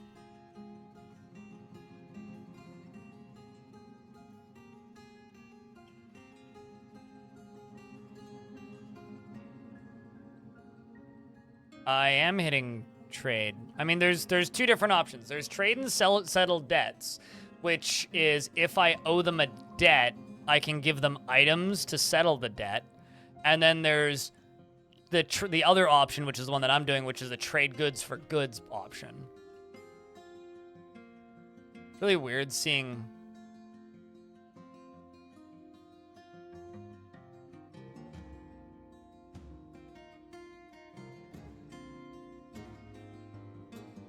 Yes, these are the fruit traders down here. This is the version that I used to stream Long Death on. Optron. I got prepared intestines, cougar heart. I would love to steal the heart of a cougar. I mean, what? Okay, let's see. There's trout, pants, oaken bins, cabbages, lettuces, scepters.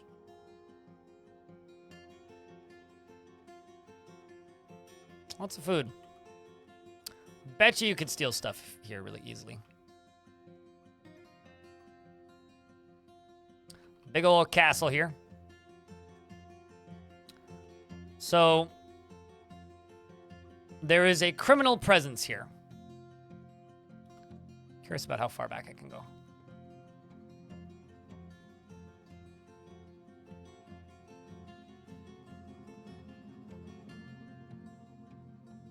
Tell me about the criminals. A sprawling criminal organization that has left our people. Yep. Half a day's travel to the east. The Crypt of Genius is what I'm looking for. Muscular Chief Counselor.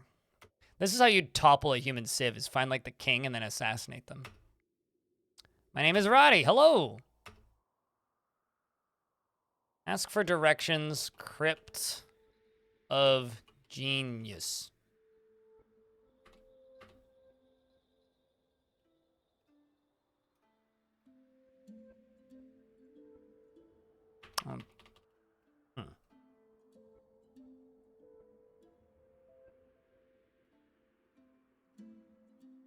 I'm going to ask him about any troubles, actually, is what I'm going to do.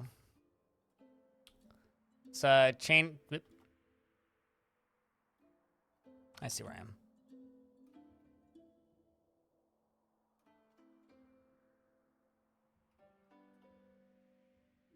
Change subject. Yeah, trade or settle debts, and then...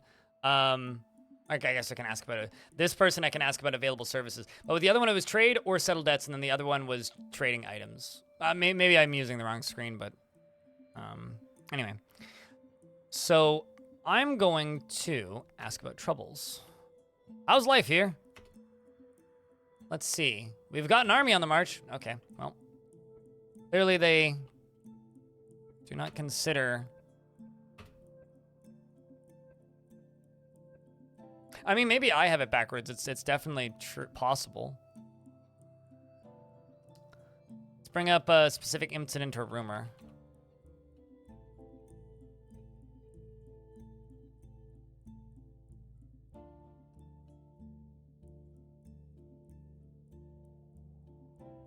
I could brag about the time I killed a sea otter.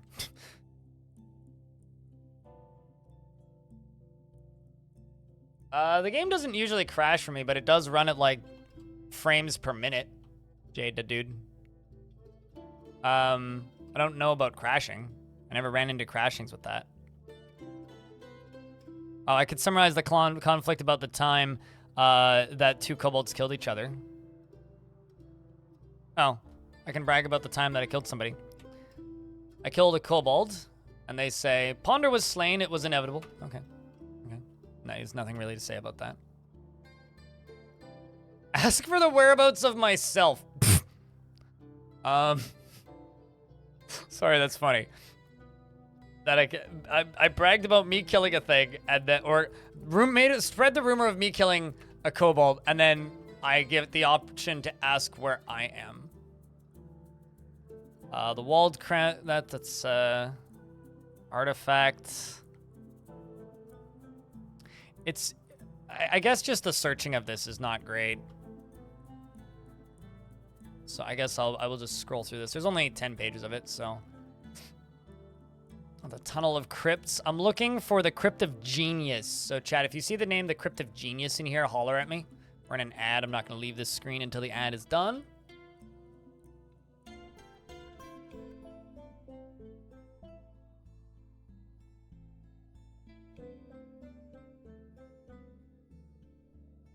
Even funnier is that they know where I am. There's the walled crypt down there. That's a rumor that I got earlier.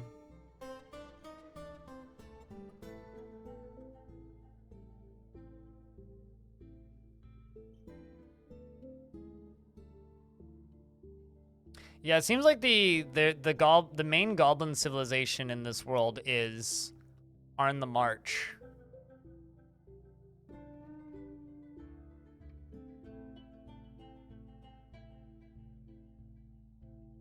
But there's no, like, way to ask about criminal organizations. All right, well, I will just say, I guess, goodbye to you. Investigate or interrogate?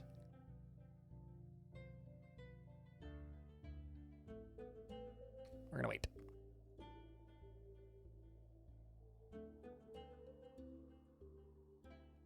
Can I ask about trouble more than once? I suppose, but if they only give you one, in my experience, they basically don't respond a second time. Yeah, they've got an army on the march. That's all they seem to be concerned about. Which means if I stay here for a bit, we might get to witness an invasion. Let's ask about the army on the march. Tell me about the army on the march. The army is of Nago King Sinful Kisses. The splattered owner of poison is marching here.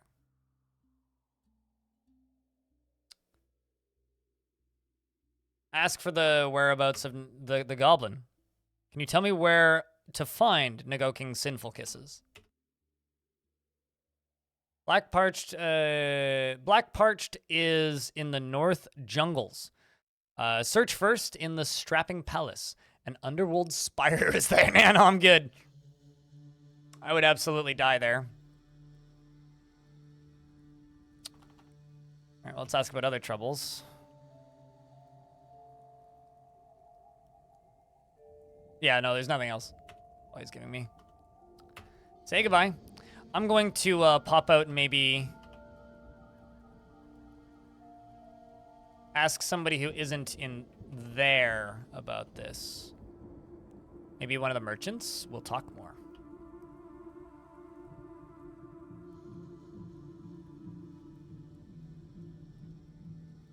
We're gonna greet the listener.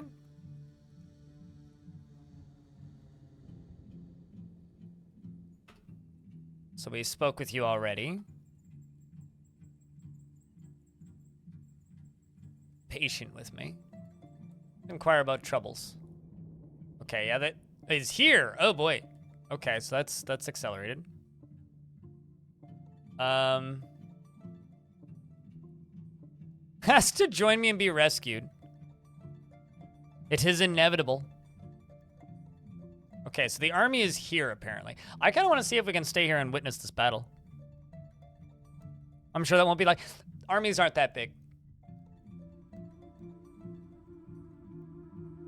Underworld Spire, you say? Yeah, it'll be full of angels. You know the angels that you run into in the basement? Is marching here. It is inevitable. Change the subject. Ask about the local ruler. The Oceanic Group rules silk organs. Oh. Interesting.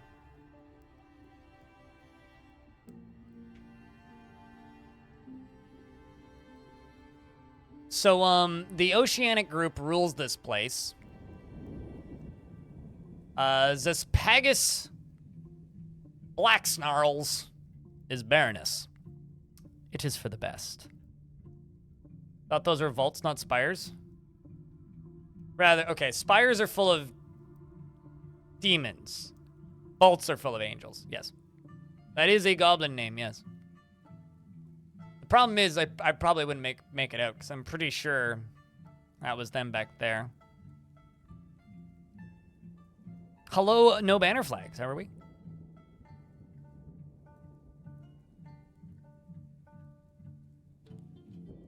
Oh, did you do a doodle?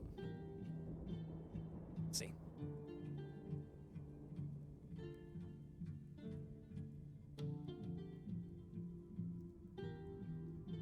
Aw. There you go. That's Urist.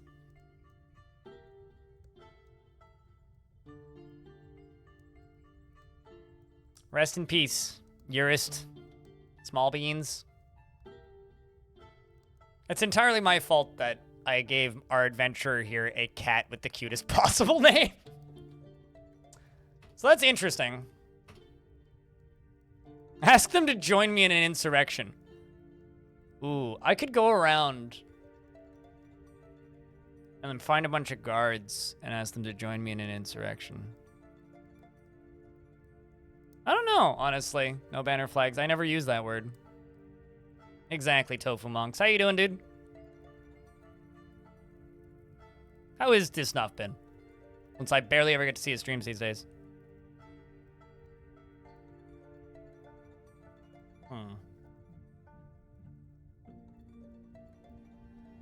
Guards do guards things. Dude. I mean, I can commit crimes by literally screaming at people in this. By, like, if I just walked into an area... Ooh, you know what I should do? I should find this Baroness and accuse them of being a night creature. And then, like... So I should try and get some soldiers to join me. Find this Baroness, accuse them of being a night creature, and use that as an excuse to kill them. And see if we can get out. Plotting. I'm gonna take another toilet break. Back in 2 seconds, chat.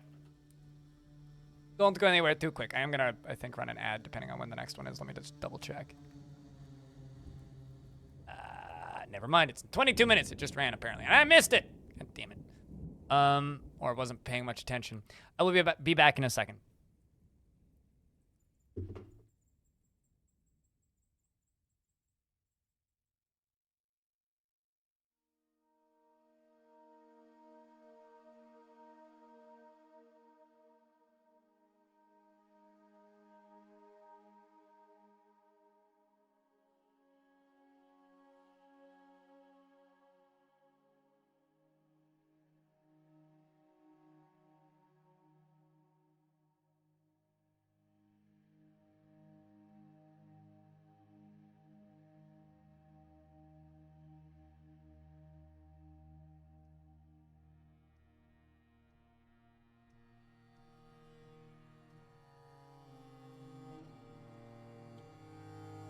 Sounds better than your general plan? Come on, if you're not RPing a little bit in a game that's designed to make you RP, what are you even doing? Damn, Crampton. Did I miss something? I clearly did. Caveman Doc, thank you very much for gifting a 5-pack of gift subs. Appreciate you, man. Means a lot, dude. Thanks a ton. Oh, also good news, chat. We only need 2 more likes. 3 more likes, actually. On the YouTube stream. Get 100. All right. Ask how strong this group's hold is over its lands. They do not feel challenged at all. All right, so I need to figure out where this army is. Change the subject. Say goodbye.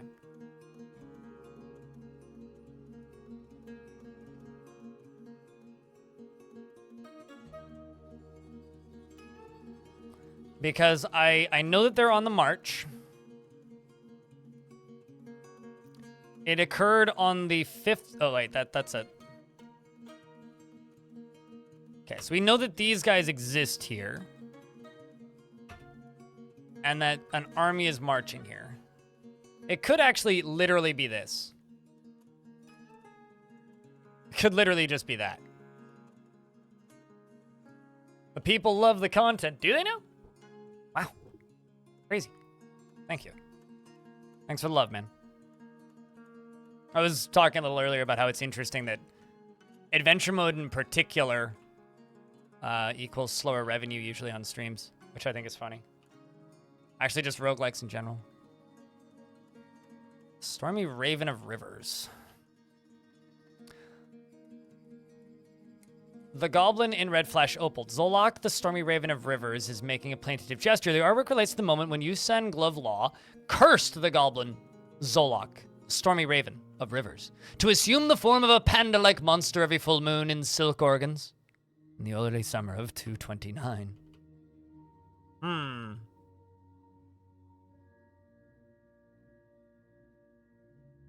Our statue over here. An aluminum statue.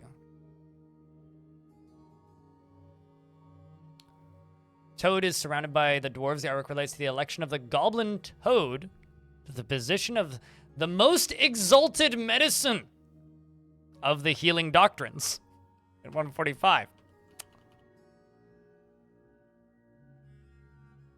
Who are you, Bard?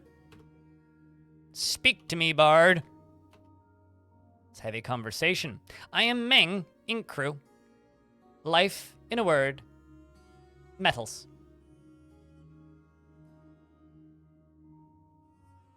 Remember the one time you decided to roleplay as an avid revolutionary trying to cause any and all insurrections? I had no idea how it worked, and I just bumbled from village to village asking, and eventually one group joined you immediately and won the insurrection. And on one frame after joining you, that's fantastic. You probably just went around like training intimidation skills and like your linguistics until like bang, you won.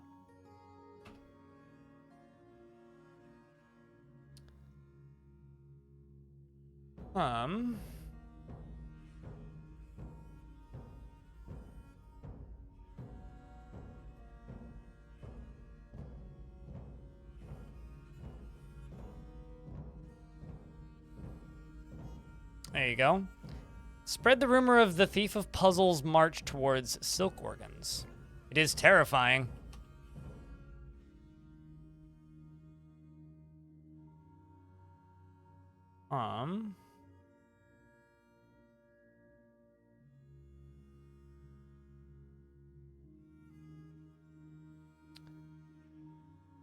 Okay, so like the person who runs that group very much seems to just be in that underworld spire.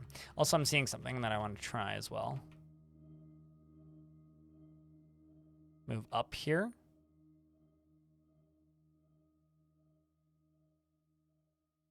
So I move up through the levels.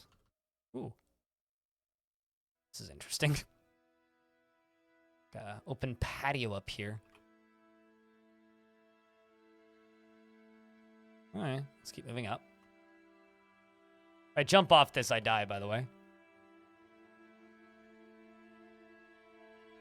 It feels so good. At least our dwarf is relatively happy-ish. It's the adequate lasher that we are. Statues everywhere in here.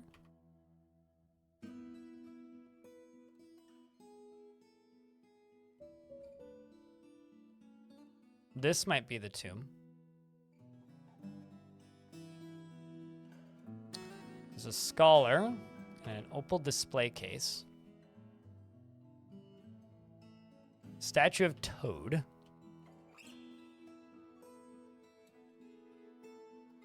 Toad the blockaded is surrounded by the dwarves. Where it relates to the election of Toad. So this could be a few things. But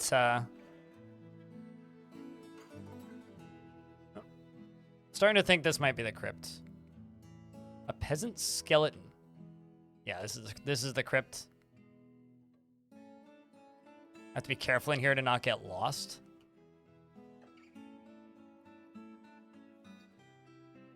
Yeah, because there's skeletons in here, so this would be where they put their dead. Be careful to not get lost down here, otherwise I ain't ever getting out.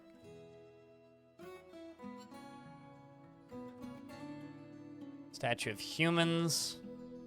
A memorial to Kudpa.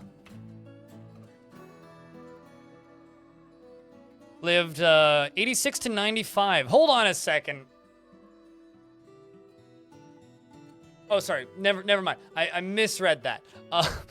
Memory of Kudpa, born in 71, struck down by a leech monster Sumo Texop, the savage sieges in the year 95, field marshal of the praised realms 86 to 95, loving father and husband.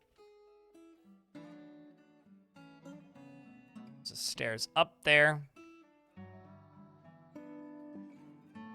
There's piles of bodies. This is memorial to Mim. There's probably I'm probably actually hold on. What's my dude thinking right now? Content after eating a pretty decent meal. Doesn't actually care. Okay, so at least my guy doesn't care about, you know, being surrounded by corpses, because that's literally what's going on right here.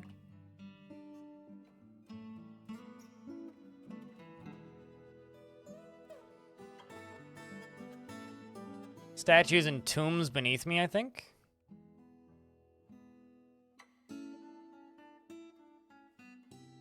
Sarcophaguses. Billion sarcophaguses. Statues of humans, coffins, statues, skeletons. Can't wait for the Steam version. It's just such a neat way to explore the world, you know? Bodies everywhere. Popping up in a slightly different location. Okay, cool. We've looped back around to the start.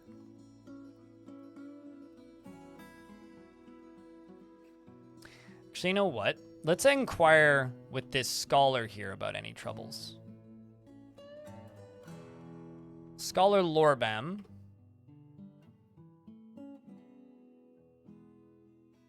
Oh, it's a dwarf. Hello, Lorbam. We're gonna greet the listener. 'Tis good to see you. Life is, in a word, fortresses. Inquire about troubles. Well, let's see. We've got an army on the march. Ask about the army on the march. The army of Nagoking's sinfulness, the spirit, the poison is marching here. Okay.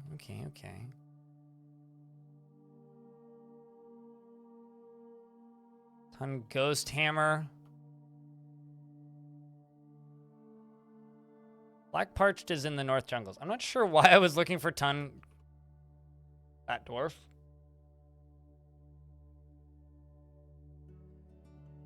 Wasn't he somebody who wanted something returned?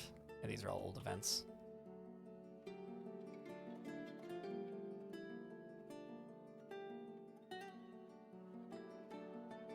Ask about the local ruler.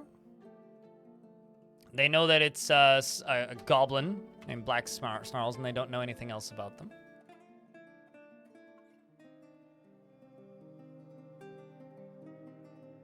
Other groups: rebel, exile, bandits, and criminals, armies and scout forces. They do not feel challenged at all. I don't think we could successfully do that. You didn't notice Jizz until this morning? Really? Oh, you got it. Thanks for being around to get one.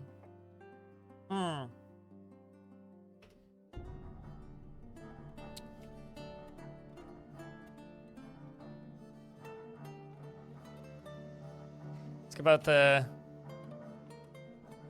Scholar Lorbam says, this is my 63rd year as a historian. Dang, dude.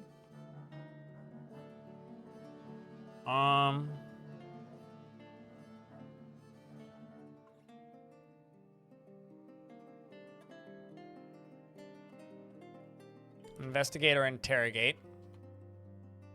I have nothing to say to you. So they didn't really like me trying to interrogate him.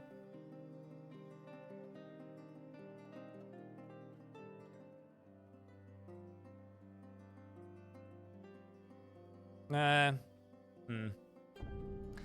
not sure.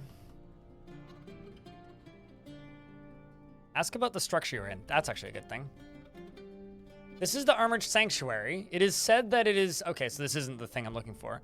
This is the Armored Sanctuary. It is said that the paved indoor areas of the Armored Sanctuary can be thought of as a representation of fortresses for the glory of Yusin Glovelaw. The human Kuda, Mellowstoke, stopped ruling from the Armored Sanctuary of healing, of the healing doctrines in silk organs. Ooh. I'm also standing on top of ice, by the way. Huh. We're gonna say thank you. Goodbye. Anyone knows why Dwarf let my prisoners die of dehydrations that you didn't give and don't give them anything? Is the water frozen?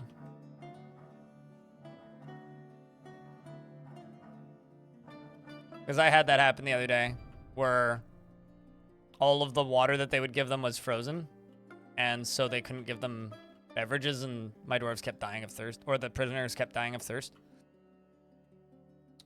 So that is not what I'm looking for. Oh my god, that is hard to look at, because I can see the underground areas right there, beneath it.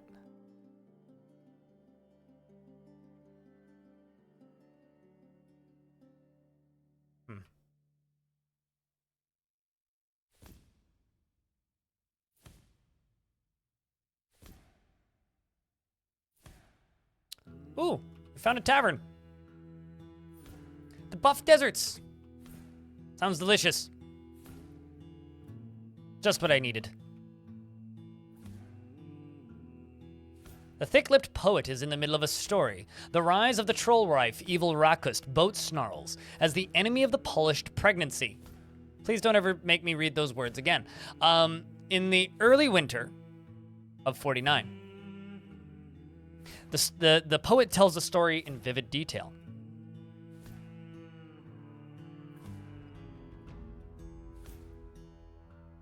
So how many people are in here? There's a elf prophet. There's a thick-lipped poet. Large human bard. And barrels. Alcohol. Turnip wine! Turnip wine, look at that. You pick up the turnip wine with your hand. Hey, and I'm now overburdened. I'm gonna drink some turnip wine. There we go.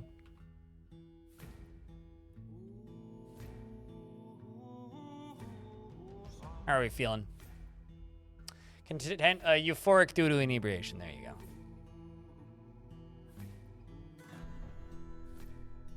Elf conspiracy tour. He might be lying. Yeah, that's true. Okay. No, okay, let's, I'm apparently holding a barrel. I'm gonna drop, how did you make a barrel out of mica? What kind of witchcraft is this? I'm going to drop, this is gonna sound really silly. I'm gonna drop my water.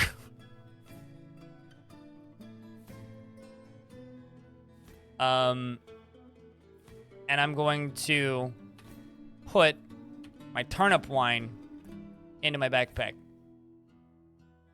All right, so I now have wine. That's good. We're now boozed up. All right, who else? Do we have a tavern keeper in here, maybe? Scholar. Tangled elf prophet. A scratchy-voiced monk. Lots of scholars. Any thrones? Also, just for reference, if you look at this scene right here, let me just go grab something for you guys. For those of you who've been following the development, or maybe those of you who haven't,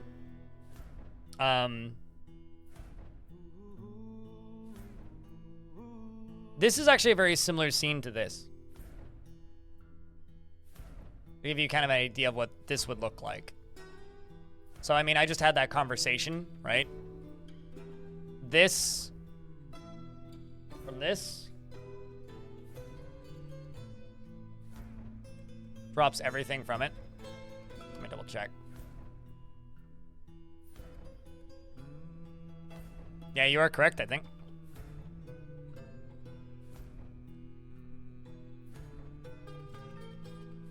Yep. I get carving knife. Get water skin. I don't need the duck egg. I can leave that as a donation. Get water skin.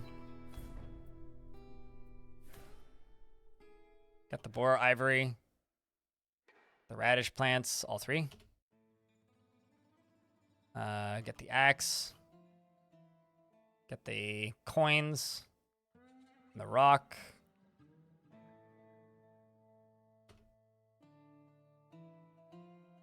Get the book. Get the Katie's skull. Thanks for pointing that out. I would have noticed, but I probably would have noticed too late. And had to go all the way back.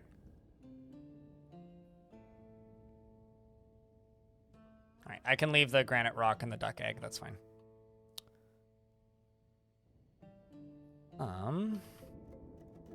Let's speak with you.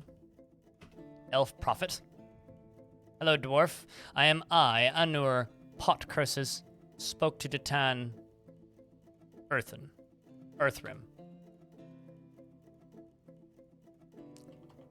Ask about any troubles. I've got an army on the march. And the missing treasure. Ooh. It's the treasure. I desire that violet strife, the dyes of battle, the steel spears, return to my family. Last I heard it was held by Nara rock spreads. Woo. Free fancy spear is how I read that. Ask for the whereabouts of this elf. Is in the north jungles. Can you give me a detailed description? Or direction? Ask for directions.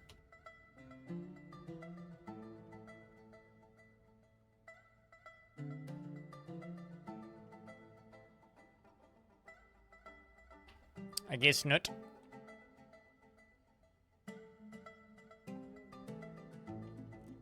I still think it's horrifying that I can ask for directions to my cat.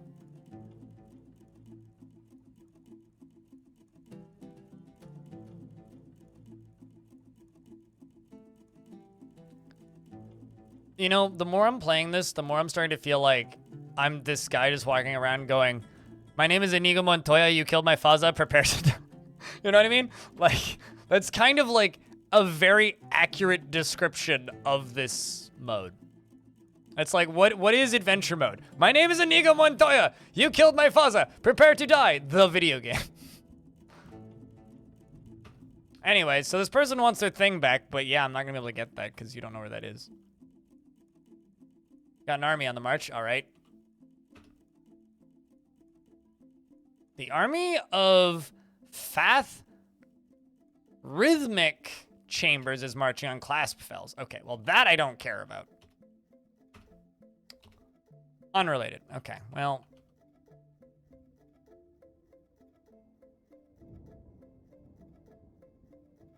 The Broad Human Scholar, that's one way to say large.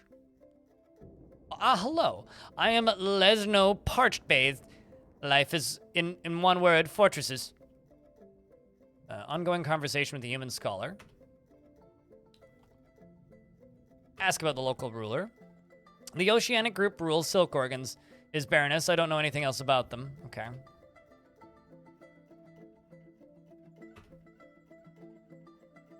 Inquire about any troubles. Well, let's see. We've got an army on the march. Okay, so is this the same army I'm used to seeing?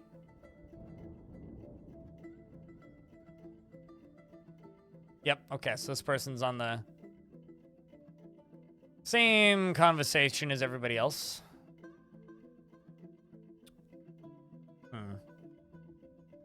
So it's up here. Rooms that you can stay in. It's a tavern. Well, I could stay the night here.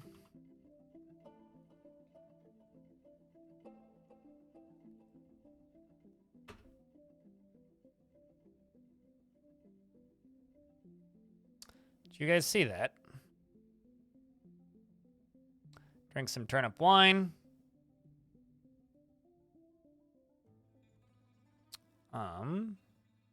Eat some radishes.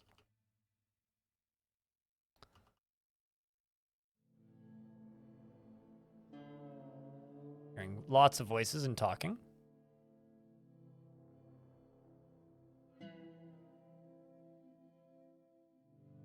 Oop. What's that? Oh, it's red sand. Here, I was thinking maybe that blood. That was the inn above the tavern, yes. So something marched here. You know what? Let's just walk into the castle. The Human Maceman says, greetings, my name is Rimtil. Life is in a word, murder. I should ask this guy to join me. We're in an ad break real quick. If I sleep for too long, will I miss the army? I'm not gonna lie, if I slept for a really long time and woke up and everybody was dead, my mind would melt a little bit.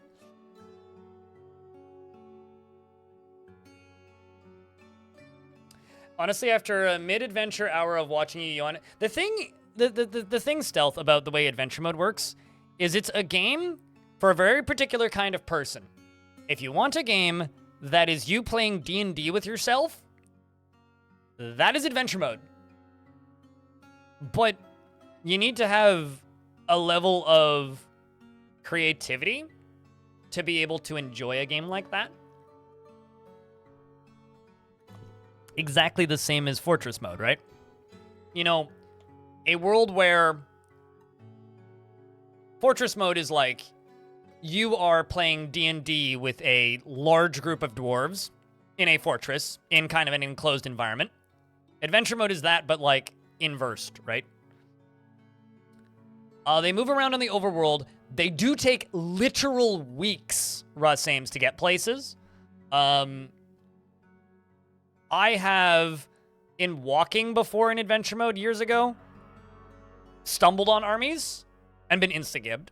I've stumbled on armies that are neutral to me, and you can speak with them. You could ask them to join you, and they say no, and then you leave. You could try and attack them. And they do show up and attack towns. So I kind of want to just hang around here until the town shows up here, or until this army shows up here. But I'm going to see if I can get some people to join me first. I got this ongoing conversation. He greeted me, so I'm going to reply to the greeting. The Human Maceman says, Rimtil is... I say, hi, I'm Radi, dive shelter. And he says, it was raining on me. That's exasperating. Poor guy has to work outside. Sucks to be you, dude. Ask how the listener is feeling. I don't care.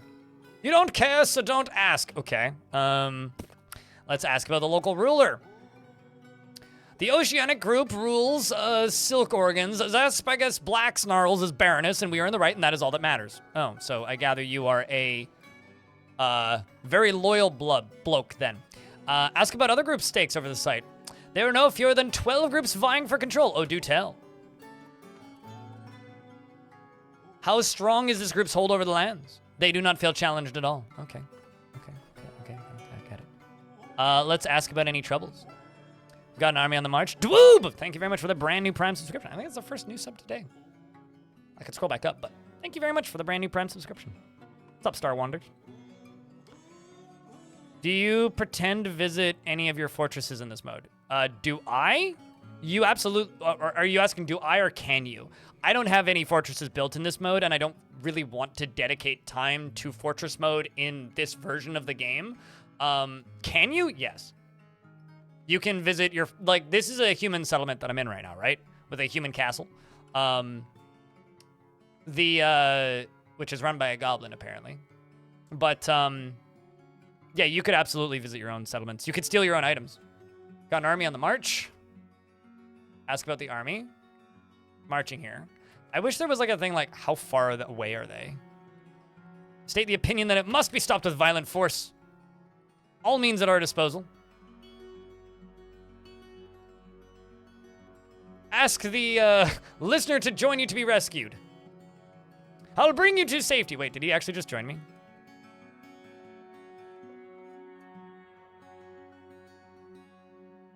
I think he did. Well, let's see. Hold on. Did motherfucker dude join or lady join me? So I have a companion now. Awesome.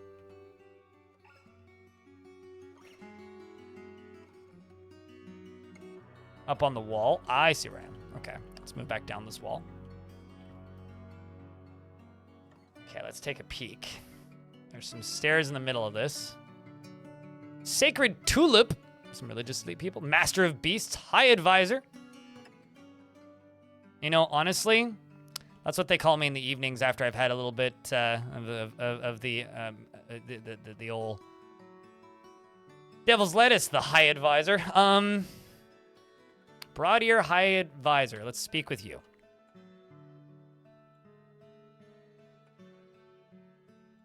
Ongoing. Oh, I have apparently an ongoing. Someone tried to speak with me. The Holy Vault Chateau says, "My name is Chateau Perplex Axel, servant of Yusen Glovelaw, greets you." I'm going to reply to the greeting, and they say the Holy Vault says, "I realize the nuances of craftsmanship, and I am very satisfied." Probably commenting on the fact that I'm a dwarf. I'm going to ask about the local ruler. I don't know anything else about them. Okay, so they don't know very much else about, aside from the fact that they are that. Let's ask about your occupation, actually. Ask about the listener's profession. The Holy Vault says, "I am the Holy Vault. I was a trapper for 2 years of my life." Okay. Ask about the surrounding area. Malign Stars is the steppe of trails. In the late spring of 144, the doomed confederations constructed Malign Stars. G-Warp, thanks for checking us up at Boom Boom. Appreciate you. You know what would be fun? Is if you got Fey moods and adventures. You know, we've talked about this before, and there is no playable moods outside of Fortress mode. It would be fun, though. Be interesting. It'd be weird, but it's one of those things where it's like Tarn's description of it was like, man, that would be like really difficult to like actually gamify and make fun.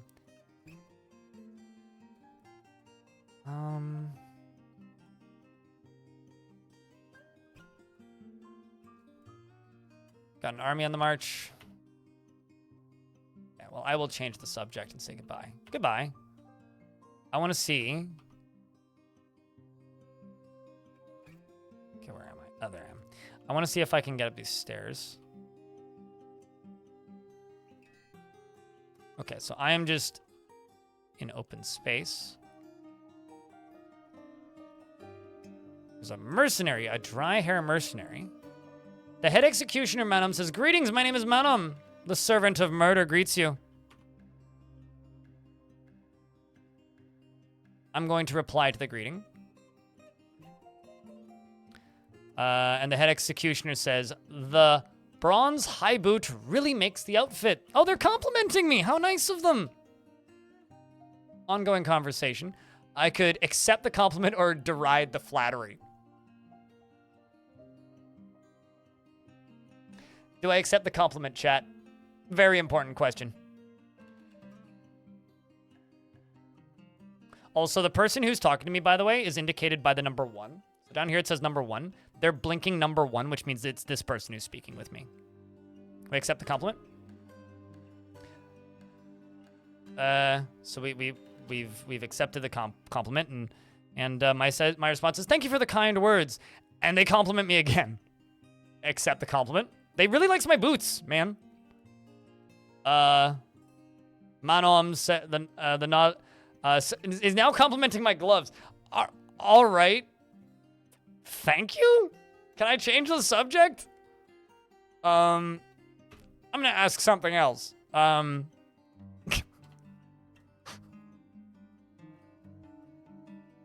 Not really, but you can take over land like him. Not 1,000% certain, to be honest with you, actually. I know that you can claim land in your name, and you can cause insurrections and put somebody else in charge, but I don't think that makes you go in charge. Stealth, thank you very much for gifting a sub to Too Late. Appreciate you guys. The head executioner Manom of the Oceanic Group rules silk organs. Zaspergus Blacksnarls is Baroness. We are on the right, and that is all that matters.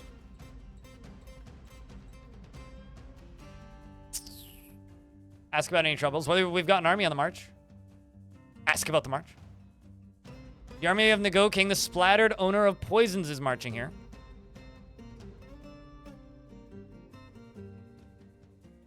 Ask the listener to join you to be rescued. And they say thank you. Excellent. Let's continue. Let's see how my dwarf is feeling right now. Fork due to inebriation, satisfying a fight upon improving tracking. Unfortunately, I did, kind of terrify myself. should also like look at the other people here, see if like this person is actually here. Rimtil, the doctor, the dry-haired mercenary, head chief, or head chef, not chief. Hello, head chef. Thank you for all you do. I mean, what? The head chef says, "I am the servant of the town greets you. Thank you for all you do." I don't know what I've done for them, but maybe it's me offering to rescue everybody, I suppose.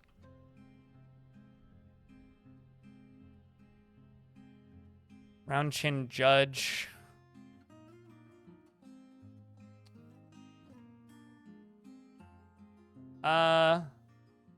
Okay.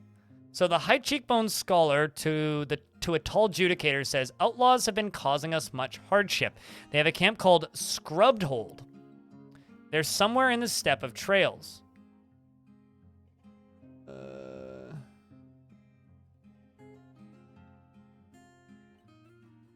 The head chef, Aitan, to the head cup bearer, says, we will be successful.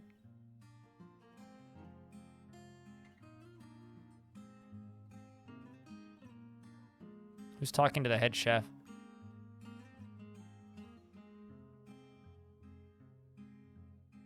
I hear that refugees calling themselves the Society of Romance fled from silk organs just before the army of the Sea Thief of Plezzles, led by Tun Ghost Hammer, descended upon the place. Oh, really?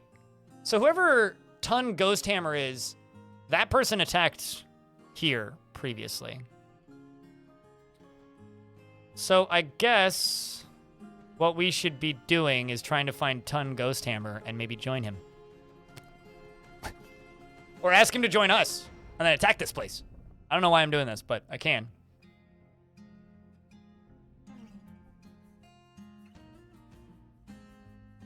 I may or may not be planning. So you, King Dragonheart on YouTube asked if I'm raising a militia to fight this guy.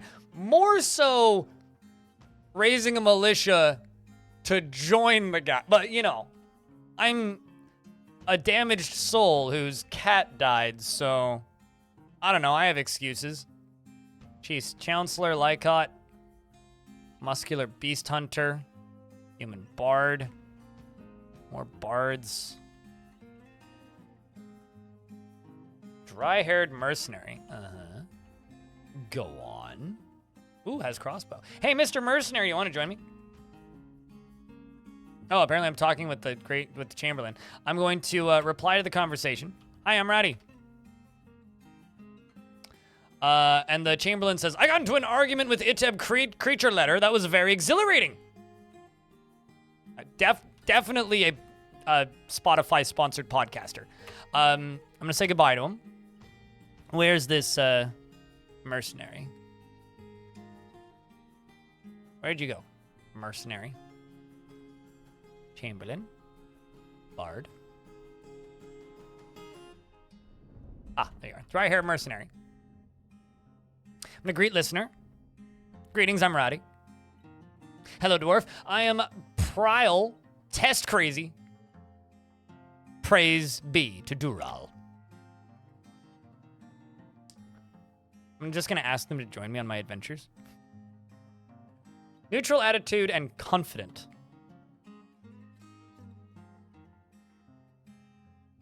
Assuming I can ask him to join me. Ask him to join me. Ooh. Guide me to a location. Oh my God. Why is it always giving me, guide me to my cat? Stop it, game. You're bringing back trauma. You big meanie. I like how you can also just ask people to find myself. It's like, I need to find myself. Now, I'm going to ask this person to take me to the army. If I can. Skull Death. Can I just say that's a pretty cool name for a place?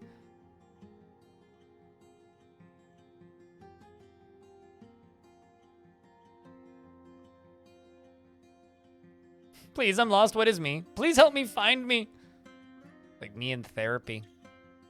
The innocent stroke. There's no such thing.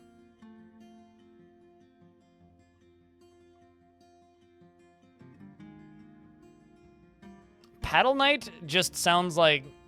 I know somebody's last name, but Paddle Knight sounds like somebody, Abyss, the Abyssal Knight.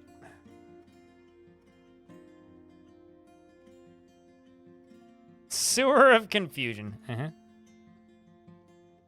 Send you? I don't know. If they're probably just like, you're already here, silly, or something. I've never asked them to find me. You can also accuse yourself.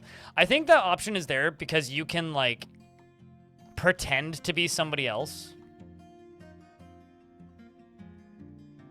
Okay, so no, I can't ask for a guide to that army.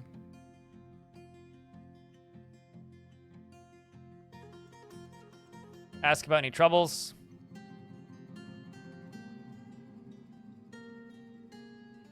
Oh, wait, what? Hold on. So I've got the head executioner with me, but I need to... I lost the conversation with that. Maybe you walked behind the... I think I lost him. He moved.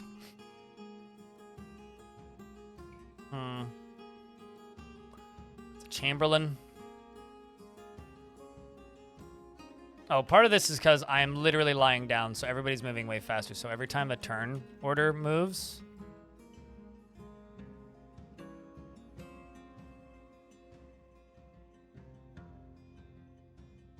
Okay, let's take a peek. Let's get a Human Bard, Beast Hunter. Chief Counselor.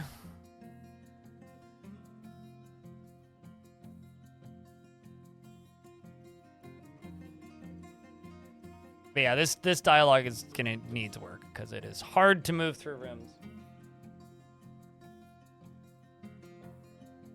But at the same time, it's kind of important because you get so much of this dialogue, right?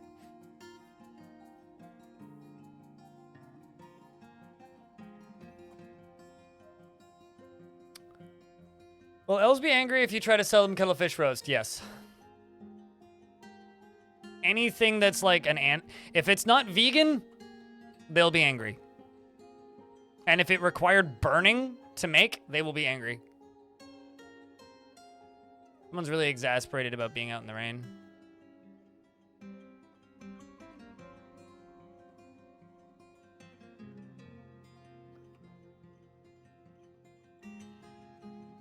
All right, well...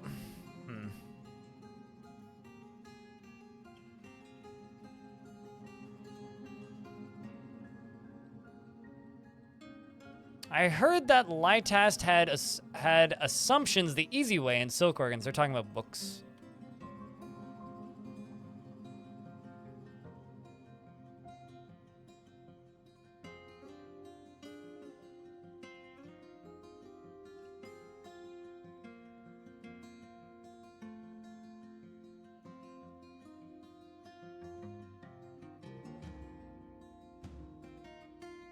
Head chefs moved down here.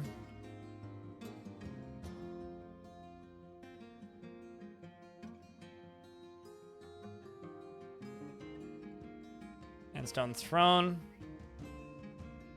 Sacred Fragrance. Short Representative. Some random elf prophet. Bloody cultists, can I tell you?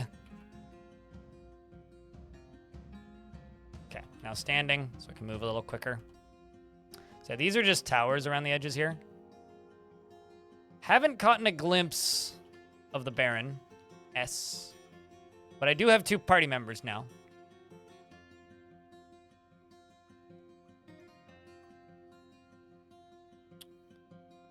Wander around a little more. And swimming to a new continent.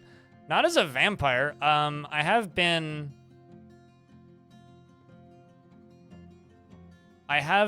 a, Oh, you know, these might be the army. I have, however, been a flying animal before, or animal person. So, you know, I'm going to do something kind of risky. I'm going to walk towards what I think to be the army. Yeah, if you freeze in water, it's just like Fortress mode. It's insta-death. Good timing on the music. Walking south. Okay, so I see tents.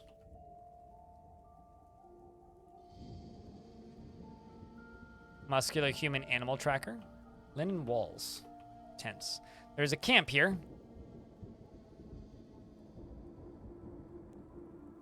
Neutral. Okay. Greet listener. Hello, I'm Senrei Rhymeflank.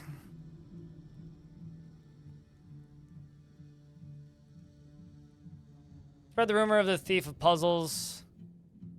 It's actually, okay, silk organs.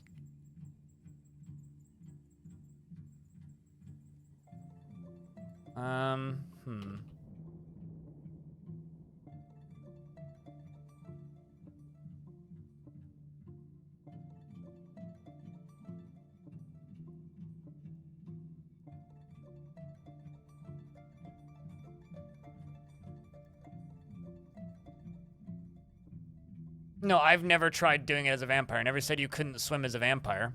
But vampires don't need air, so they can just, like, walk underwater.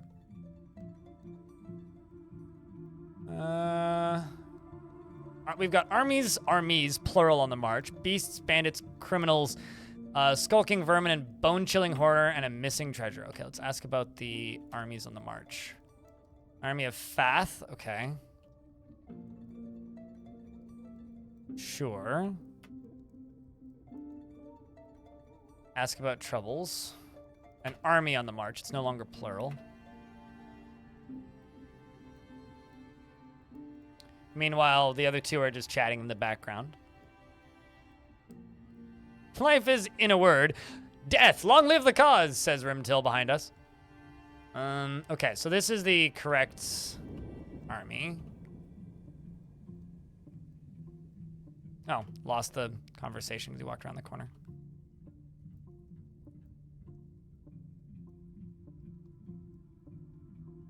So this is a human camp, which I guess I can now march over here. This is another camp.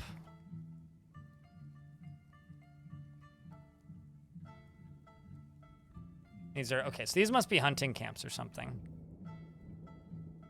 There's a bunch of them. So I'm kind of under the assumption... Yeah, more hunting camps, I think. I'm kind of under the assumption that the army is going to be coming from...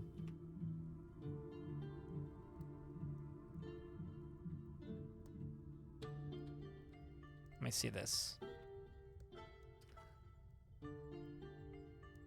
That they would be marching up from down there somewhere. Because if they are... If they are marching towards us, they'd be coming from one of these locations, probably.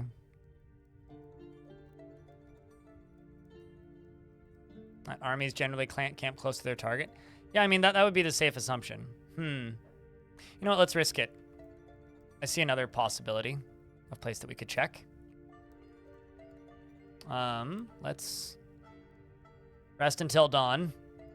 And yes, I'm taking this risk. Because I see one right here. I'm gonna go there. Let's... Okay, my water is frozen. But that's okay, because I have turnip wine! And, gonna eat my... Oh, no, that's boar ivory. Duh. Radish plants. There we go. And a second radish plant. Okay. Let's move this way. So then what is this entity that's camping here?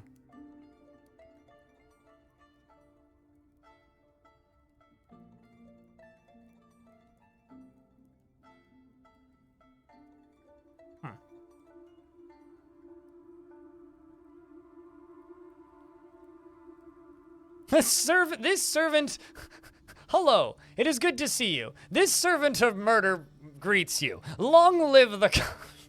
I like this guy. I have two guys with me, right? Or two people with me. Monom, who's just constantly going on about how everybody's items make the outfit. And then we have Rimtil, who's just going on about murdering people. Oh, I know I can make fire to melt the ice, yes. Not the first time that's been pointed out. Okay, so whatever was camping there is now gone.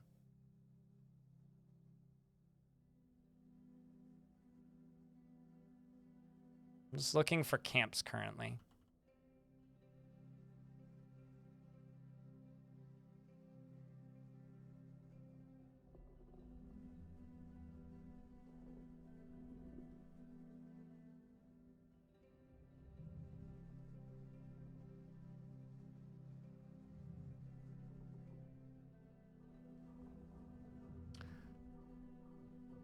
Oh, interesting. Well, I found a muscular horned brute wrestler. Let's see. Are you friendly? Attitude towards me. Negative. I mean... I say greetings. My name is Radi. Monum says the battle rages. I feel no terror. And Monum says, this is my fight too. This might require an answer. Fortunately, I don't think I've been hit yet. Yeah, okay, so it's hitting my friend. I'm gonna stand up. That might be a demon. Let's get its description, shall we? It's fighting no quarter.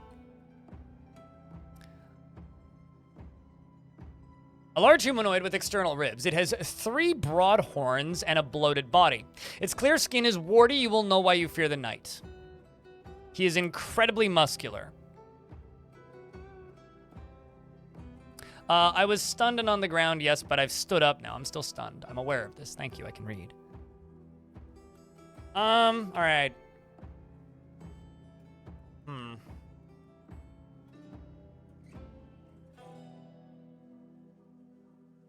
I think I was stunned and on the ground because I was just sleeping. And I don't think I gave the game time for that to wear off. Because I haven't been hit. Yeah, I don't have any wounds. So...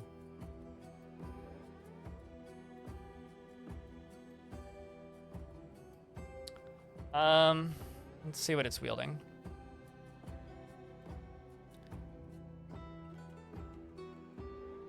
Description. This is a bismuth bronze spear. It is encircled with bands of oval carnelian cabochons. On the item is an image of 2 macadamia trees in talc. It killed a troll, an elf, and an elf. It's been used by an elf and the fatal horned brute, who has 4 kills with it.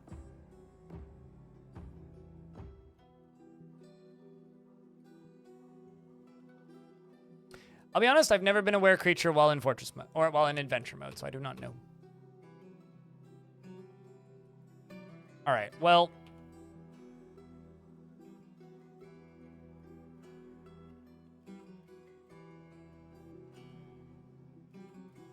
I'm gonna throw a book at him.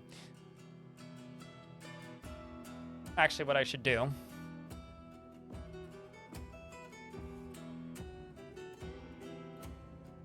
I'm putting my stuff away. There you go. I've now equipped my weapons. Okay, so it's stabbing Monum to death. Hasn't hit me yet. Monum looks sick. I'm gonna drink some turnip wine, so I'm no longer thirsty. All right, so I have a choice here. We run away, or I try and fight it. I feel like if we stay, I die.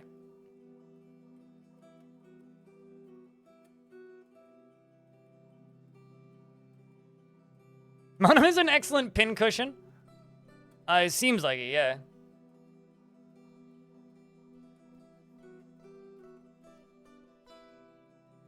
I mean, fight for the cat. What would Radi do?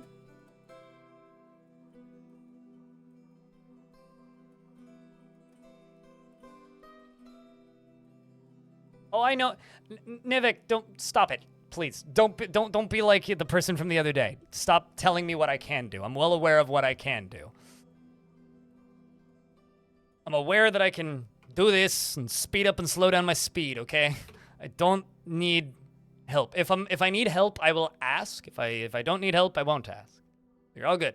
Please don't be that way. I'm well aware that I can sprint. No, I mean, I told them I would rescue them. I think based on the song that's currently playing, the only logical, honorable thing to do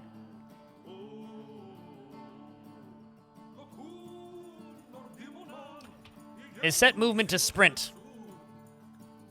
And get literally GTFO. Seems stronger than Cobalt. Really? Really? All right, chat. So there's only one appropriate thing for you guys to do while we do this very honorable disengage. The muscular horned brute pulls on the embedded spear, and Mana misses the horned brute. It seems like my murder friend is following me.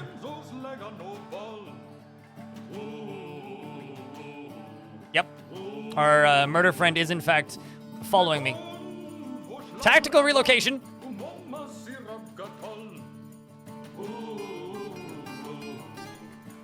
I'm going to, shout to everybody. Bypass greeting. Tell a joke. Are you going to eat that?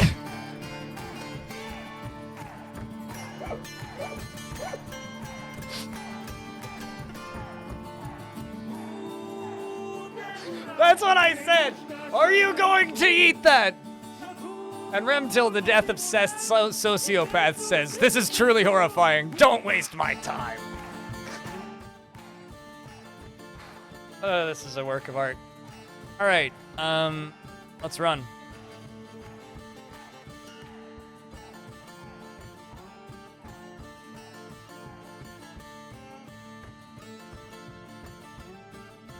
Oh God, it's following us. It's around behind my camera right now. I'm getting tired. Let's see if I can fast travel. I can! Ha!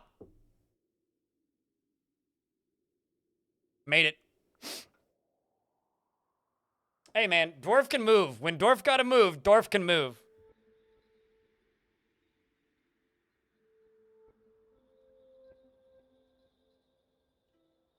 Rip that other person. It was annoying anyway. Oh yeah.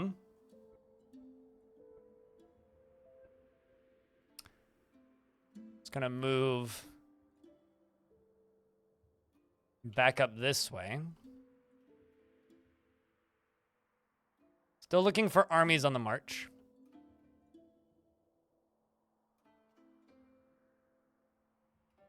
Getting hungry, which is funny. I'm actually hungry in real life, so this is accurate.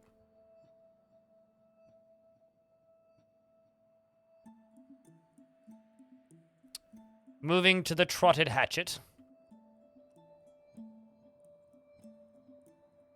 Oh, look who caught up. Look who managed to stay with us. Let's speak with our ally. We're going to inquire about any troubles. Bypass greeting. Bring up the journey together. Where should I take you? I have no family to speak of. I mean, okay.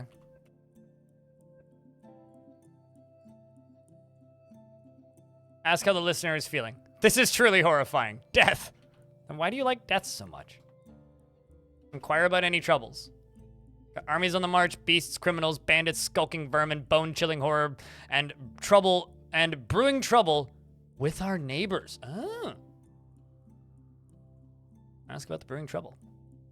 The doomed confederations is not at war with us, but there is ill will between our peoples. The trouble started because of a dispute over the treatment of animals.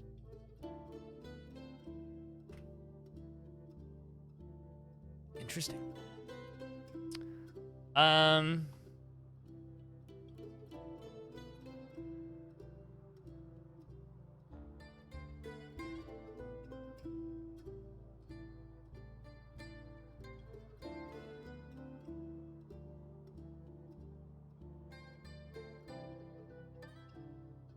Hmm.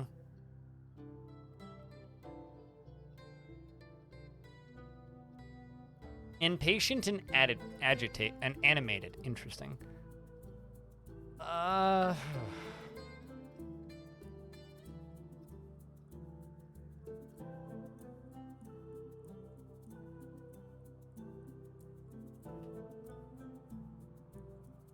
The coalition of reigning rules trotted Hamlet. Hode Tildhelves is lady. I don't know anything else about them. Okay. Oh, I'm still sprinting. I should stop sprinting. I should also, eat a turnip.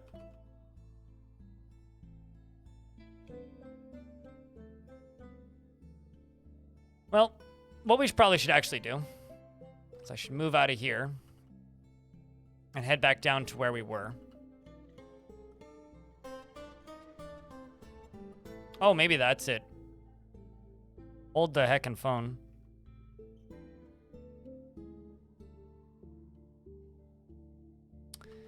That looks like an army camp, or some sort of camp. Let's drop down here. I'm gonna drink my water. I'm gonna walk to the right. The blue stuff says rain. Yes, it is in fact raining on us. In fact, I think I can comment on the weather. Shout to everybody, greet listener. Hello, Rimtil. Hello, it is good to see you. Servant of Murder greets you. Thank you for all you do. Continue shouting. Comment on the weather. It's raining and it is cold.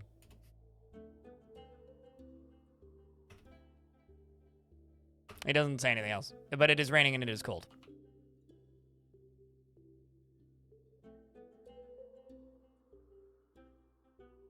Okay, so this is something I just spotted on the overworld, which was another interesting pattern of tents. Which also appears to be empty. Hello. The human hammerman Durple sends and says, "Hi, I'm Durple. Squished Masters. Are you here to squish Masters?" I will reply to the greeting. The human hammerman says, "Outlaws have been causing us much hardship. They have a camp called Cruxbridge somewhere in the hills of Controlling." Sure, we'll ask for directions. Receive detailed information. But that's not what I wanted to ask you about. What I wanted to ask you about was any troubles. Armies on the march. Okay.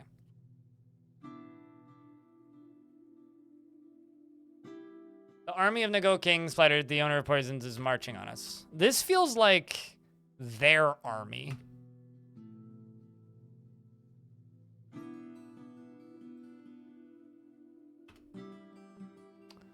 Where is Tun Ghost Hammer? I don't know myself. I don't even know anybody that could tell you. All right, well.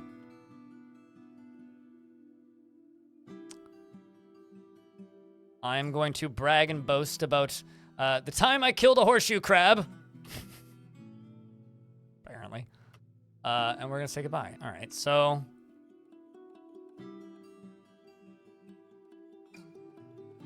Human greets me and says, "Greetings, my name's Sato.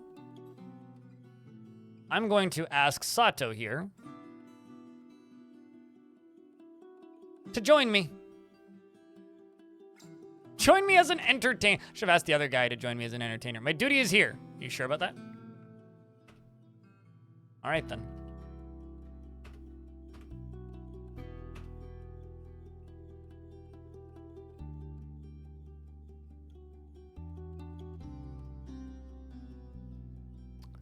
I found a group of emus in another camp.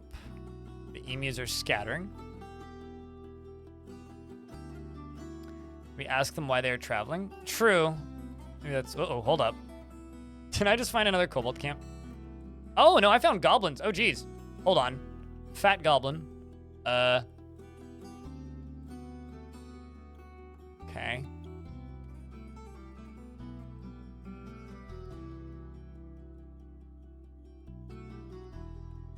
This one's got a carving knife, but they're not armed per se. These are just goblin peasants.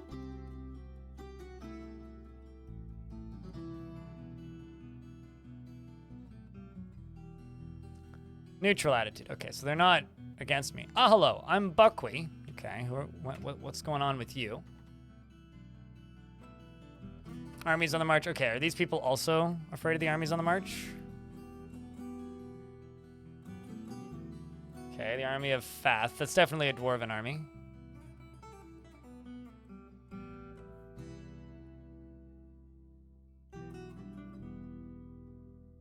Is in the Hills of Controlling. Search first in the Pages of Waiting, a mead hall there. Okay, we said armies once again. So do you have any other troubles? Army on the march. Okay. So these people are not with that army. We know that.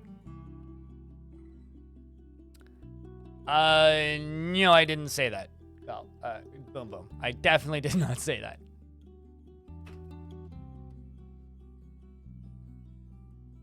Okay, so let's ask for the whereabouts of the goblin then. Couldn't even tell me. I just wish I could ask them where the army was. He said that I could ask them why they were traveling.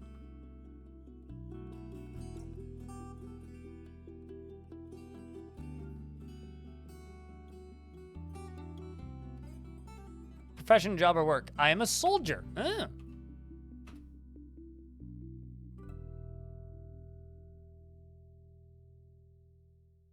And before they were saying, we have armies on the march, and they are that army. Maybe I'm just giving them too much credit here. Wondering if there's like flags or some sort of identifiable markers.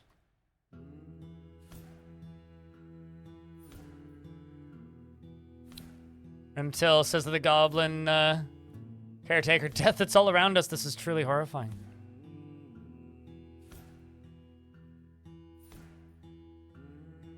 Traveling question is on top.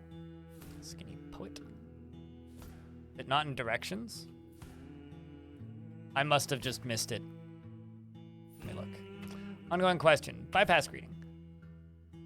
Oh yeah, I see it. Okay, no, I totally didn't see it up there. I'm escaping from danger which threatened my former home. Okay, so these guys are running away from the incoming siege because these guys weren't here earlier. So in the time that I've been playing, these guys have like gone here. So there's now refugees like splitting out around. So yeah, these must just be refugee camps.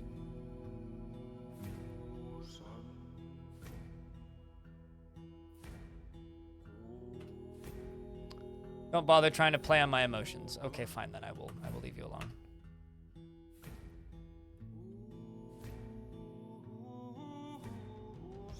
Human crossbiles. Oh shit. That's for them to cease hostilities. Are you being hostile with me?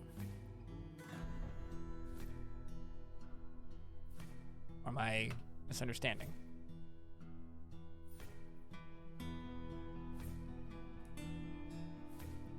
Ooh.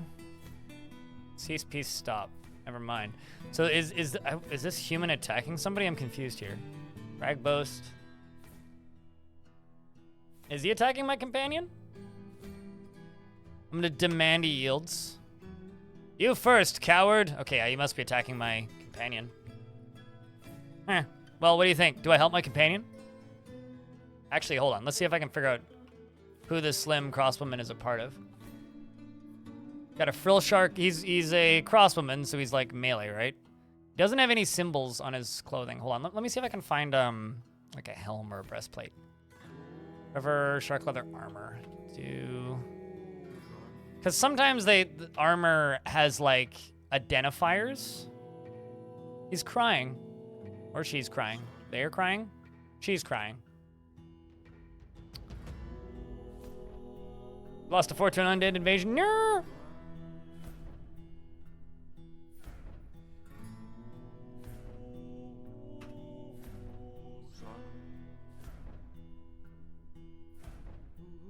I can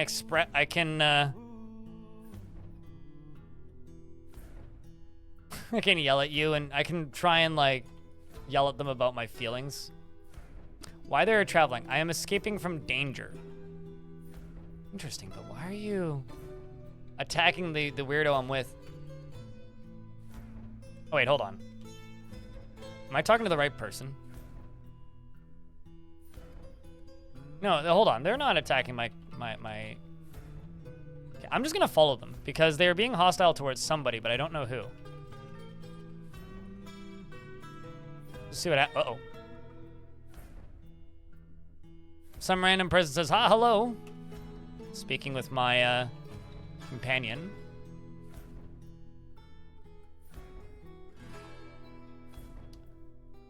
Rimtil, the leather worker, said, so my companion is complimenting somebody, and then somebody else is just like insulting him.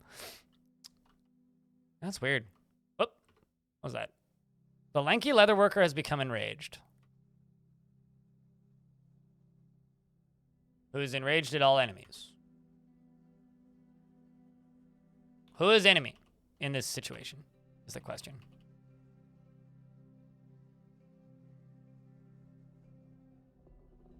I mean, I could kill him. I don't know. So those are refugee camps, basically. So my search for an army continues. I could go ask these guys why they are traveling. But I'll bet you it's the same situation. Low-voiced human trader. We greet him. Yeah, so they're all escaping from the incoming siege.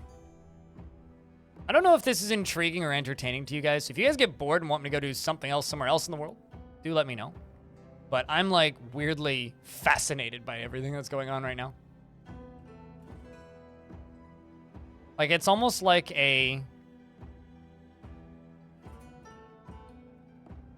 this group is just slowly going insane.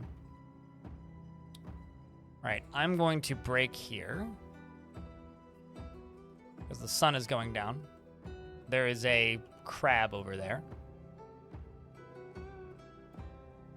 And we are just going to sleep until dawn.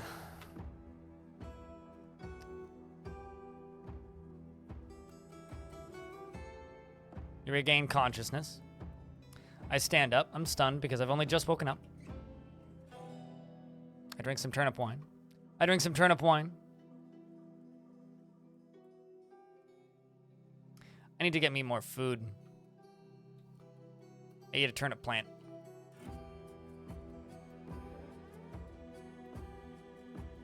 See, here's the thing, right?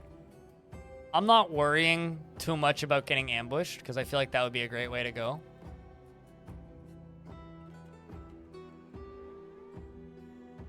But something I'll say is there is more and more and more refugees out here. Every single time I go outside, there's more refugees. No, I don't want to assume a submissive posture. Let's go here. Yeah, these people are probably in the same situation. Deep-voiced human, greet listener. Yep, they're escaping from the danger. That's what I would love to see. I mean, I've seen bandits raiding things before. But I've never seen an army. Round eyes human spearman. So there's a human spearman that we just encountered from the overworld. We're gonna say hello.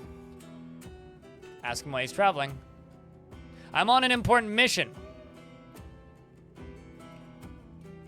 And it seems like he's in conflict with something, but now I can't see what's going on.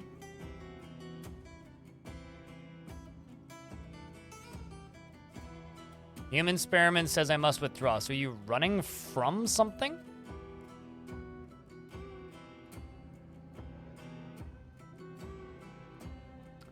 Unless they just ran from me.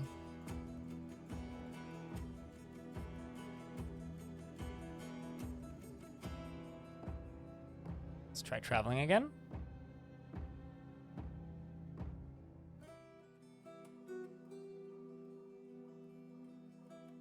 It's pretty late in the day. Let's just sleep.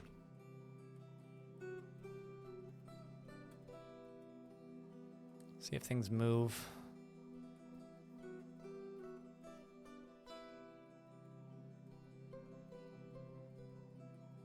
I can drink some wine. Yeah, I need to go get food.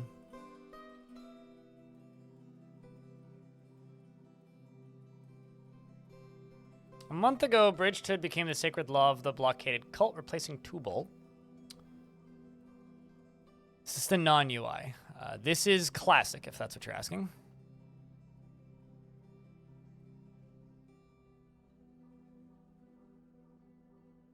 We're gonna go back to the market. You know, it always kind of perplexed me as to why people refer to this version of the game as non-UI. It has UI. It's just clunky and obtuse. I'm gonna go see if I can buy some food, because I think that would be fun. Where is, Oh, everybody's sleeping.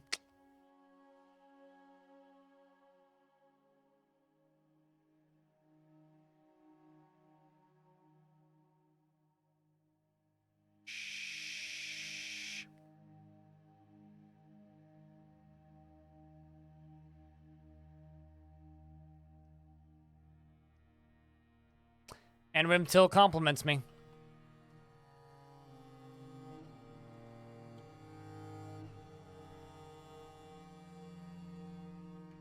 That feeling when you just walk into a market in the middle of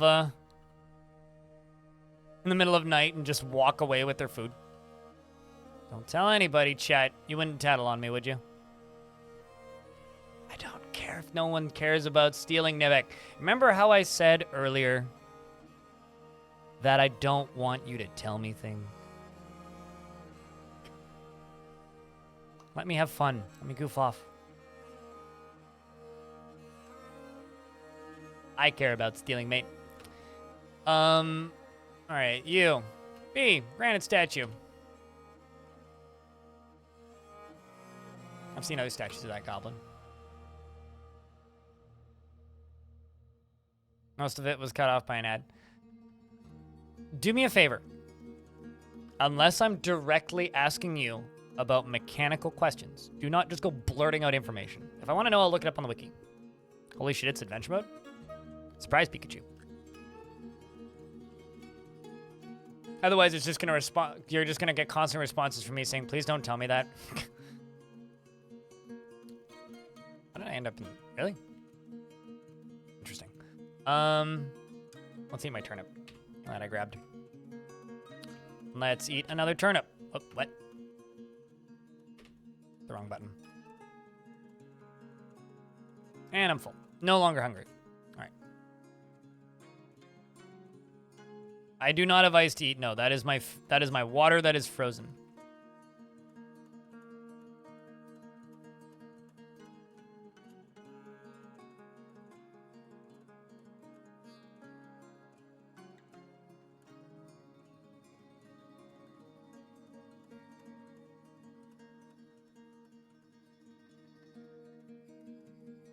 I love that there's just a demon hanging out in that town.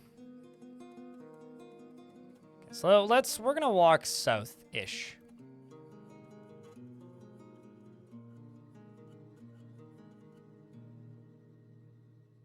Midday.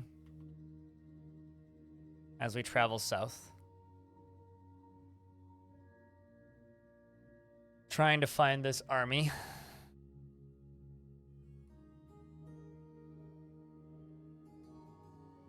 Yeah, no, I mean, if I try to eat the ice... Here, I'll show you what happens. Oh, now it's water. If I try to eat the ice, I'd lick it. That's all that it would do.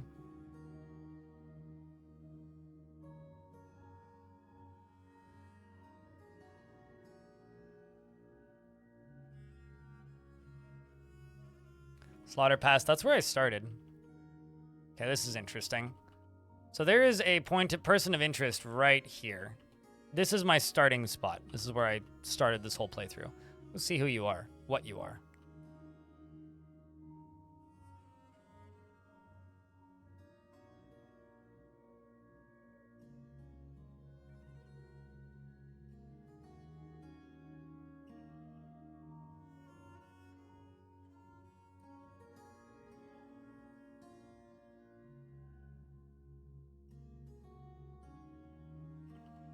Is it this person?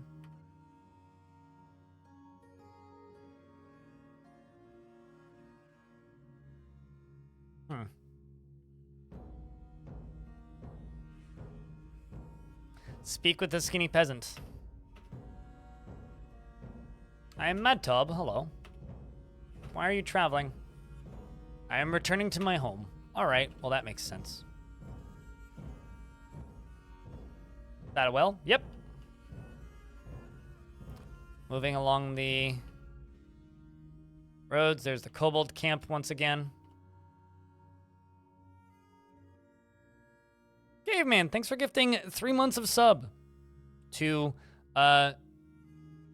in tandem, huh? Thank you. You were single-handedly carrying today's stream. Have this much content? Oh yeah, no, this is a tiny ass world. I've barely left. I've been streaming this playthrough now for, let's just say 5 hours, because I spent about an hour in character creation, and I haven't left this corner of the world. Like, quite literally, I haven't left this top corner of the world.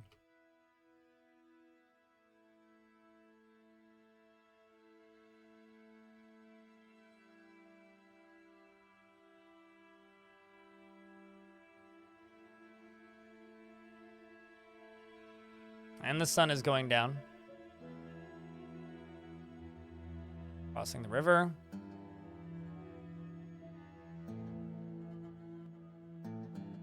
I'm going to sleep. Wait until dawn. Actually, first, drink some water.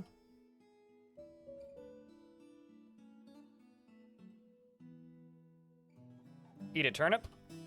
Oops, no, I licked the silver coins. I hit the wrong button. Eat a turnip. And eat a turnip.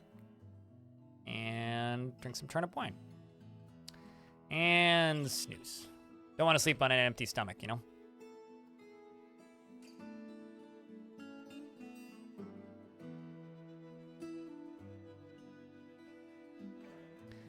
I was wondering why, like, 5-year dwarves all drop dead. Yeah, it's nice to be able to just look, right?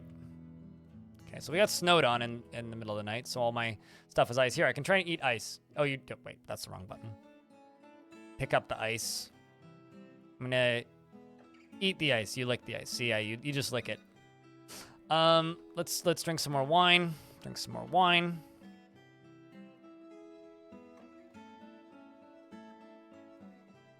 The thing is, if I wasn't so hyper-focused on this army thing, I could actually be going on quests right now. Maybe that's the actual play here.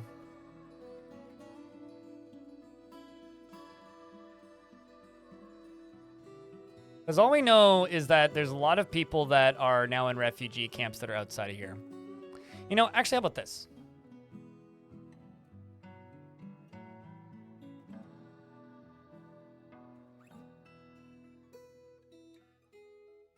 I should ask them where the army's coming from and just try and go there.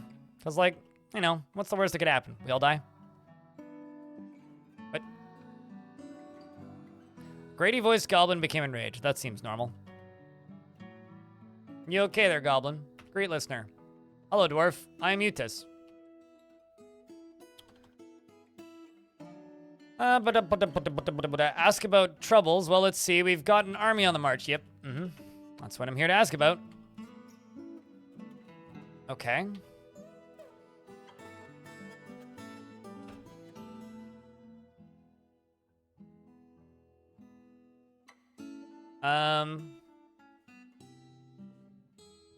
Interesting. He directs me towards somebody else to give me the information. Just gonna go yoink some more food over here. Let's grab some pig cheese.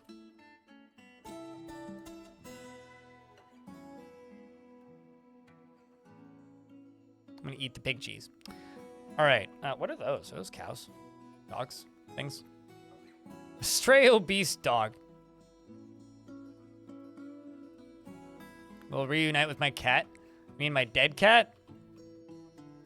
Oh, I see. Yeah, I could go to Valhalla to visit with my cat. We're stuck in an ad. Hold up. I'm not gonna move. No, this is a brand new world from yesterday, Claiborne. I have no real interest in going back to this version. I mean, in theory, I guess, after I'm done recording stuff for NoClip, I could return to some of those forts, but...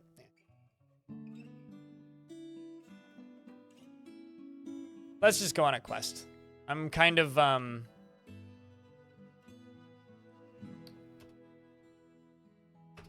thanks for the compliment. Change subject. Inquire about troubles. Got an army on the march. Let's just see if I can get a location.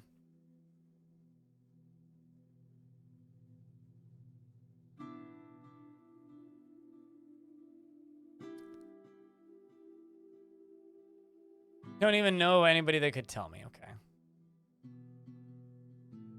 What is my mineral frequency at? What, for this world? Sparse, which was the default in this version. I usually just set everything to sparse, generally. Cat was killed, yes. I feel like all cats should go to Valhalla.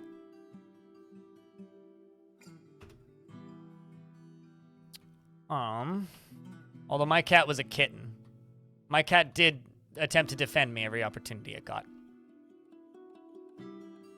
A clothing shop. Workers in the shop.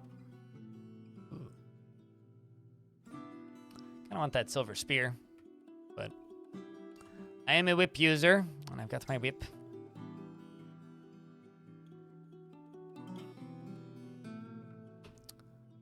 Great, the stray obese dog.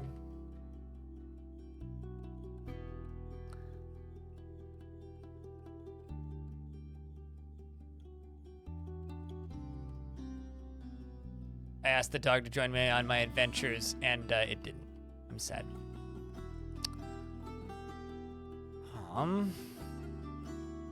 Such weird collections of houses. Oh, there's food. Let's take 10 wild boar liver for the road.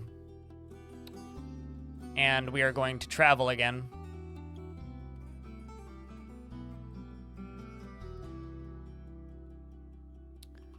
Drop down here. We're gonna ask these guys for a quest.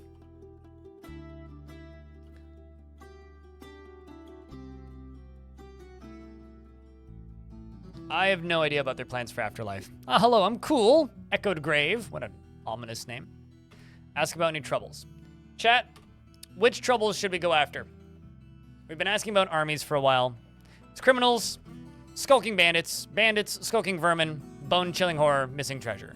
I'm thinking criminals because we did hear something about, like, the reason we came to this town back at the beginning before I got distracted by this army thing, is that'll kill us, 1,000%. Vermin or kobolds. Before I got distracted, are these the default ASCII graphics?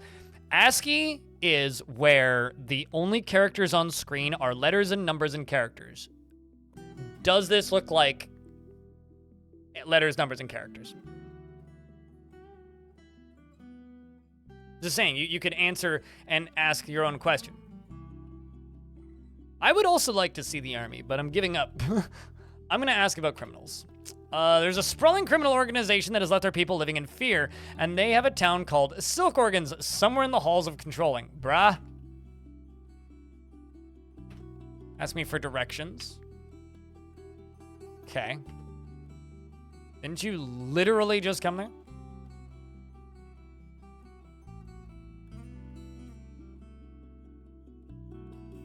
So the Thief of Puzzles is on the march towards Silk Organs. That's who that is. Can I ask you about this Thief of Puzzles? He says it is inevitable.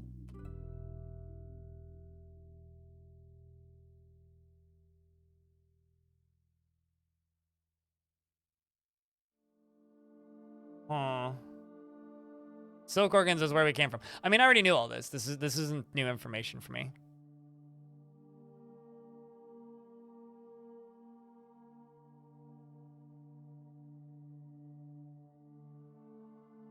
So if I remember, army on the march to the point of vision would just point to the town being ransacked and not the mobile actively moving group ransacking it.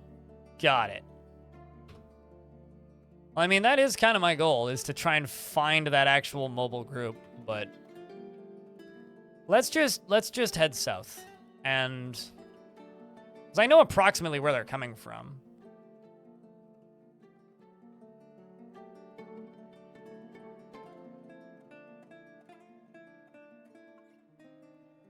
Sorry, when it comes to questions about is this ASCII, it is always like the most, like this is ASCII, right? This is a tile set. We are using Vetelinger's tile set. The question about is this ASCII, as somebody who played ASCII games for most of his life, is just bizarre. Because it's like, ASCII is when you use letters and numbers and characters to display things. So if you come to me and ask, is this ASCII?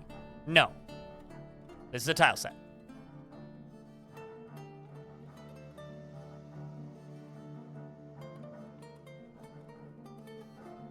That's kind of hard for me to not have like a slightly rude response to that, purely because of how silly the question is.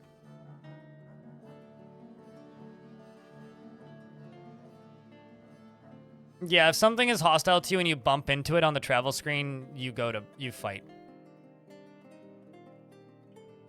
I've been eating and drinking, yeah, pretty consistently.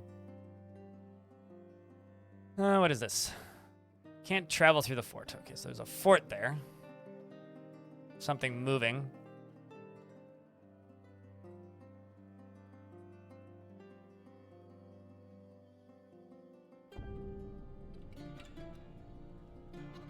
So, I have water, I have wine, and I have food. I have turnip plants and chopped boar liver, which is what I've been eating and drinking.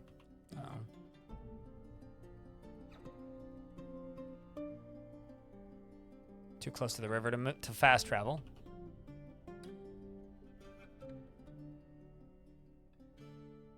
There we go. There we go. I moved far enough south that I found a dwarven fortress down here.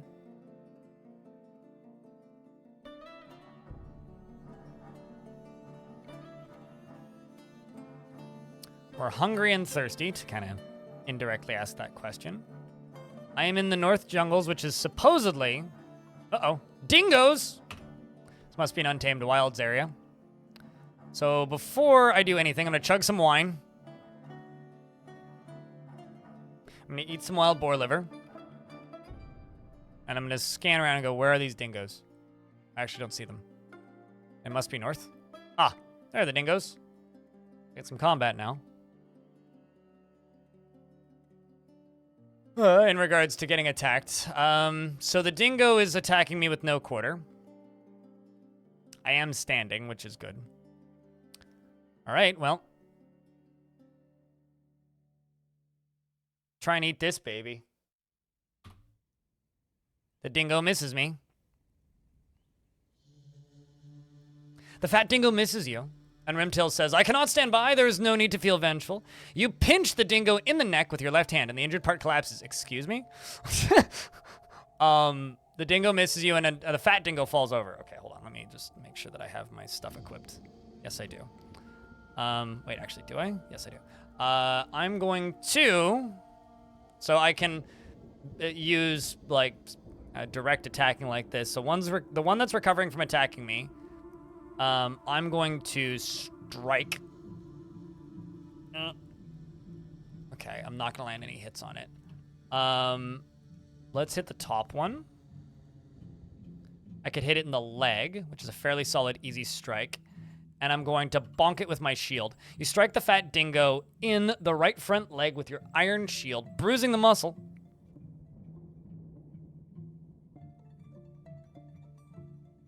Elfie Bean, thanks for gifting a sub to Tippa. Appreciate you. And Tippa, enjoy the emotes. So the fat dingo is still recovering from attacking me with bite. For some reason, I seem to think that the one that would be recovering would be the one that would be easy to hit, which is rarely the case. I'm going to hit it in the lower body. Once again, I'm going to shield bash it. You bash the fat dingo in the lower body with your iron shield, bruising the muscle and bruising the lower spine's bone. None of them have actually hit me yet. I'm not in a martial trance or anything crazy. We're going to hit the one that's recovering balance. Actually, you know what? I'm just going to move hit for a second. Dingo misses. Dingo misses. Rimtil is screaming about being vengeful or some dingus. Another one misses. I dodge because I jumped away. See, miss, miss. I jump away. They jump out of the way of me, and Rimtil is still screaming. Dude, come on. Make yourself useful. I bit a dingo. That'll show it. In the right rear leg, tearing the fat and the muscle. You shake the dingo around by the rear leg, tearing apart the rear. All of this biting training is going to good use, it seems. An artery has been opened by the attack, and many nerves have been severed. For Urist! I scream. You shake the dingo around by the rear leg, tearing apart the right rear leg's muscle and bruising the bone. An artery in the right rear leg has been opened by the attack. I'm going to shout to everybody, bypassing greeting, and I'm going to brag about my past violent acts, and they all miss me. You said, I've taken down horseshoe crabs while fighting in the stalking hills of controlling. You have no chance, you doggos. Are you running away, my dude? Wow, my friend's running away. What a guy. You shake the dingo around by the rear leg, and the lower spine collapses. An artery in the rear leg has been opened by the attack, and many nerves have been severed. One of them is attacking me. I'm going to not wrestle with it. I am going to strike it in the upper body with my whip. You lash the fat dingo in the upper body with your whip, bruising the muscle and the liver. I kick a fat dingo. The force pulls the rear leg. Spine is bruised. This one's bleeding and winded. This one's bleeding heavily. Are there any above me? Oh, okay, never mind. There's 1, 2, 3 up above. This one's fine. This one's fine. Okay, so this is gonna be a long fight. I'm just gonna do bump attacks until we get through a bunch of them. Rimtil, I have questions. The fat dingo scratches Rimtil in the tongue from behind. How? Chat room, please explain. Is it doing a reach around thing? Like, what?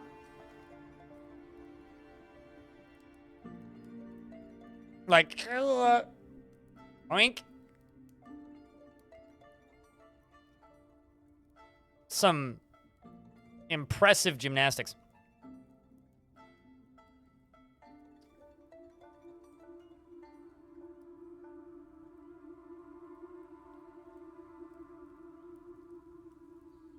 I lashed the fat dingo in the head with my silver whip, bruising the muscle and chipping the skull. Meanwhile, Rimtil's getting bit.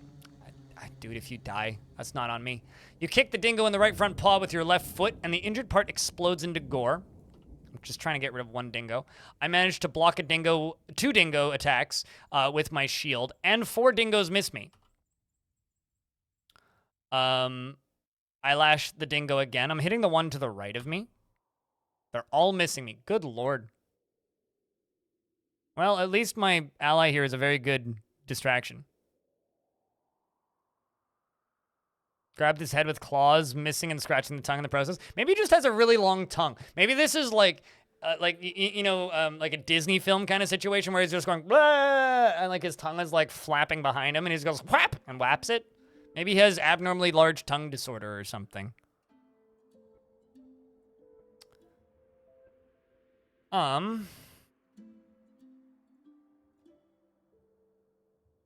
You lash the dingo in the upper body. I feel like I need to get like one of these dead. Okay, I am now in a martial trance.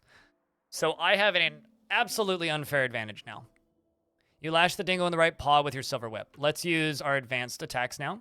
I've got one incoming attack. I'm going to wrestle. I can hit it in the front paw. Hit it in the upper body with my whip.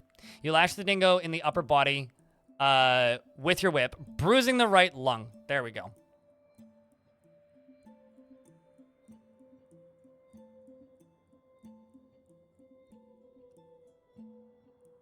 What happened to our kitty? Got bit by a kobold, and I still have its skull in my backpack. Rest in peace to poor Urist. Sweet kids. Bruising the spleen. Meanwhile, Rimto's getting bit. You lash a dingo in the left rear paw with your silver whip, chipping the bone. Let's see if I can back up one. Okay, I am fully surrounded by dingoes now.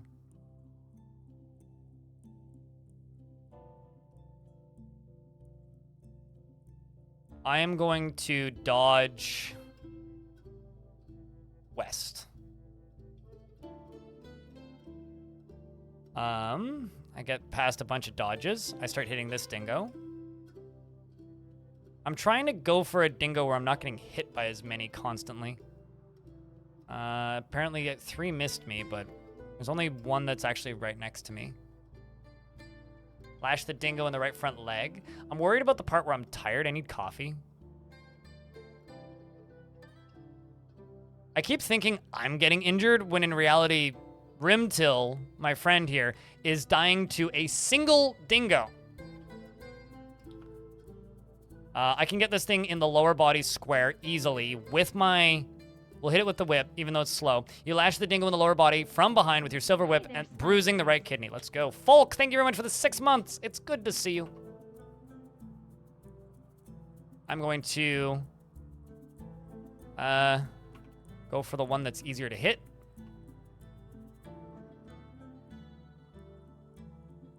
Which is probably the top one. Although I could dodge out of the way. Kick the fat dingo in the right ear. The injured part collapses. The force twists the head. Skull's bruised. You lash it in the tail. You scratch the dingo in the left rear paw, fracturing the bone. The force twists the rear leg, tearing apart the skin. You kick the dingo in the lower body with your right foot, bruising the muscle and bruising the stomach. The dingo strikes at you. You lash the dingo in the left front paw with your silver whip, chipping the bone. The force bends the neck, tearing apart the muscle. So most of them are like recovering and like trying to dash towards me, and I'm just smacking this thing and they haven't had the chance to move towards me. This first dingo that's right next to me is in a bad way now. I've hit it real bad in the front paw. Dingo gives into pain. Maybe I could just lethal it. Let's hit it in the neck with the whip. Chipping the spine's nervous tissue. Come on, dead thing. Die already. Hey, you are normal strike. Oops. Hit it again in the neck. Hit it with the shield. Strike it in the neck and it splits open into gore. Okay, I'm going to assume it's going to bleed out. I'm going to move down. They attack, but they miss. They missed. Meanwhile, Rimtil's... God damn it, Rimtil. You are bad at your job. Oopsies. I don't feel safe enough to fast travel. That's not what I wanted to do. We'll see you later, Laya. Move forward. Dingo bites you in the rear foot. Oh, wow. I actually finally took a hit.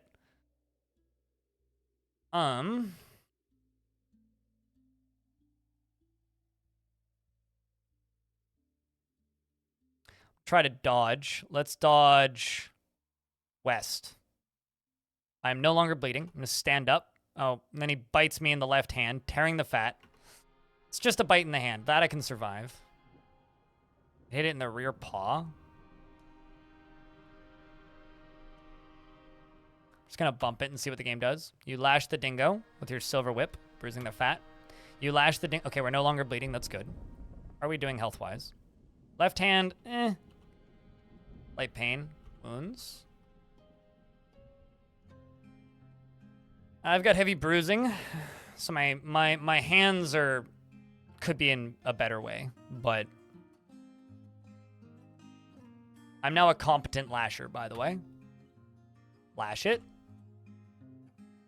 Dingo jumps away. Dingo misses me. Dingo misses me because I jump away. You lash the dingo in the body with the silver whip, bruising the muscle and bruising the liver.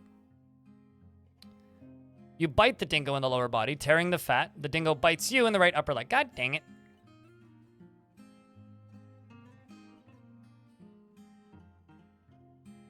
I'm a little worried all of a sudden. Get it in the upper body with a normal strike. Hit it with the shield.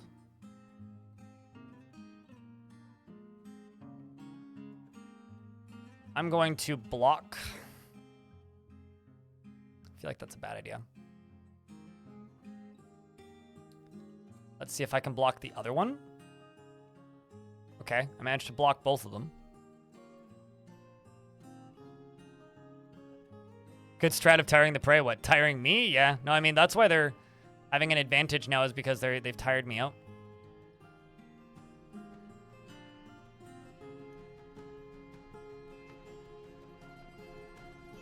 Your cages are bugged. How so?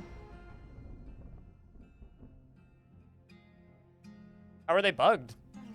What's happening, if I can ask? Well, I can get an easy strike on the lower body. Maybe that's like actually the play here. Is block all of the attacks and then get an easy strike. You lash it, which bruises the spleen. Okay, you are attacking me. Let's block with an iron shield. Block, okay. Fat Dingo's attacking me. The normal Dingo is doing nothing, so let's strike you if I can. Tricky strike. I can get one in the leg. F. I'll lash it. The Dingo's become enraged. Okay. Which I did a decent amount of damage. Fat Dingo. Strike. Get a strike in the paw.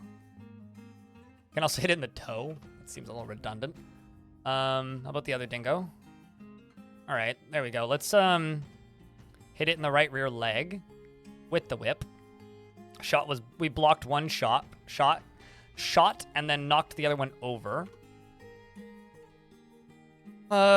B Dingo is attacking us. Let's block it with the iron shield. Why is that in red? Oh, I see, because that's a previous attack. The Dingo strikes at you, but it is blocked. All right, so just use the shields, I guess, is the play here, and then hit it when I get decent strikes.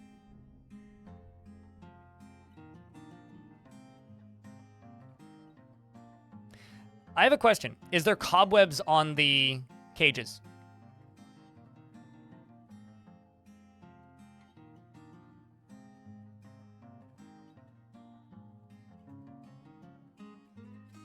You can check, but I don't think so. Because if there's a cobweb on the cage, or... Are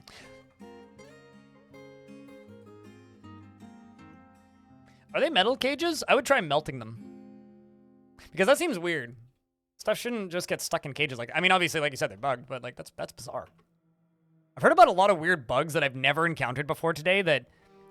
And when it comes to some bugs, like I sometimes wonder, and this isn't like against you or anything, but I sometimes wonder, it's like, is it a bug or is something weird going on that isn't a bug that is just hard to comprehend if you've never seen it before? Serious Cat, you definitely don't have that many tickets. If you type in ! Tickets first, the way you see Devilish did up there, it'll tell you how many you have. Okay, so I've got a Fat Dingo who's attacking me no quarter. I'm going to block it. Turns out this is probably a pretty good way to train my blocking. Covering from attacking me. Ooh, I can get a normal strike fairly square on its lower body. Let's whip it. Whip it good. I bruised the stomach. This one hasn't attacked me yet, so ooh, that's good. Upper body, lower body, very square. Whip it. Bruise the guts. There we go. Shot is blocked. I don't know where Rimtar went. Not visible. South-southeast. Well, she's running off somewhere. So this one is attacking me. I'm going to block it. Regaining balance. Recovering. I can get an upper body, normal strike square, lash it. You lash the Dingo with your whip, bruising the muscle and bruising the liver. Kind of weirded out about how much bruising damage I'm doing specifically with the whip. Lower body, square. Hit it with the lash. Fat Dingo bites me. Fuck. Now I'm bleeding. Tearing the fat. Bit me in the upper arm. I need clothing. New clothing. Dingo is attacking me. Easy strike, lower body. Slash it. Or lash it, rather.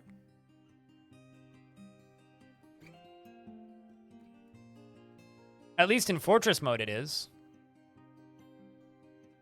Strikes at you, but the shot is blocked. gonna go after the fat dingo. If I can hit in the rear leg. I'll hit it with my shield.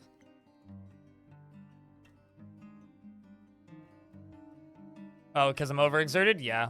Also, Nivik, you're doing it again, but that's okay. There's not much more I can do. I'm kind of giving up with you, chat, because like I'm asking you guys to not tell me what's happening in chat, and I keep reiterating that and reiterating, and I don't know how else to reiterate it. It's like, come on. If you know I'm dead, just sit there and go, yes. Tell me when I'm dead. Once I'm dead, not beforehand. Kind of ruins things. That's all.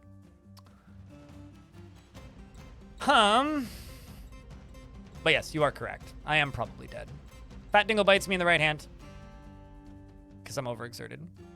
However, they're all pretty injured, so who knows?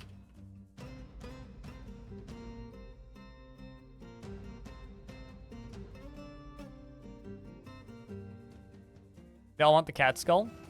Yep. But we'll see. It ain't over until the fat dwarf sings.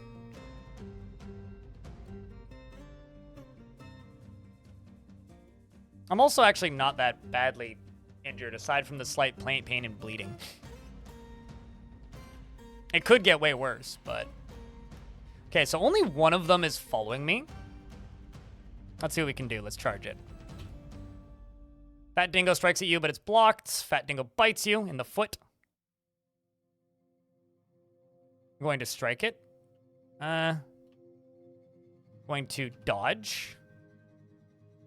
South. Strike. Wrestle.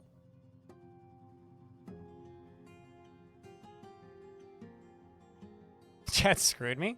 Nah, I mean, I went for whip. That was me, not chat. Grab the upper body with my whip. Let's see if this works. I might just die. Dingo bites me, tearing the fat, latches on firmly. I missed, so. You scratch it.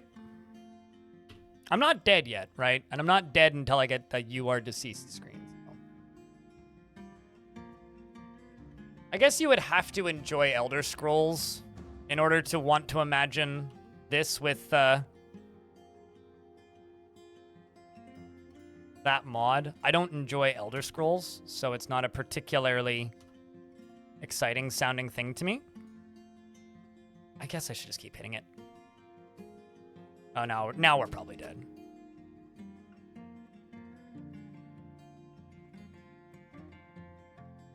Although, maybe there's a world where Rimtal comes and helps me. I regain consciousness, but pass out from exhaustion. So I'm getting shaken around. Now we're dead. If I survive this, I will be shocked. I vomited somewhere in there? Yes, and we are deceased.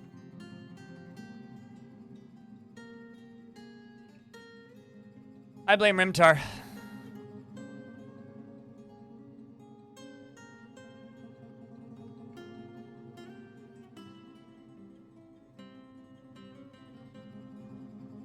Also, hey, L Plenty.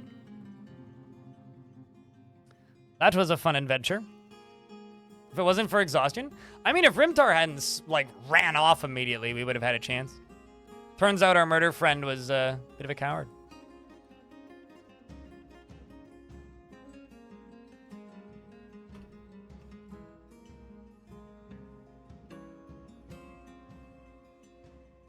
I mean, in Fortress mode, whips are overpowered as hell. He pulled a me? I mean, true, he did learn from the best. Or she did learn from the best, right?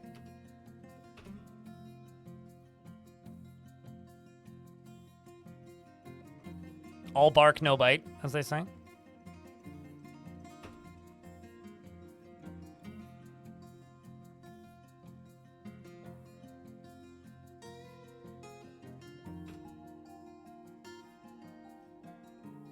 We're in ads right now. So Rimtil the human was my traveling companion. Playful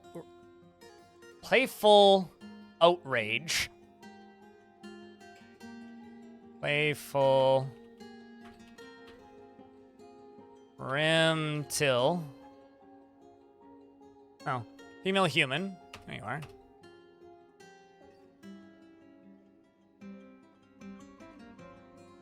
Joined with the dwarf Radi to be brought to safety.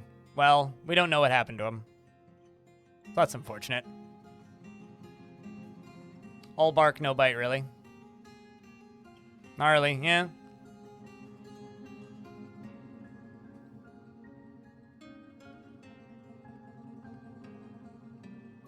No, I have not played any forts in this world. I generated this world yesterday. So I'm kind of curious about a thing.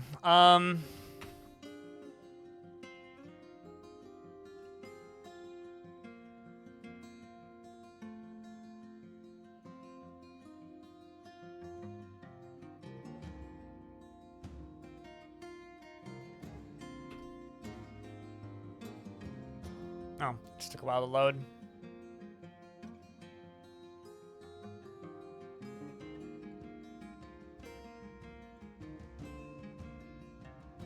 It's a very long scroll. Quickened, thank you very much for that Prime subscription. Appreciate you, dude. Yeah. Well, I'm not gonna sit here and spend 2 days building a fortress in a version of the game I don't really want to play that much anymore. Because believe it or not, version 50 runs so much better that unless I actually absolutely have to, I don't particularly want to play.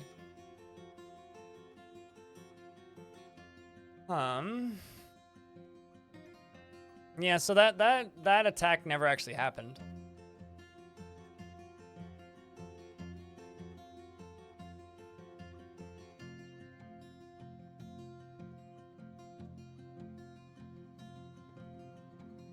Nut Flare! That's a name. I don't want to know anything about your... The summer of scouring of the poem of Boeing founded Nut Flare. Well, now we know that exists. Then sacrificed both of them, laughed maniacally, and went back home, probably, aced, right?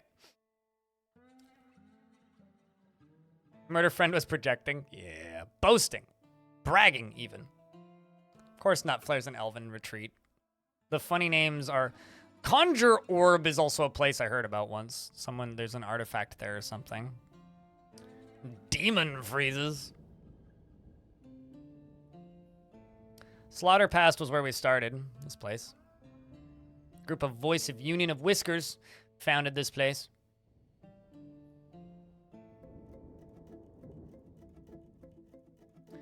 The Kobold Flyrus was struck down by the Dwarf Radi. That's the most notable thing that I did there. This place is in the Golden Age. I love how this place had the Age of the Dragon and the Forest Titan. That's not something you saw very often, even in this version. Age of the Dragon and the Forest Titan.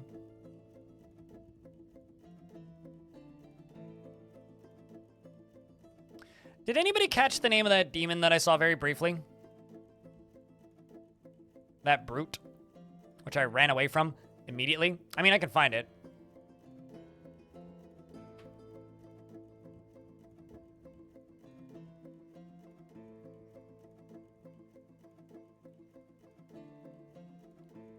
I mean, I find Pocket Worlds have much more interesting ages.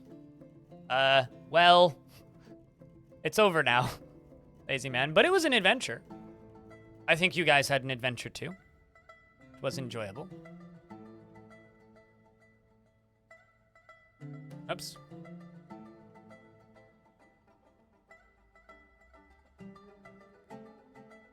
Zulban. There you are. Rathi, male dwarf. What was the name? Monom Wheelglory. Oh man, does it not tell me about the demon that I... Okay, well, I can look up Monom Wheelglory and it'll tell me.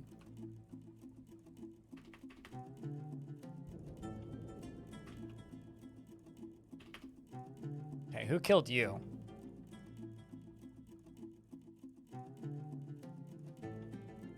Oh, I suppose we never actually got a confirmed death.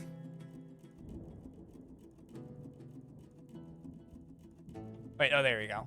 Was slain by the horned brute Umu Sable Phantoms. Sable Phantoms. Horned brute. Was the only one of his kind, son of... really? Atra glazed buck, the murky Tartha Urnbone, a large humanoid with external ribs. So are you telling me this is the child of a demon lord? Huh. Unless... the only son of glazed buck.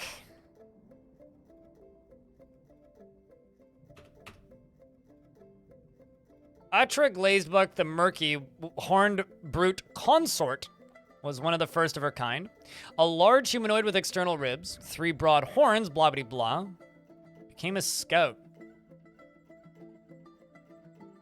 Huh. But where did you come from? Yeah, the kitten bled to death, bit by a kobold, and we died to a bunch of dingoes, which is oddly fitting, I suppose.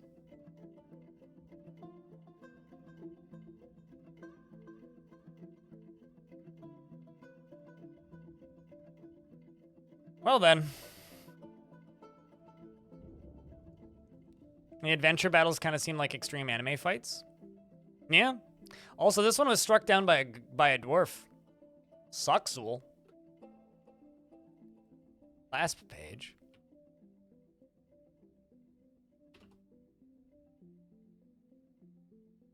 What did you do after striking down a brute consort? Oh, you went and got a lover and then got struck down by a Sasquatch. Okay, I mean, fair. Killed a demon, died to a Sasquatch. Tomato, tomato. Anyway, I guess the question now is, do I betray my title and do another adventure, or do we play some Fortress mode?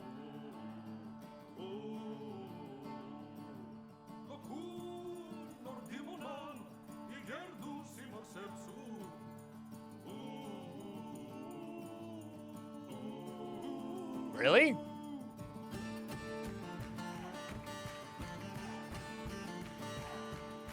Adventure with new tile set. Why do you want to make life harder for me? Then I'll just have to play really slowly for a bit more. Bring back hype chats? No. Hype chats was a horrible feature. If you want to get the exact same effect of hype chats, use bits and click the pin my bits button, which is, or pin the bits to chat or whatever. It was the worst financial way to support streamers, period.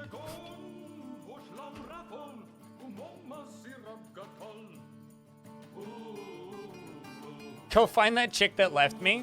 What, an assassinator or something? Any chance I have a world with angels unlocked for adventure? I've never done that. I know how to do it. I've never